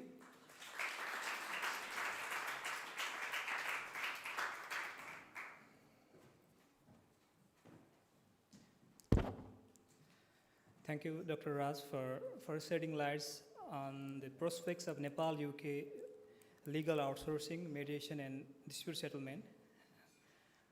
We now turn to another sector where Nepal has significant potential to expand its international engagement, that is professional accounting services. Ladies and gentlemen, please join me in welcoming Mr.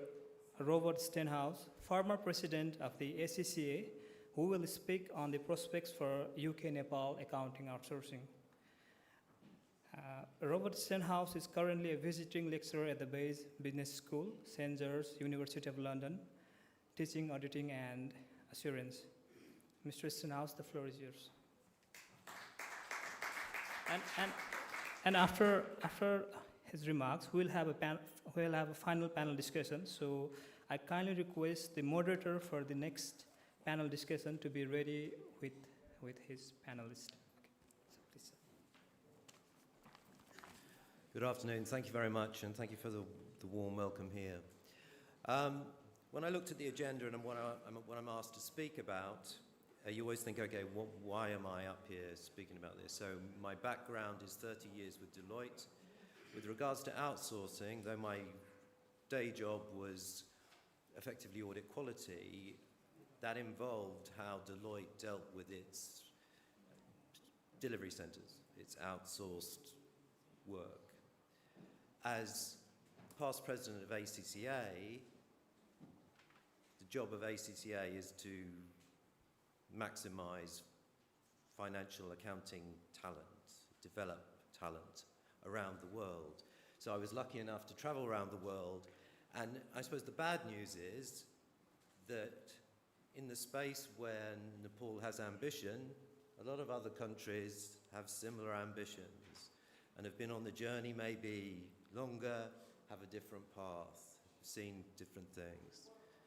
The final bit is, at the moment, I'm a visiting lecturer at Bayes Business School, and we've heard a lot about, I suppose, youth unemployment, graduate unemployment. And I can say that over the last 3 years, that the most depressing thing that I face when I teach my students is the trouble that very talented people are having securing jobs in the finance sector. So it's not an easy market. So what are we talking about with regards to outsourcing? We're really talking about a dynamic blend of talent and technology, okay? And the word that I emphasize there is dynamic, because the world is changing so fast, okay? The technology that businesses use is changing so fast. People's experiences, the way they communicate is changing. So the people and IT mix needs to be dynamic. Why am I stressing that? Is because in the past, many outsourcing arrangements have been one and done. We get some people in, we get some IT in, we have an output. But actually, that's a recipe for disaster because the output's no longer fit for purpose in 18 months. The people are bored and the technology's out of date.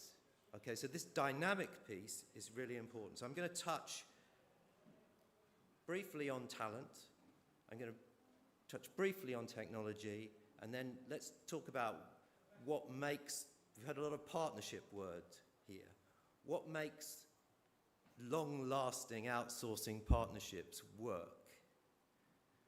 Okay, so the talent point, the commitment to education, and I'm very pleased to be associated with 2 organisations that believe in lifelong learning, continual professional education. When you talk about provision of education, it's important as the person being educated and the provider of education that there's a recognition that it doesn't stop, that it's ongoing, it's not a once and done aspect. So that kind of mentality, even though there may be contracts to deliver, is really important. Why is it really important?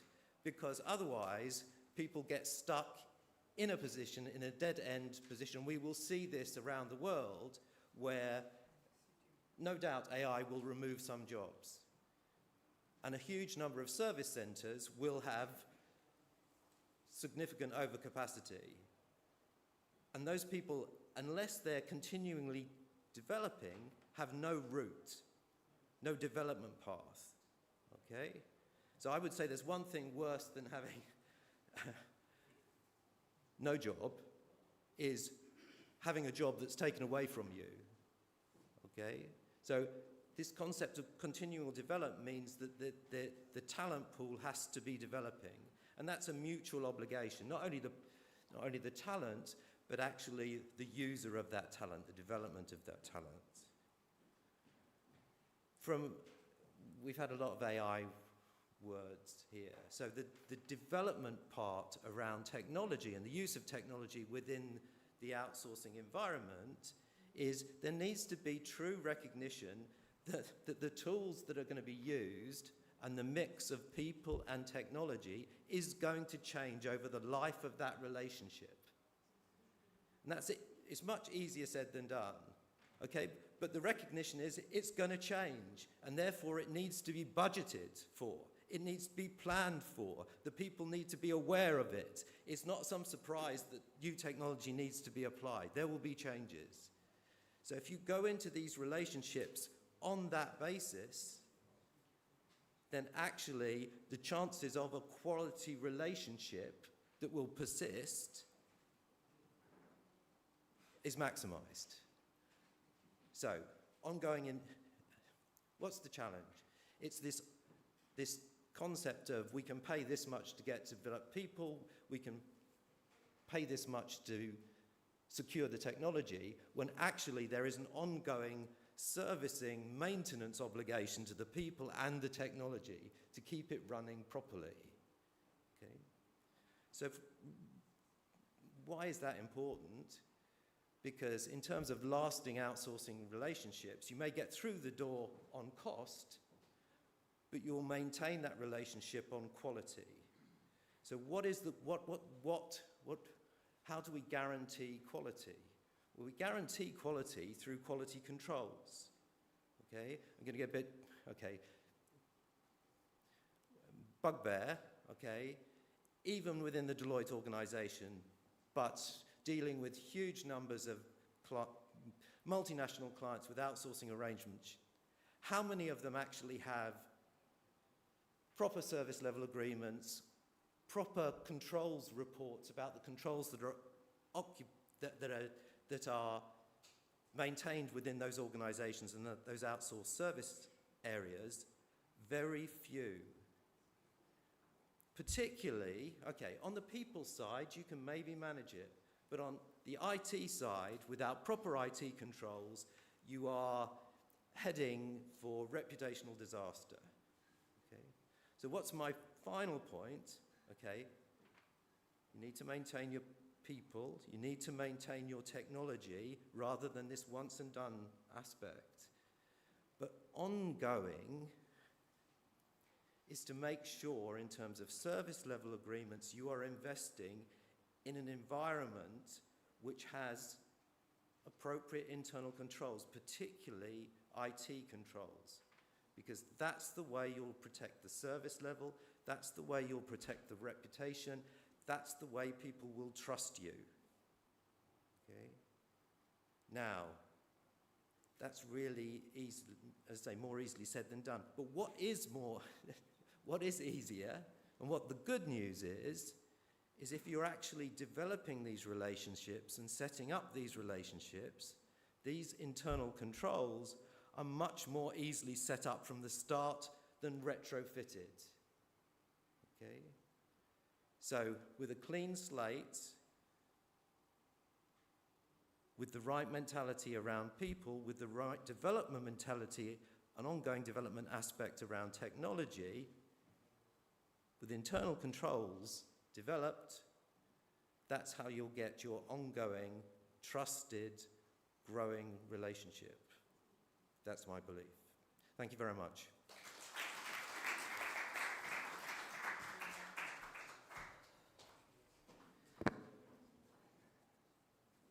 Thank you, Mr. Robert Stenhouse, for your wonderful remarks.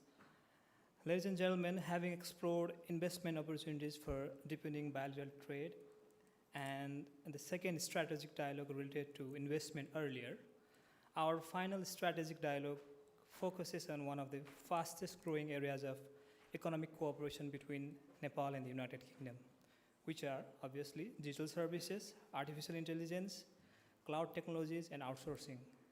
These sectors are redefining global commerce and creating new opportunities for countries like Nepal. This session will explore how our two countries can work together to harness these opportunities and build a future-ready digital partnership. To moderate the discussion, it's my pleasure to invite Mr. Niranjan Kumar, who is the CTO of the Genesis Solution. And for the discussion, our panelists are Dr. Rajesh Pathak, Mr. Russell Ward, Mr. Asutosh Pateria, and Mr. Saroj Sapkota and Mr. Jay Paudel. Ladies and gentlemen, let's welcome our moderator and distinguished panelists with a round of applause. Thank you.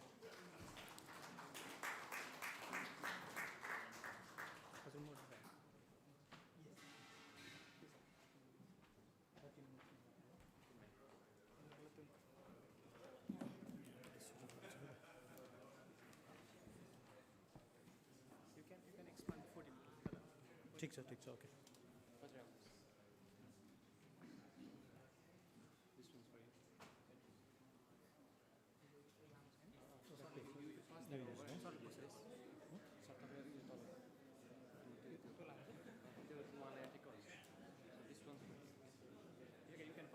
That's just for you because it's short.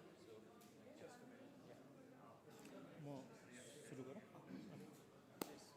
All right. Good afternoon, everyone. My name is Niranjan Kumar. I'm the Global Technology and Security Officer at Genis Solution. And I have the privilege in working with organizations across UK, Europe, United States, Asia, Africa, and Middle East, while remaining deeply connected with Nepal's tech ecosystem, which is why I find today's discussion very exciting. So around the world, artificial intelligence is rewriting the rules of competitiveness. Software can be built anywhere. Professional services can be delivered almost anywhere. Capital can flow anywhere. So the question is, why should the world choose Nepal? Right? So, and what if in 5 to 10 years' time, Nepal becomes a globally recognized hub in technology, innovation, and knowledge services? The future no longer feels impossible. So from my vantage point, it feels achievable. And that's the conversation we're here to have. So we have fortunate today to have an exceptional panelists here. We have a diverse perspective from engineering, transformation, cloud and AI, professional services, and digital products. So I would like to start, so I'll sit down, and I would like, is this on?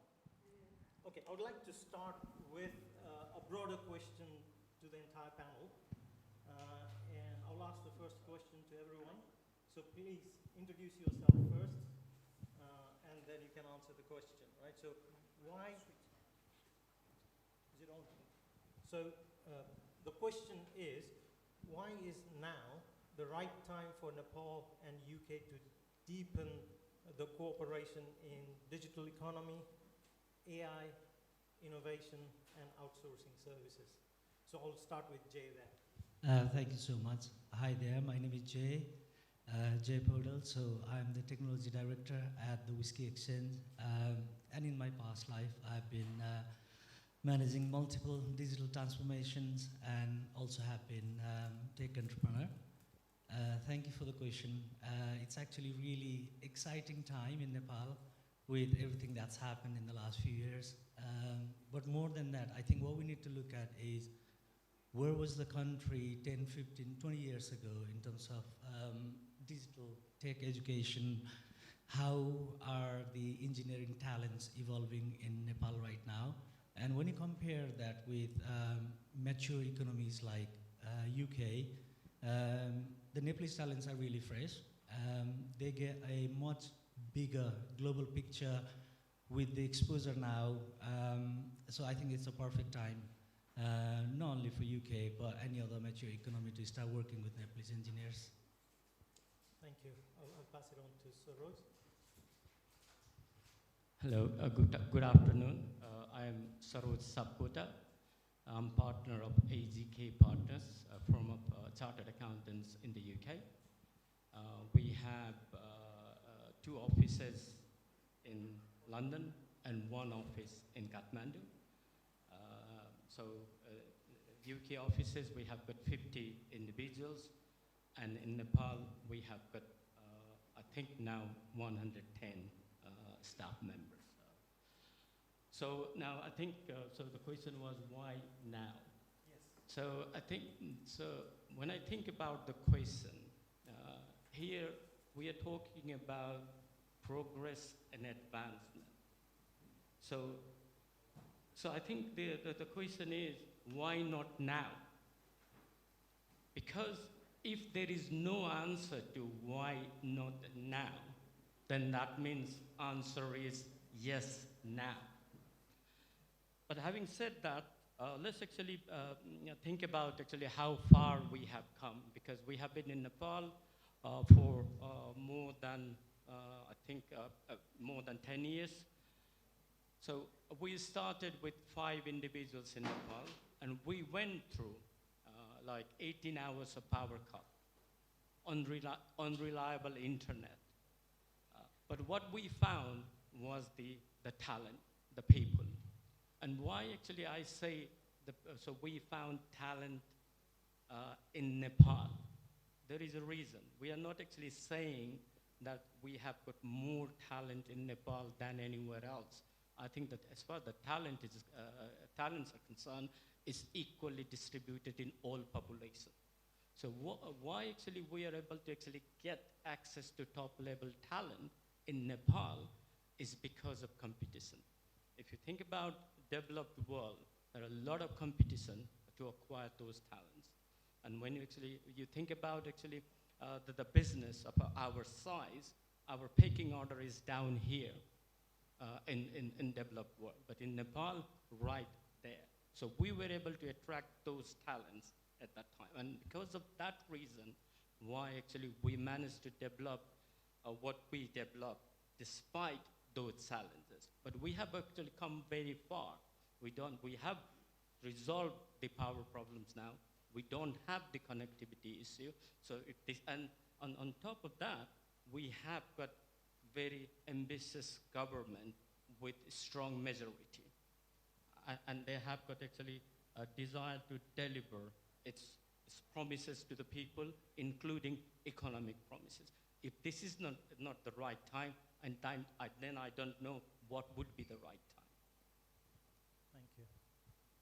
Hello everyone, this is Ashutosh Pateria, and I am from Amazon, and I lead cloud and AI strategy for some of our consulting partners across Europe, Middle East, and Africa. And I have been in technology business for around 25 years now. And as you know, if you are from the technology background, the technology trajectory is normally linear. So it takes a lot of time because you are limited by physics, right? A lot of time to innovate and grow, and you have to have a lot of proof points. But since last 3-4 years, thanks to Mr. Sam Altman, ChatGPT, and AI, the trajectory is exponential. Now, this actually is the right time to ride that train, because Nepal has got a young population, young talented population, a diaspora of skilled people to onboard the experience and the resources. And one, if you think from the technology background, they have got massive renewable energy resource, which is needed for these massive AI data centers. And they have some regions which are actually colder. So data center, AI data centers, they produce a lot of heat, right? You can have those data centers located in those locations with a fraction of the cost, and you can leverage that natural cold region to build those data centers, right? So you can be the infrastructure partner to these global companies, augmented by the talented people you have from the technical background. So I think this is the right time to invest in Nepal. Thank you, Ashutosh. Rajesh. Thank you, and namaste, everyone. My name is Rajesh Pathak. I spent 25 years of my career working in delivering mega large projects and programs in Nepal and in the UK. I come from the civil engineering background. Before moving to UK, I used to work for Nepal, then large project like Kaligandaki, Melamchi project. And since moving to UK, I've been fortunate to work for some of the largest program in the country, like Crossrail, you use as an Elizabeth line these days. I've been there for 10 years doing various things, project management, program management, so on. Then High Speed 2 as a project director, one of the section High Speed 2, and also the transformation program for defense sector as well. And the question, and I currently work as a consultant in terms of advising mega project strategy, delivery, operating model, and delivery approach.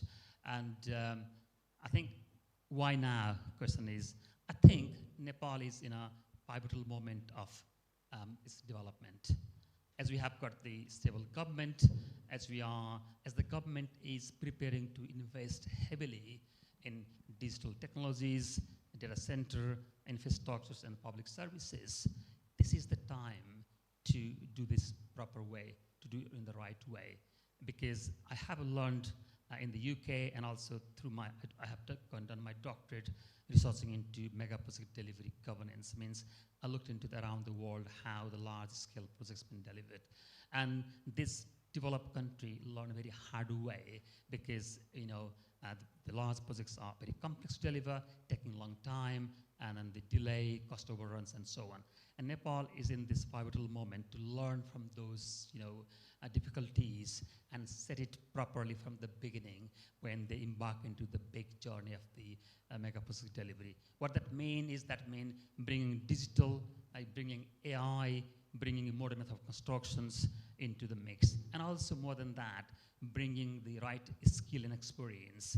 I mean, now the Nepal has got a huge number of diaspora around the world who've been instrumental in delivering the large programs and projects globally. It's time to utilize that knowledge, expertise, along with the global expertise to make the difference in terms of how we deliver this large-scale investment program with the use of digital, AI, technology, modern method of construction, and so on. Thank you. Good afternoon, everybody. So my name is Russell, and I am very proud and privileged to say that I am the Chief Technology Officer of a company called Leapfrog Technology. Now, Leapfrog Technology was actually born and raised directly in Nepal. It has 2 Nepalese founders, and they have expanded beyond those borders all the way into the US and now into the UK. They're also one of the founding members of Ajahn School and a great believer of giving back and actually educating the workforce.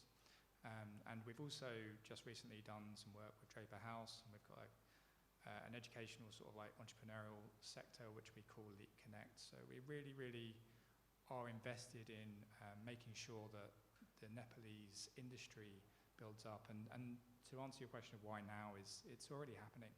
A lot of the work we do is already AI focused. We have the engineers that are building AI solutions. We also have a lot of regulated fintech and healthcare work where we have to have the compliance measures for.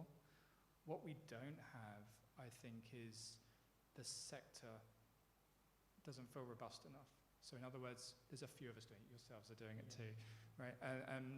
I don't think it should just be limited to a couple of big companies.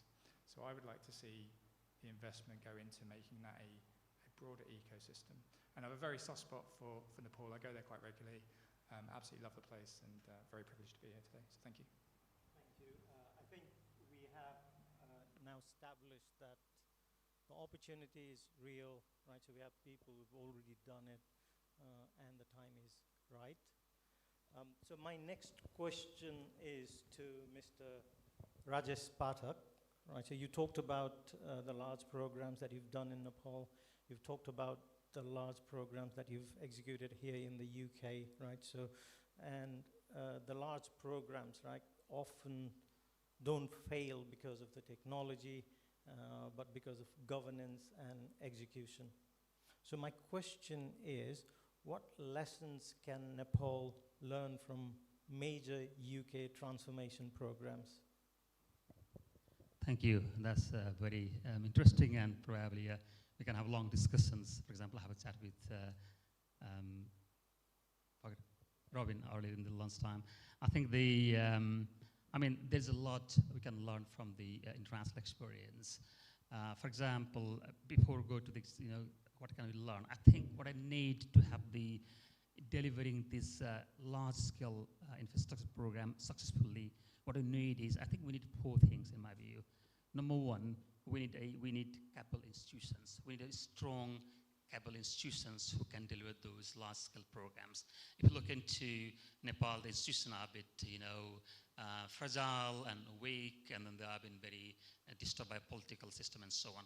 We need to build the very strong institutions. I'll come to some example later on.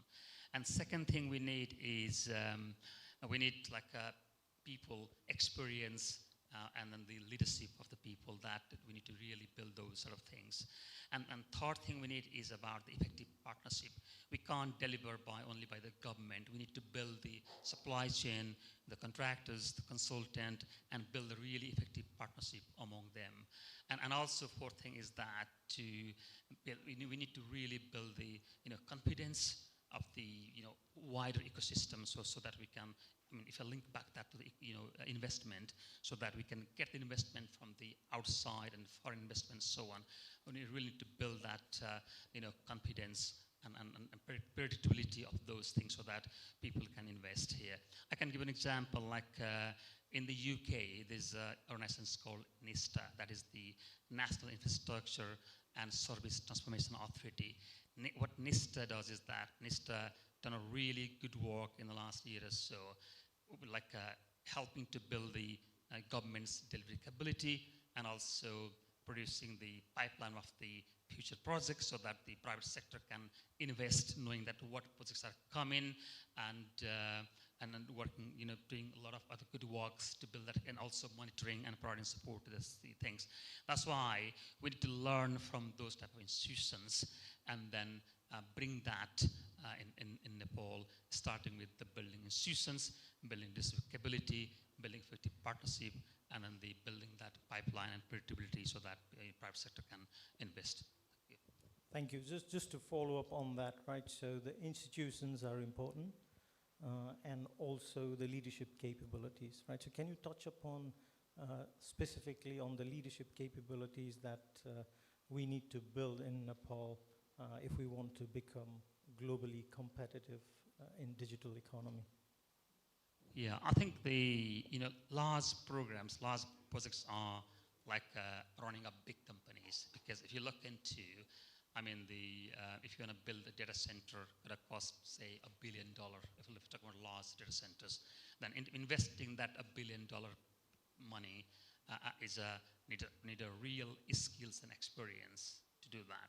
That's why I think we need to, the really invest means bringing the people from worldwide, like who has done that type of work, so that we're not starting from the scratch. We bringing, that could be Nepali diaspora, or that could be the foreign expatriate who can come and help to build that capacity in the country, capability within the country, and also within the country, also establishing training institutions, working with the universities, working with the professional services companies, strengthening like a professional institutions, like in the UK, civil engineers does a lot of training and development. But in Nepal, there's a Nepal Engineering Council, but we need to make them really, really like accountable to train and develop their members, things like that. That's why it's really about the institutional reform, means not about one organization, it's about strengthening number of institutions who involve and work on that sector is really important. Thank you. So ultimately, countries compete not only on policies and institutions, but also in their ability to attract talent, right? So, and developing world-class talent is really important. So my next question is to Russell. So Russell, having built engineering organizations across multiple countries, right? So what makes Nepal genuinely competitive and at the same time, right? So what are we still falling behind in? Okay, so Nepal has a very capable workforce, and they are already showing signs of being as world-class as anyone else on the stage. So the level of work and output that comes from our engineers, certainly in my space, they're on an even keel with anyone that you would hire here. And that's fantastic. I would say one of the challenges we've got is that, and AI has definitely changed this, is that it has brought the world to Nepal.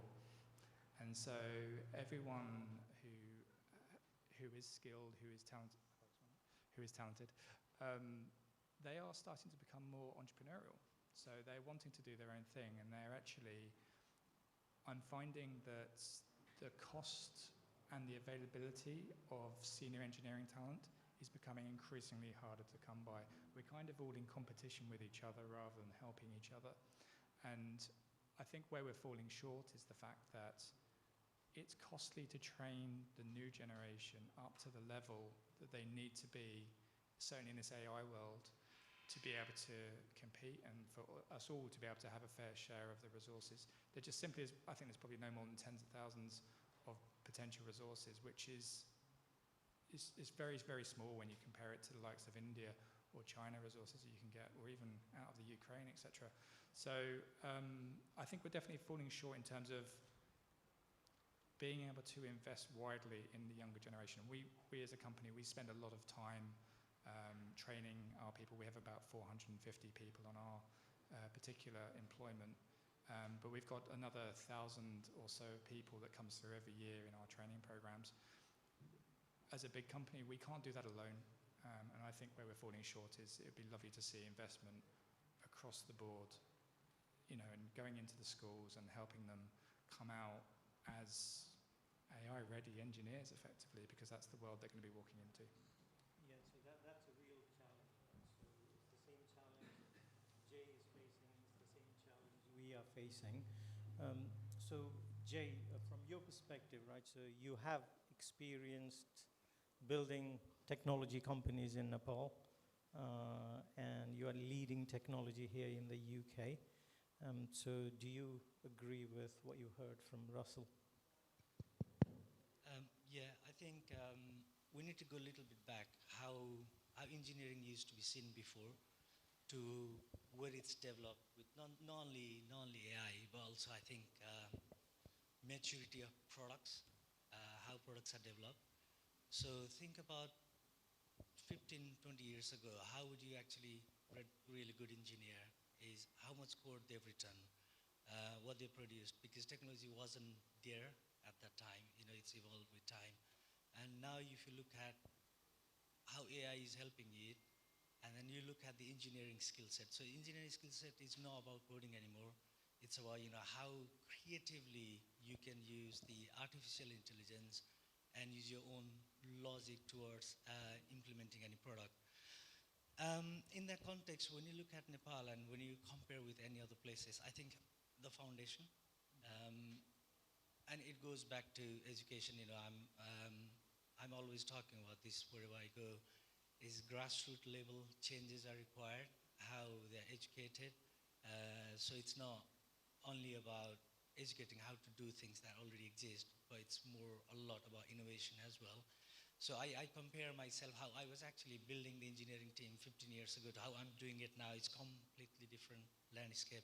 Obviously, one thing stays the same, which is the principles behind how you build it, how you execute it, how you produce it. What changes the technology behind it. 15 years ago, it was very difficult. It's very easy now. But that easiness has come through mature iteration of engineering innovation. Yeah, I can totally relate with that. So talent and engineering capability are essential, but investment and ecosystem development are equally important, right? So my next question is to Ashutosh. So what do global technology companies look for before investing in a country or a partner ecosystem? Well, I'm talking in general, not on behalf of Amazon, because it is true across all infrastructure companies. So I'll have these three things which are actually core to it. First is the talented resources and a consistent supply of those. So I like to second what Russell also said, right? We need to have a steady stream of highly qualified engineers who can be employed, because, you know, outsourcing engineering task, it's challenging when you are opening your data centers and offices in a country. So that is first, right? And for that, we all know what needs to be done. We need to have more university, the courses need to be tweaked, right? Now, second is the dependable infrastructure, right? Because these data centers are like, they are cities in itself, right? So they need to have consistent, dependable power infrastructure coming from different grids. You need to have internet infrastructure, again coming from different feeds. You need to have um, um, solid platform and the land area, which anyways it's not a problem, but you need to have a significant land area to build those data centers. So that is the infrastructure piece. Now the third, which I believe is more or less in control, can be controlled, is the government policies. So the policies needs to be conducive too, right? You must not have too many bureaucratic hurdles to maybe apply for a license or maybe get the approval for something, right? So all these three things, talent, infrastructure, and government policies, if we can sort these things out, then I believe we can easily invite these Western companies, global companies, to come and invest in Nepal. We are talking about moving up the value chain, and can Nepal, right, actually become an AI hub without becoming a cloud and data hub, right? So from the dependency perspective, right, so can we just move up the value chain without having those underlying data and cloud? Well, I know you are not going to like my answer, but the answer is no. Why? Because you can't build a skyscraper without solid foundation, right? Which in a way is a good thing, because it can't be done. So at least you have a flight path to the destination you want to reach. So learn from other nations what they have done and what mistakes they have committed over last decades and build on top. So if you want to become a smartphone generation, you don't have to start with the landline, then the feature phone, then the smartphone. You can directly jump onto the smartphone because people have committed those mistakes already, right? So you can start with that, and you can start investing in the infrastructure first. And then the companies will have the confidence to come and invest. Otherwise, what will happen, Nepal will become like India used to be, and still to some extent, an outsourced nation, right? So outsourcing nation, like you have pure time and material contract, 100 people working for this company, 50 people working for that company, right? You don't manage any IP, you don't own any IP, you don't support global companies, right? So if you want to move out of those resourcing projects, you need to invest heavily in the infrastructure, and then then the investment, foreign investment, is kind of a natural outcome of that. So foundation is absolutely necessary. So Rajesh, from a national transformation perspective, right? So what would it take to build that foundation, right? So that's where your expertise and experience comes from. Thank you. That sounds absolutely agree with Ashutosh that we need to build really strong foundation. And if you talk about the delivery capability, the strong foundation for me is about the institutional capability. You need to build really strong institutions. That's why the foundation for delivering large-scale infrastructure is about having strong institutions. The institution which can develop policies, prepare the plan, and then execute those plans and programs. So that, and then they monitor, and then they relentlessly drive that delivery of those things. I think what we need, in my view, in Nepal now is that we need an institution which sits under the Prime Minister's office or something like that, and then basically works throughout, coordinate the various. I think one of the previous presenters talked about the digital effort going on, each of the ministers and departments doing their own digital things. The question is, that's not going to go a long way. Hence, how can we integrate between those digital infrastructures? Yeah. Similarly, building and delivering large-scale, for example, data centers or metro or large-scale energy projects, and those sort of things. So how can we coordinate that into the national level. That's what the need is. Hence, I would propose something similar to NISTA in the UK. The Nepal government drive that sort of things, and then maybe learn from other developed countries, learn from UK, have that bilateral relationship with the NISTA in the UK, and then basically coordinate, drive, and deliver those national strategic priorities. Thank you. So technology services are only part of the opportunity, right? So increasingly, professional services and knowledge services are becoming globally distributed as well. So my next question is to Saroj. Saroj, many people think outsourcing is simply about cost, right? So has your Nepal delivery platform created strategic value for your business? Thank you. I think as far as outsourcing, the term itself is started from that. So it was all about moving low value processing work to lower cost jurisdiction. That's how outsourcing started. And I think somehow actually we stuck to that word outsourcing. It quickly moved on to capacity. So you have got business and it needs to expand on a capacity. So you have to actually go to jurisdiction where you can find these resources. So it moved on to acquiring capacity. But I think we have actually moved on from that as well. Now we're talking about acquiring capability. That's the reason why you actually look across jurisdictions. And now I think the speed we are going and the AI we're talking about will be actually, we have to actually invent a new term. But somehow we are still stuck to the term outsourcing.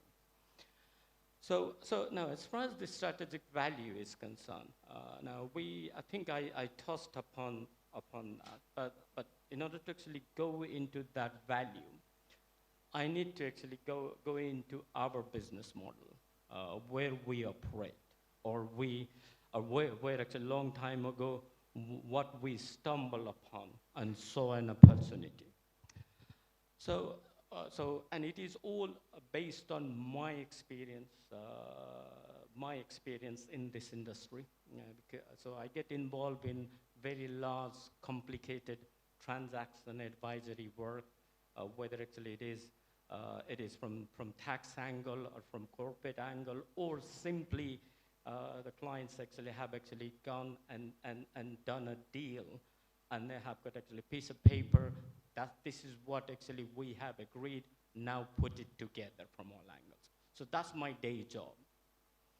So now, and what actually we saw was like, if I look at the professional services in developed world, I have always found two broad spectrum and almost nothing in between.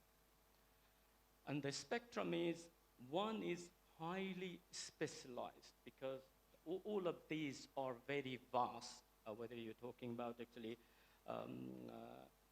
law, or we're talking about actually tax, these are very vast, so specialization is needed. So you have got highly specialized one spectrum, and you find those actually specialized expertise in very large firms only. And the other spectrum is too general.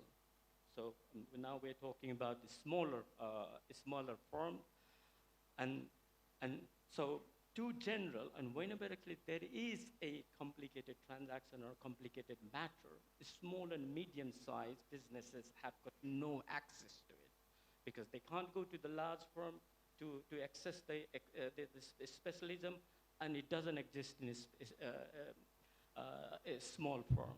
And we thought, okay, here is the gap. We will operate there. But in order to operate there, you need talent.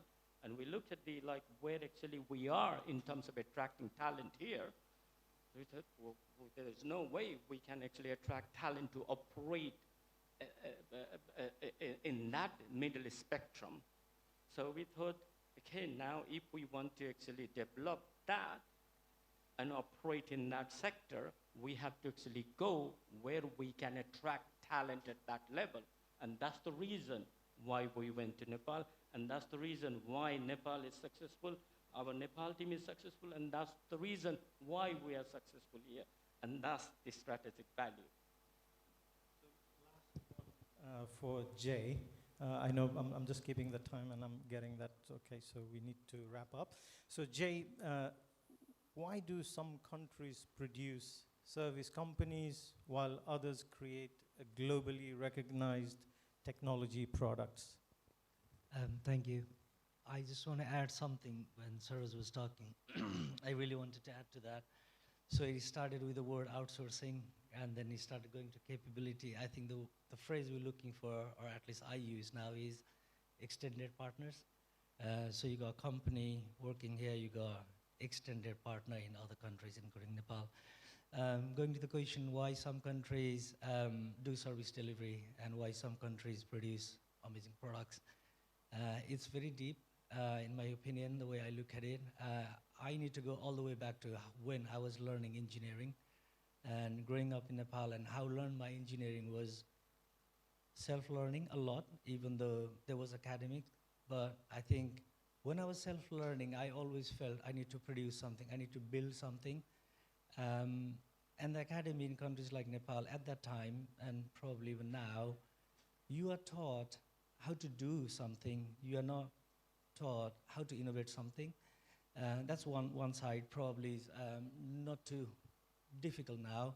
I think the second one, more importantly, I think is if you want to try to build something, you know, you need to have some sort of security. You need to be willing to take that risk. And building that environment is very difficult in certain countries. So for example, the example I always give to people is countries like Sweden, where you are very protected by confidence, investment given on you. You're allowed to take risk, you're allowed to fail, that will still protect you. You try that from a very young age. We're not talking about 2021, you're starting from when you're 14, 15. And that's where I think, you know, that is where it set the tone. The other thing to add to that is there has to be a legal framework, and not only legal framework, to be honest, it's the policy thing where you already allow someone to start building something, and that protects your future as well, because when you're of a certain age, you need to start earning as well. And if you're not in the service delivery mode, but you're actually just trying to build a product, you know, at the end of the day, you have to look after your own personal economy, where you're going to make that money from. So it goes all the way back to the grassroots. So the education, the investment environment is someone willing to invest in you, and the policy. That's why I think. I would like to finish with a last question for everyone. I will ask you to briefly finish the sentence. So by 2035, Nepal can become AI development hub, and I'll talk in 2035 as well. Yep, I'll pass it on to Saroj. Yeah, I think because I'm an optimistic, so I have to actually finish the sentence in that way. Yeah, so I think I'll add to, because my sector is professional services, so I would say Nepal will become a major center for exporting professional services. I would suggest by 2035, Nepal can become a dependable cloud and AI partner with capable talent pool, robust infrastructure, and friendly government policies. Yeah, thank you. Thank you. That's a lot, Ashutosh. I think by 2035, I would like Nepal to build a smart and modern and resilient infrastructure, and which help to attract vast amount of foreign investment, and help to speed up nation's growth. Thank you. Okay, so I heard a few things said earlier, and I think even yourself said it, which was a lot of people are, when they're quite young, are trying to leave the country as well for maybe a better life or better outcome. But I think what I would love to see in that time is that it's a place where people stay, and also a place where the world actually chooses to deliver. And I think that will only happen if people stay. Thank you. So thank you to our distinguished panelists. Let's give them a round of applause. And if there is one message that I hope everyone takes away today from this discussion is this. Nepal's opportunity is not simply to become another outsourcing destination, right? So it is to become a trusted strategic partner in technology, innovation, and global competitive knowledge services. The future of UK-Nepal economic cooperation will increasingly be shaped by talent, trust, technology, and innovation. I hope today's discussion sparks new ideas, partnerships, practical actions, and strengthen the relationship between Nepal and United Kingdom. Thank you very much, and enjoy the rest of the forums. Thank you.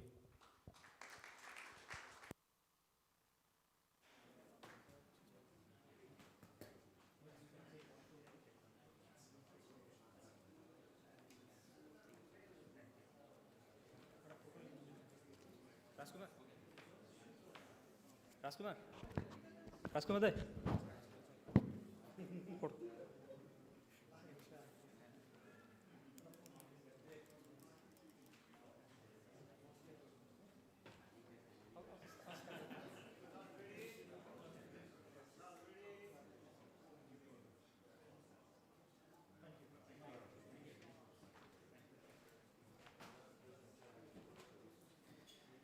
Ladies and gentlemen, let's give them once more a round of applause for those honest and pragmatic discussions.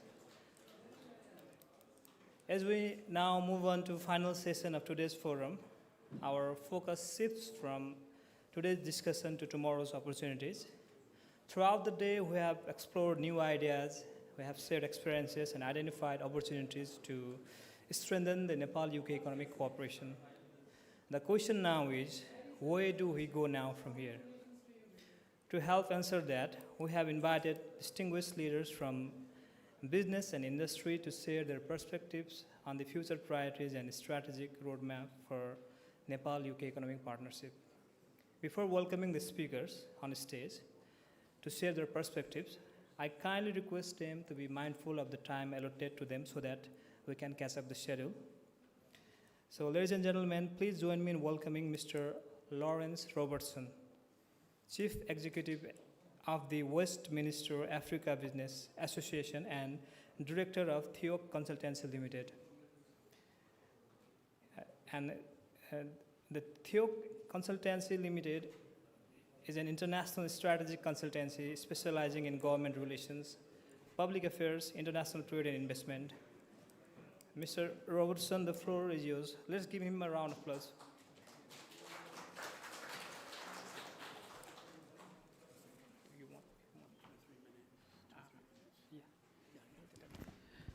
For your kind information, Lawrence is a senior former parliamentarian of this country.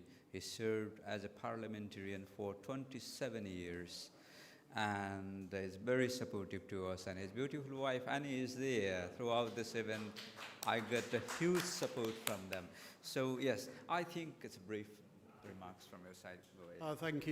Thank you very much, and can I thank you everybody for inviting me here today. It's been an absolutely fantastic day. Our expertise is Africa, so why have we got involved today? Well, because we're very impressed with the people who are organising this, the Chargé d'Affaires and many other people who have been involved. And we're very impressed with Nepal.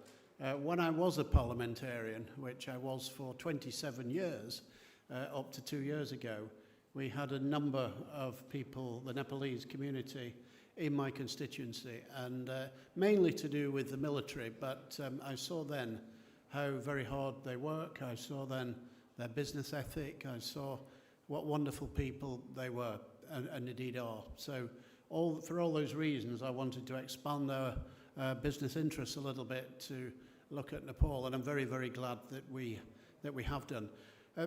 I'll be very, very brief because it's been a long day and there are other speakers, but I think there are huge opportunities to expand business. 10 years ago, the UK took a very controversial and a very significant decision to leave the European Union. Now, it wasn't everybody's choice.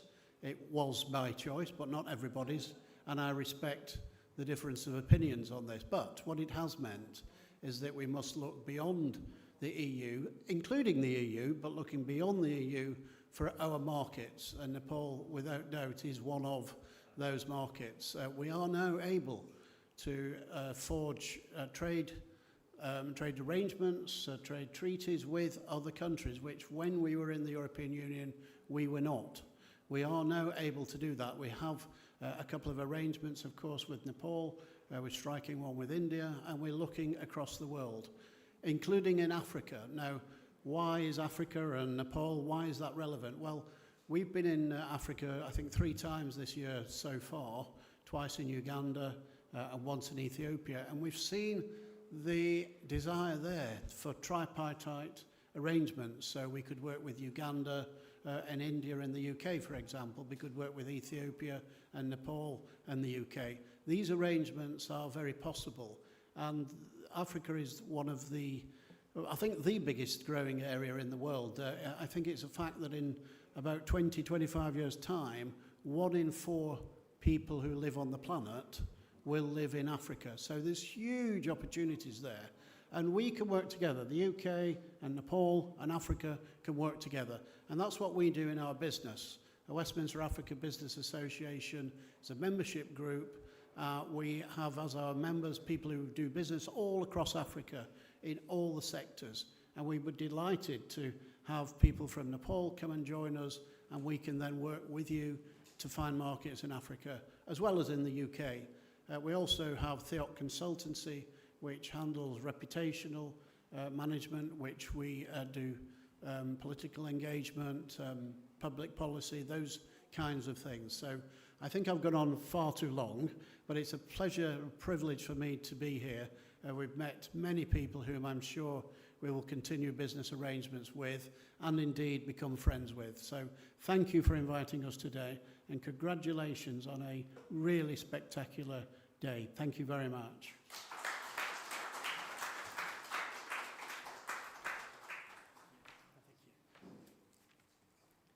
Thank you very much, Mr. Robertson, for those insightful thoughts and for highlighting the importance of strategic planning and sustained collaboration as we shape the future of Nepal-UK economic relations. Our next speaker brings extensive experience in investment, finance, and international business. It's my pleasure to invite Mr. Tarun Gulati, Chairman of St. John's Wood Capital, to share his perspectives on future priorities for strengthening the Nepal-UK economic partnership. Ladies and gentlemen, please welcome Mr. Gulati.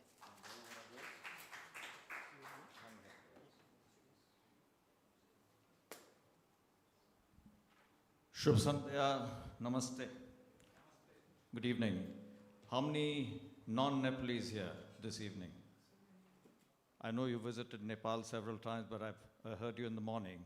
But how many others have been there a few times or at least once? Fabulous. I went there for my honeymoon. So I have fond memories, and I've been there twice after that. So, Excellency Rob Fenn, thank you for, it shows the commitment that he's been here, I think, all day. Mr. Dwivedi, you've put up a wonderful show. When you go back to Nepal, I believe there's 200 years and more of history. You have, does anybody know how many Nepalese, even the Nepalese can answer that, how many Nepalese actually live in the UK? Any guess?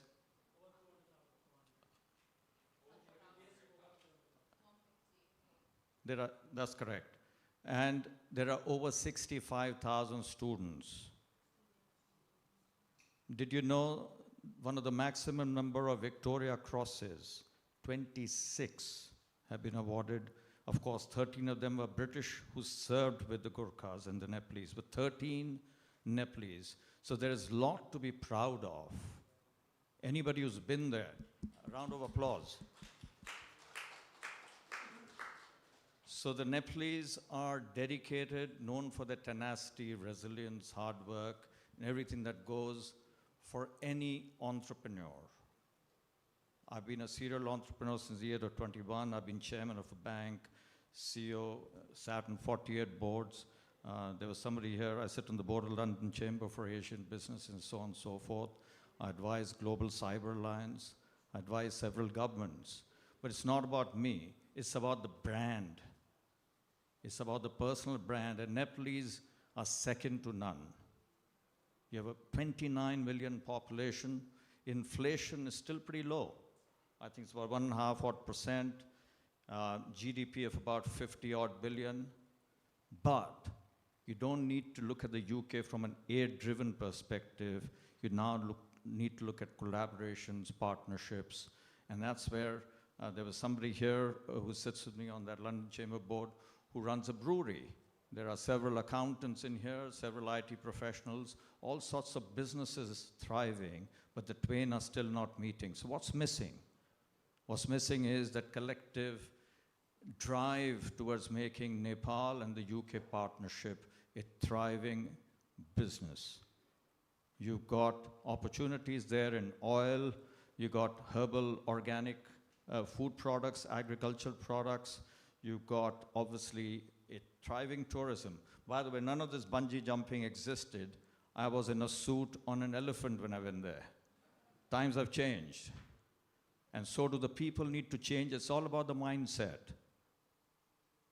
It's all about the mindset. People talk to me about investments. I tell people, as an individual, you've got to be the most invested, not in terms of capital, in terms of the time, effort, and money that you put in yourself. So each one of us who's from Nepal, I come from India, but I've lived in 8 odd countries all over the world. It's all about the SME drive. I mean, there's need to have investments coming in, whether it's hybrid investments, whether it's all sorts of investments that can go in there, impact investments and all that. But you've got to have the infrastructure, you've got to regulatory framework has to be there. I've lived in all continents, and including Africa, right? So your 29 odd million of population can do it but there's unemployment, I think, of about 20%.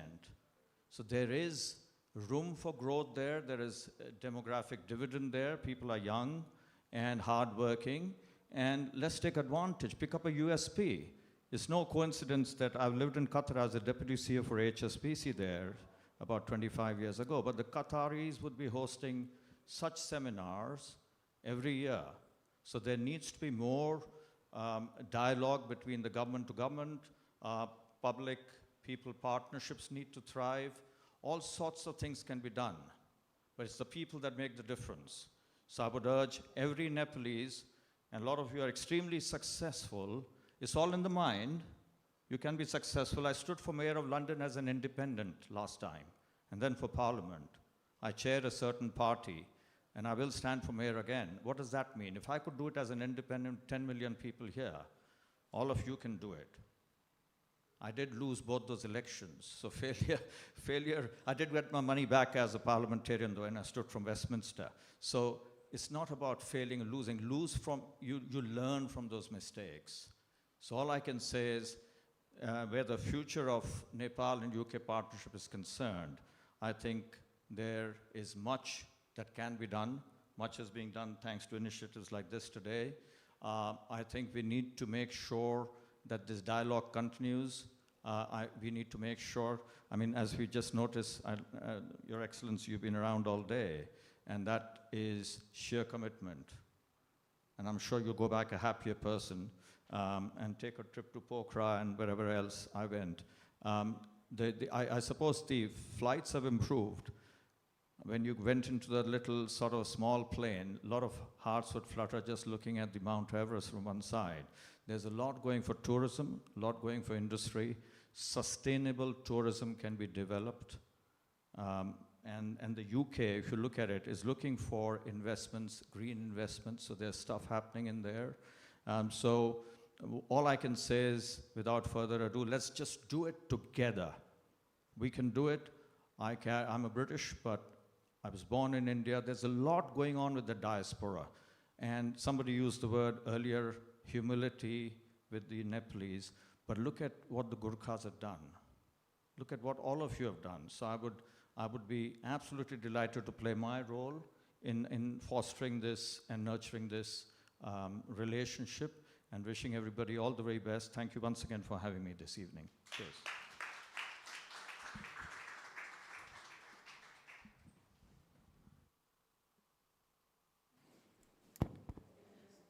Thank you, Mr. Gulati, for highlighting the potentials as well as the areas for investment in Nepal.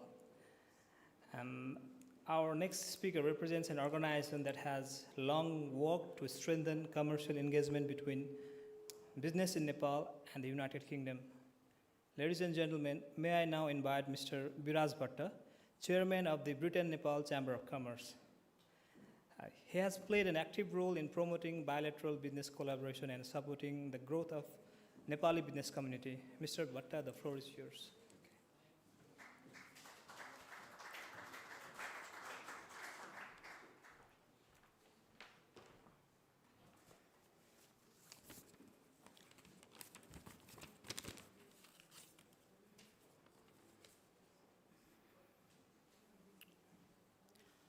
Your Excellency, Chade Fair, good evening. I think we're coming towards the end of the evening, and I can see on the hall, one visible progress we can see is 150 to 50 now. You know, we have, yesterday we had a dinner here, and I was doing the vote of thanks. I misplaced my speech. Today, my speech is stolen.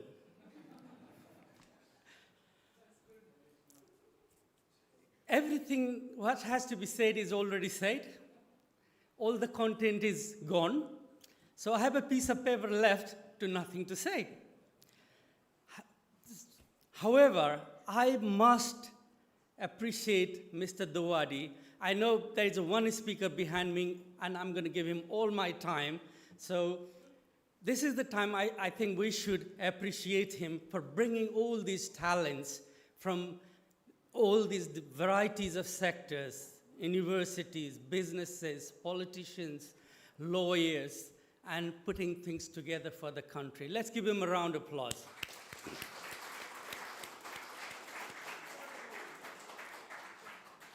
Today we had an insightful discussion on trade, investment, and opportunities. We have heard from experts across the diplomacy, government, academia. But now comes the most important part. You know, talking is easy, panel was easy, conference was easy, but action is difficult.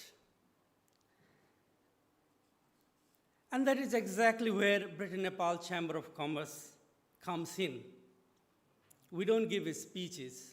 We bring people, we bring talent in the room, and we ask questions. How can this be done? One thing stands out to me today, Your Excellency, I have to quote you now. Nepal does not lack funds, it lacks activities.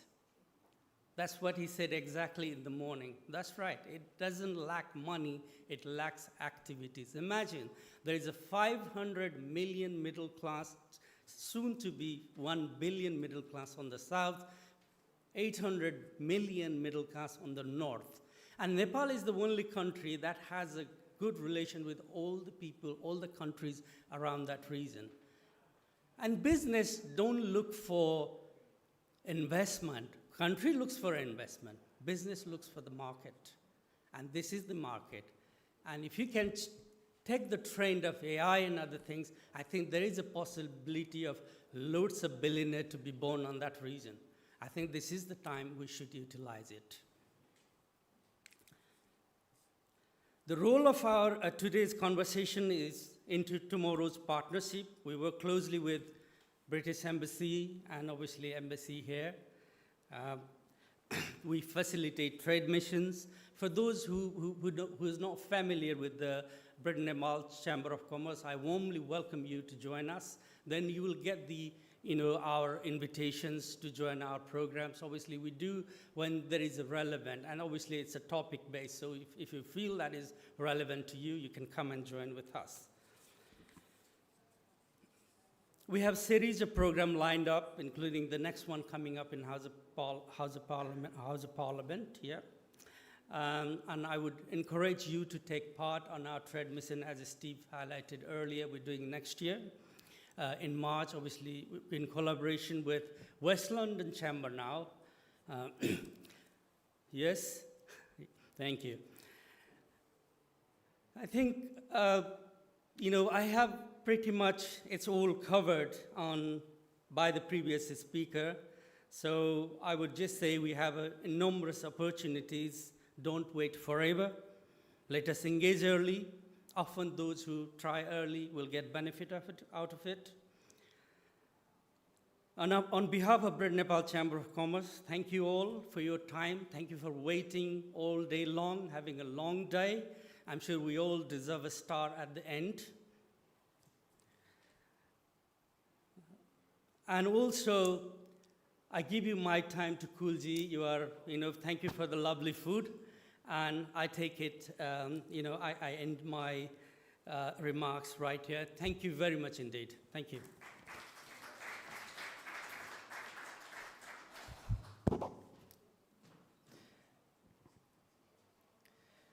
Thank you very much, Mr. Varta, for the optimistic remarks. Your remarks underscore the important role that business chambers play in connecting entrepreneurs, facilitating trade, and turning opportunities into enduring partnerships.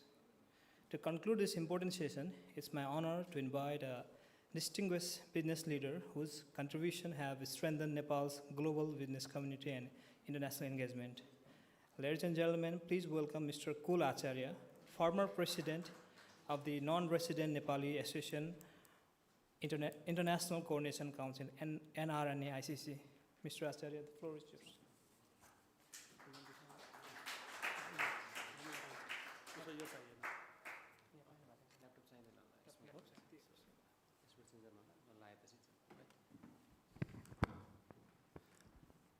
Thank you. His Excellency Acting Ambassador Bipindawadi sir, His Excellency Rapan, distinguished guests, ladies and gentlemen. It has been quite a long day. Actually, we've been discussed and we've been covered, as Biraj said, everything today. Nothing to say much more, but I'm here to share our experience in between two countries, what we have done. You've seen there is a CEO of Holy Cow. How is food today? How is today lunch? It is from Holy Cow. It's creating from the kitchen footer to chef, and 20 years ago, without having any single day, 1 year off, I've been cooking. And now my team is doing it Holy Cow. As well as I'm former president of NRNA and try to work here in Britain and try to invest in Nepal. So when I was leading NRNA, we've been fighting for the dual citizen in between all global Nepalese diaspora. Luckily, I've been working very hard, and we managed to get first NRNA citizen by the Prime Minister of Pushpa Kamal Dahalji, and I'm the first NRNA dual citizen I'm taking. So,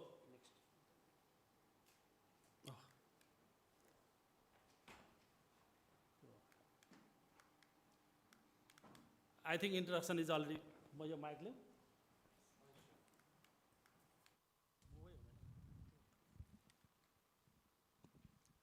So everybody talk about in between two biggest economic country, two biggest population, China and India. We have a potential, so I don't need to repeat again, and whatever potential here, so I don't want to be repeat again.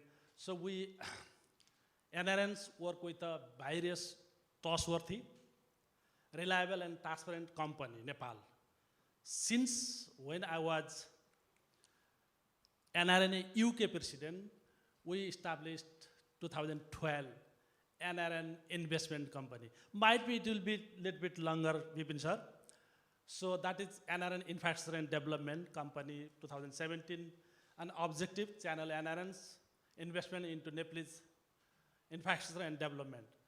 Focus area is hydro, power, tourism, and renewable energy. Listed at NEFSET 2020. So this is the financial structure. I don't want to be more in 12.15 million capital, and at the moment portfolio is 80 million.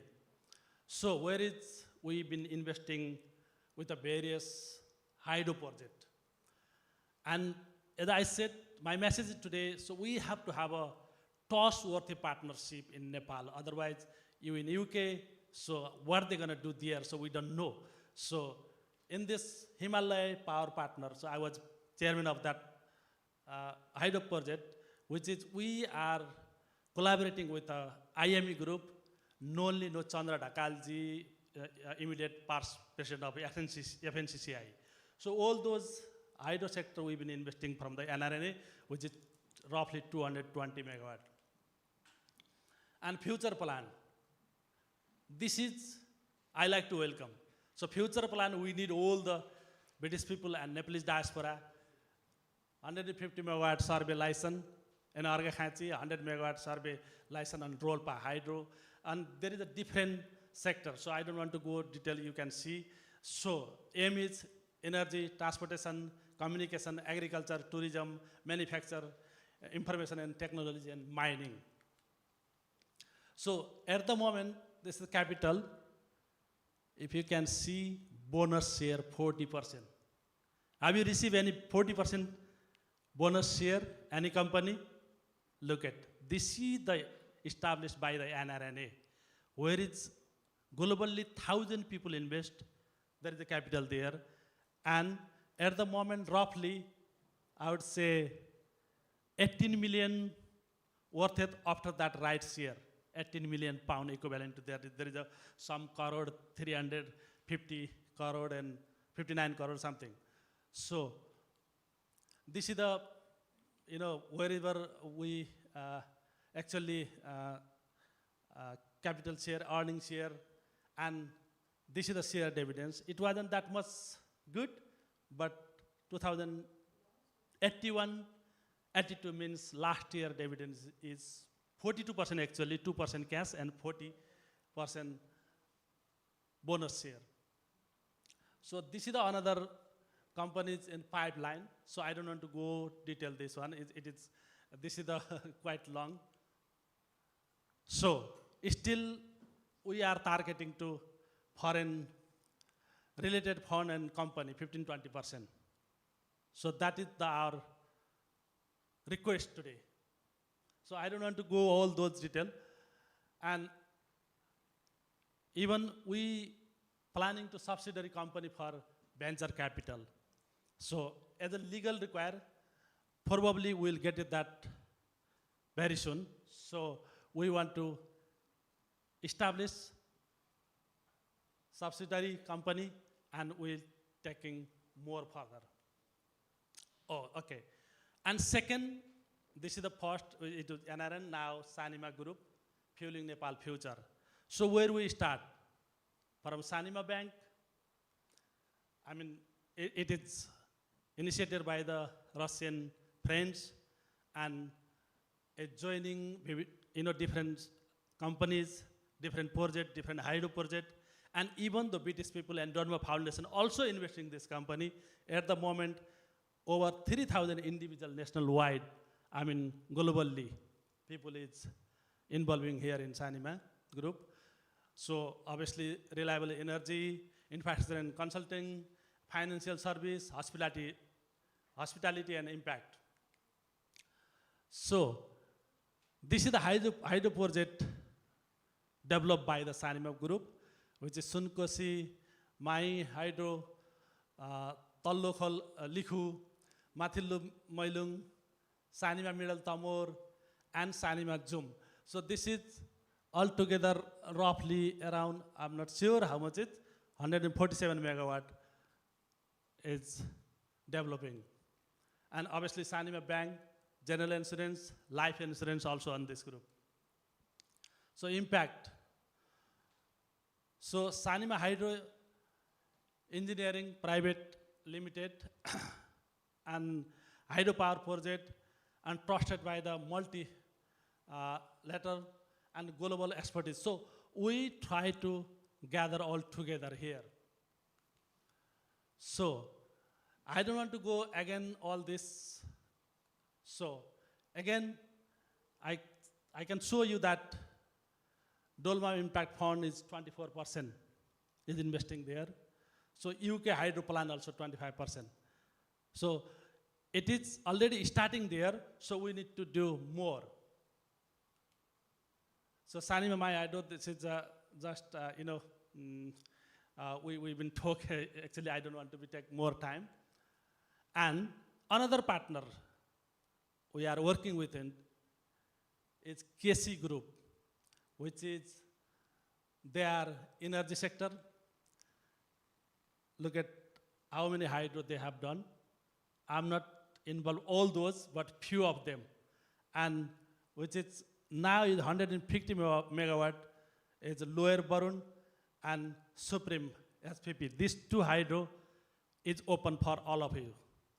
So we can discuss, we can deal with them, and they are the biggest construction company in Nepal. So they build themselves, so we can deal with them. And even though whatever we done before, we say, okay, how much you charging for per megawatt? For example, we say 20 crore, no, we pay you 16 crore. So we dealing like that way as well. So they are in hospitality, luxury apartment and hotel in Sarangkot, Kaski Pohara. So there is another opportunity. That is, this is the KC village. In Nepal, there is a not very good service center, like we say petrol station. So we are building center of the Nepal, where is Abu Khaireni. It is center Nepal. There is we are building service center. You can get it good toilet, EV charging, and different varieties of restaurant, as well as many more. So that is one of the things. And this is they are involving so many, involvement. There is lots of things, so I don't want to go again this one. And this is another one, apartment and hotel Sarangkot. Whoever Nepal is here, they knows, that a popular place to Sarangkot, where is a paragliding been flying. So we've been shifted to them. At the moment, we are building apartment. You can buy apartment there, and hotel also. So this is going to be 5-star hotel and biggest casino in Pokhara, as well as wedding destination. You can see, Rara, Mount Everest, Machaputre. So this kind of visual we want to make it there. So this is also, I don't want to go again that detail. So where is the located?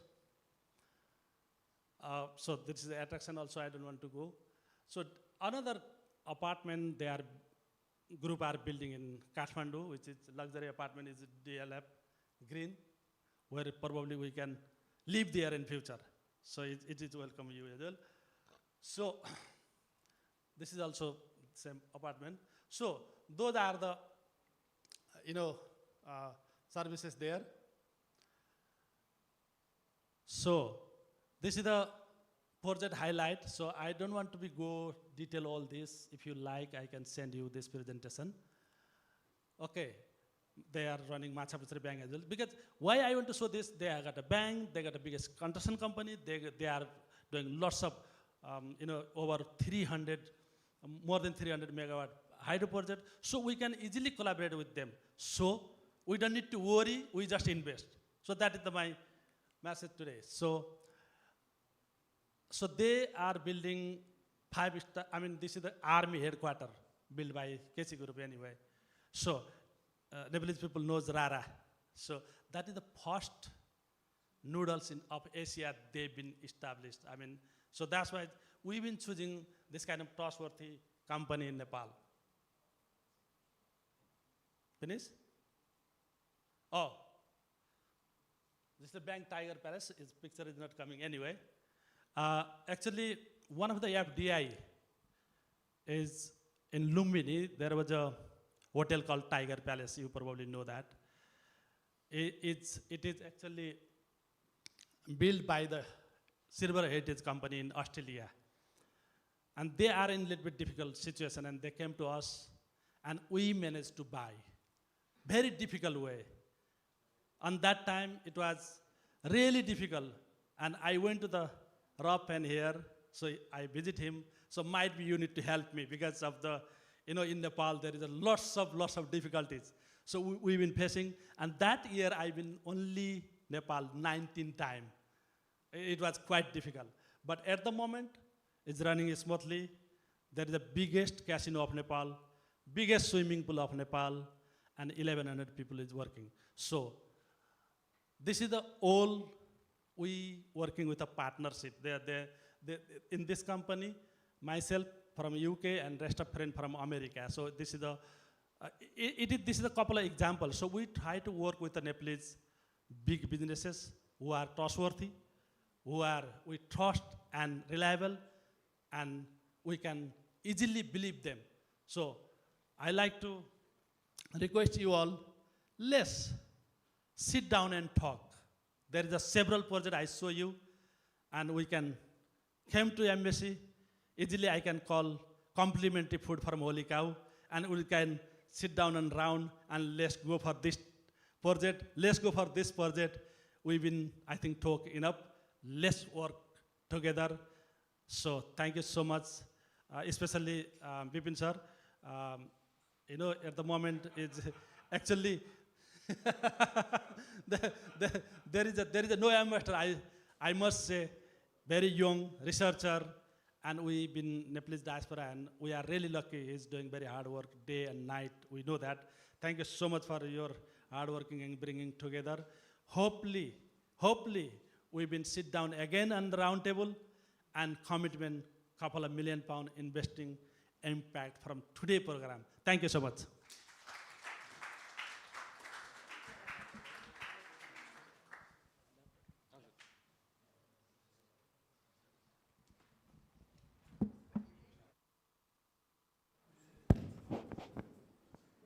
Thank you very much, Mr. Acharya. Your remarks have provided a fitting conclusion to the session and remind us that the strength of Nepal-UK economic cooperation lies not only in institutions and policies, but it lies also in the people, businesses, and networks that continue to build bridges between our two countries. Ladies and gentlemen, the perspectives shared during this session have offered not only ideas for the future, but also a clear reminder that lasting partnerships requires commitment, continuity, and collective effort. With that, we now come to the conclusion of today's forum, and I would like to invite Mr. Bipin Dewari, Charge d'Affaires AI, Embassy of Nepal in London, to deliver the closing remarks. Ladies and gentlemen, please welcome Mr. Dewari.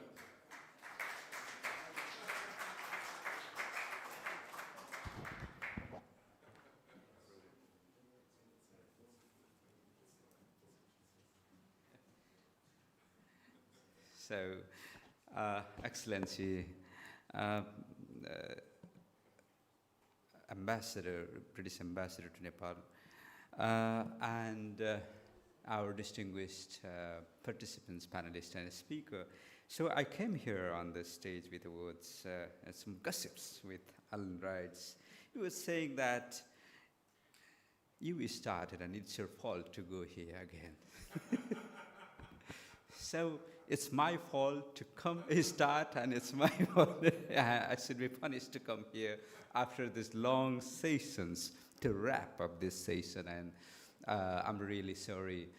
It's a long, long day, and then you had to brace up for us. Thank you. Thank you. And I am very delighted, really delighted and overwhelmed with your commitment, Excellency. And we had the gracious presence of the chair of All Party Parliamentary Group, Honorable Alex Baker. We had speakers both from Kathmandu and UK, from both of the cities. So it is my great pleasure to extend our sincere gratitude to everyone who contributed to the success of this event. Our heartfelt thanks goes to our keynote speaker, Honorable Dr. Pukhar Malla, obviously to our foreign minister as well for his message, and the speakers, panelists, moderators for sharing their insightful, evidence-based, experience-based, expertise-based information. And I believe that our government entities were connected remotely, and they've been well informed about the discussions that have been happening today, and later on we will produce a report and share with them as well, which will obviously enrich to our policymakers to adjust the concerns that has been raised from our speakers and panelists. And we are, really delighted to have the company of some of the key persons, especially Alan, Dr. Raj is here. I received a huge support from them to shape this event in this format and to this end. So you deserve our appreciation. In fact, the West London Chamber of Commerce team, you all deserve our appreciation. Side by side, senior parliamentarian of UK, Lawrence and Annie, you also deserve our appreciation. You're all the way for a couple of weeks with us, and thank you so much for your support. It's a huge support we received from you. UK office here, Bradley. We had Managing Director from BII, Russell is here, and we have some other key speakers.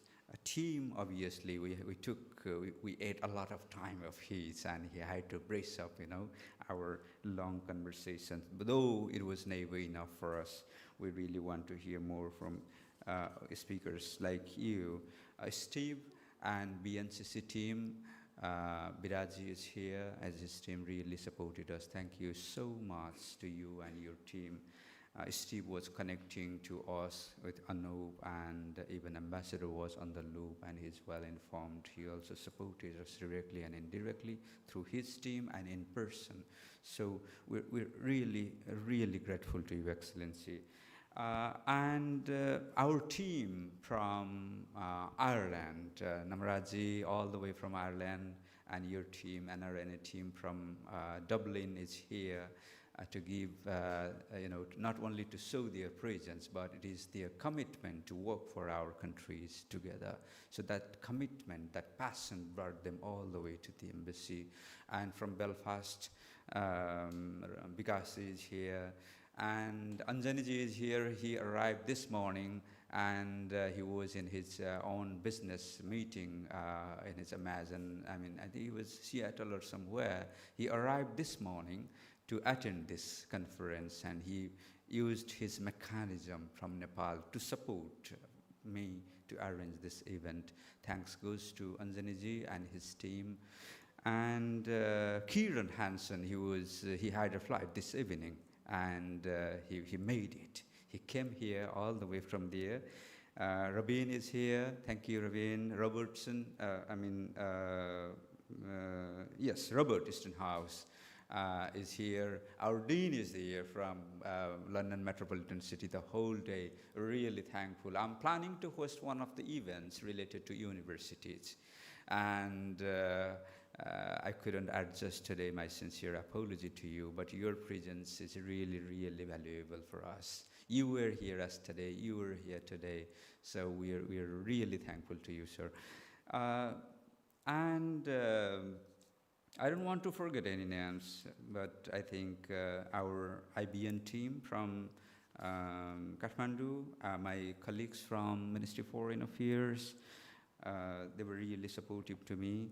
And of course, not to forget is our big achievement with both Chamber of Commerce in Nepal, BNCCI, NBCCI, and CNI. Without their interest, it would not be possible. So it's a starting point, and I hope we will make a lot of progresses in the days to come. FCDO is there, Claire is there, Melissa was here as well. I think she left a little early, and our representatives from Ministry of Defense was here as well. DBT, Anubji is there, connected remotely, but no one could make this time from here, but they are well informed about the updates going on here. Finally, Tarunji. So a big name and a man who gave confidence to me that I'm behind you. Just go ahead. And thank you so much for your lovely words. And you've been really supportive to us, and he's connected to London Chamber of Commerce as well. And our next project will be for sure with London Chamber of Commerce, but not in a competition with Los London Chamber of Commerce, of course. We need both of you. We need you. And we will find investors, we will find businesses, and we're very much hopeful that there will be a huge successful trade mission from UK to Nepal. Ambassador Raufin is closely monitoring the forum for November, and he's very supportive, and then he has his odes to us and to the business community. He's doing a great job in Kathmandu, and thank you for your wonderful time for both of these, to the ambassador. And my team here, of course, Sone UK is there, and then all the participants, Vishnuji from Leicester, and I'm sorry if I miss any names here. Every one of you are really important, valuable, precious for us. I'm sorry if I missed any names, but you're not forgotten. We know your contribution, and my team here behind the scene, they really supported me, worked hard till 1 o'clock last night after the supper to prepare for today's event. So it's not easy to host and gather experts from such diverse areas, but it's your interest. It was our commitment and dedication that made it possible. Thank you so much. This is the end of today's long hours. Let's freshen up some time in our backyard. Thank you so much. Have a pleasant evening. Namaste.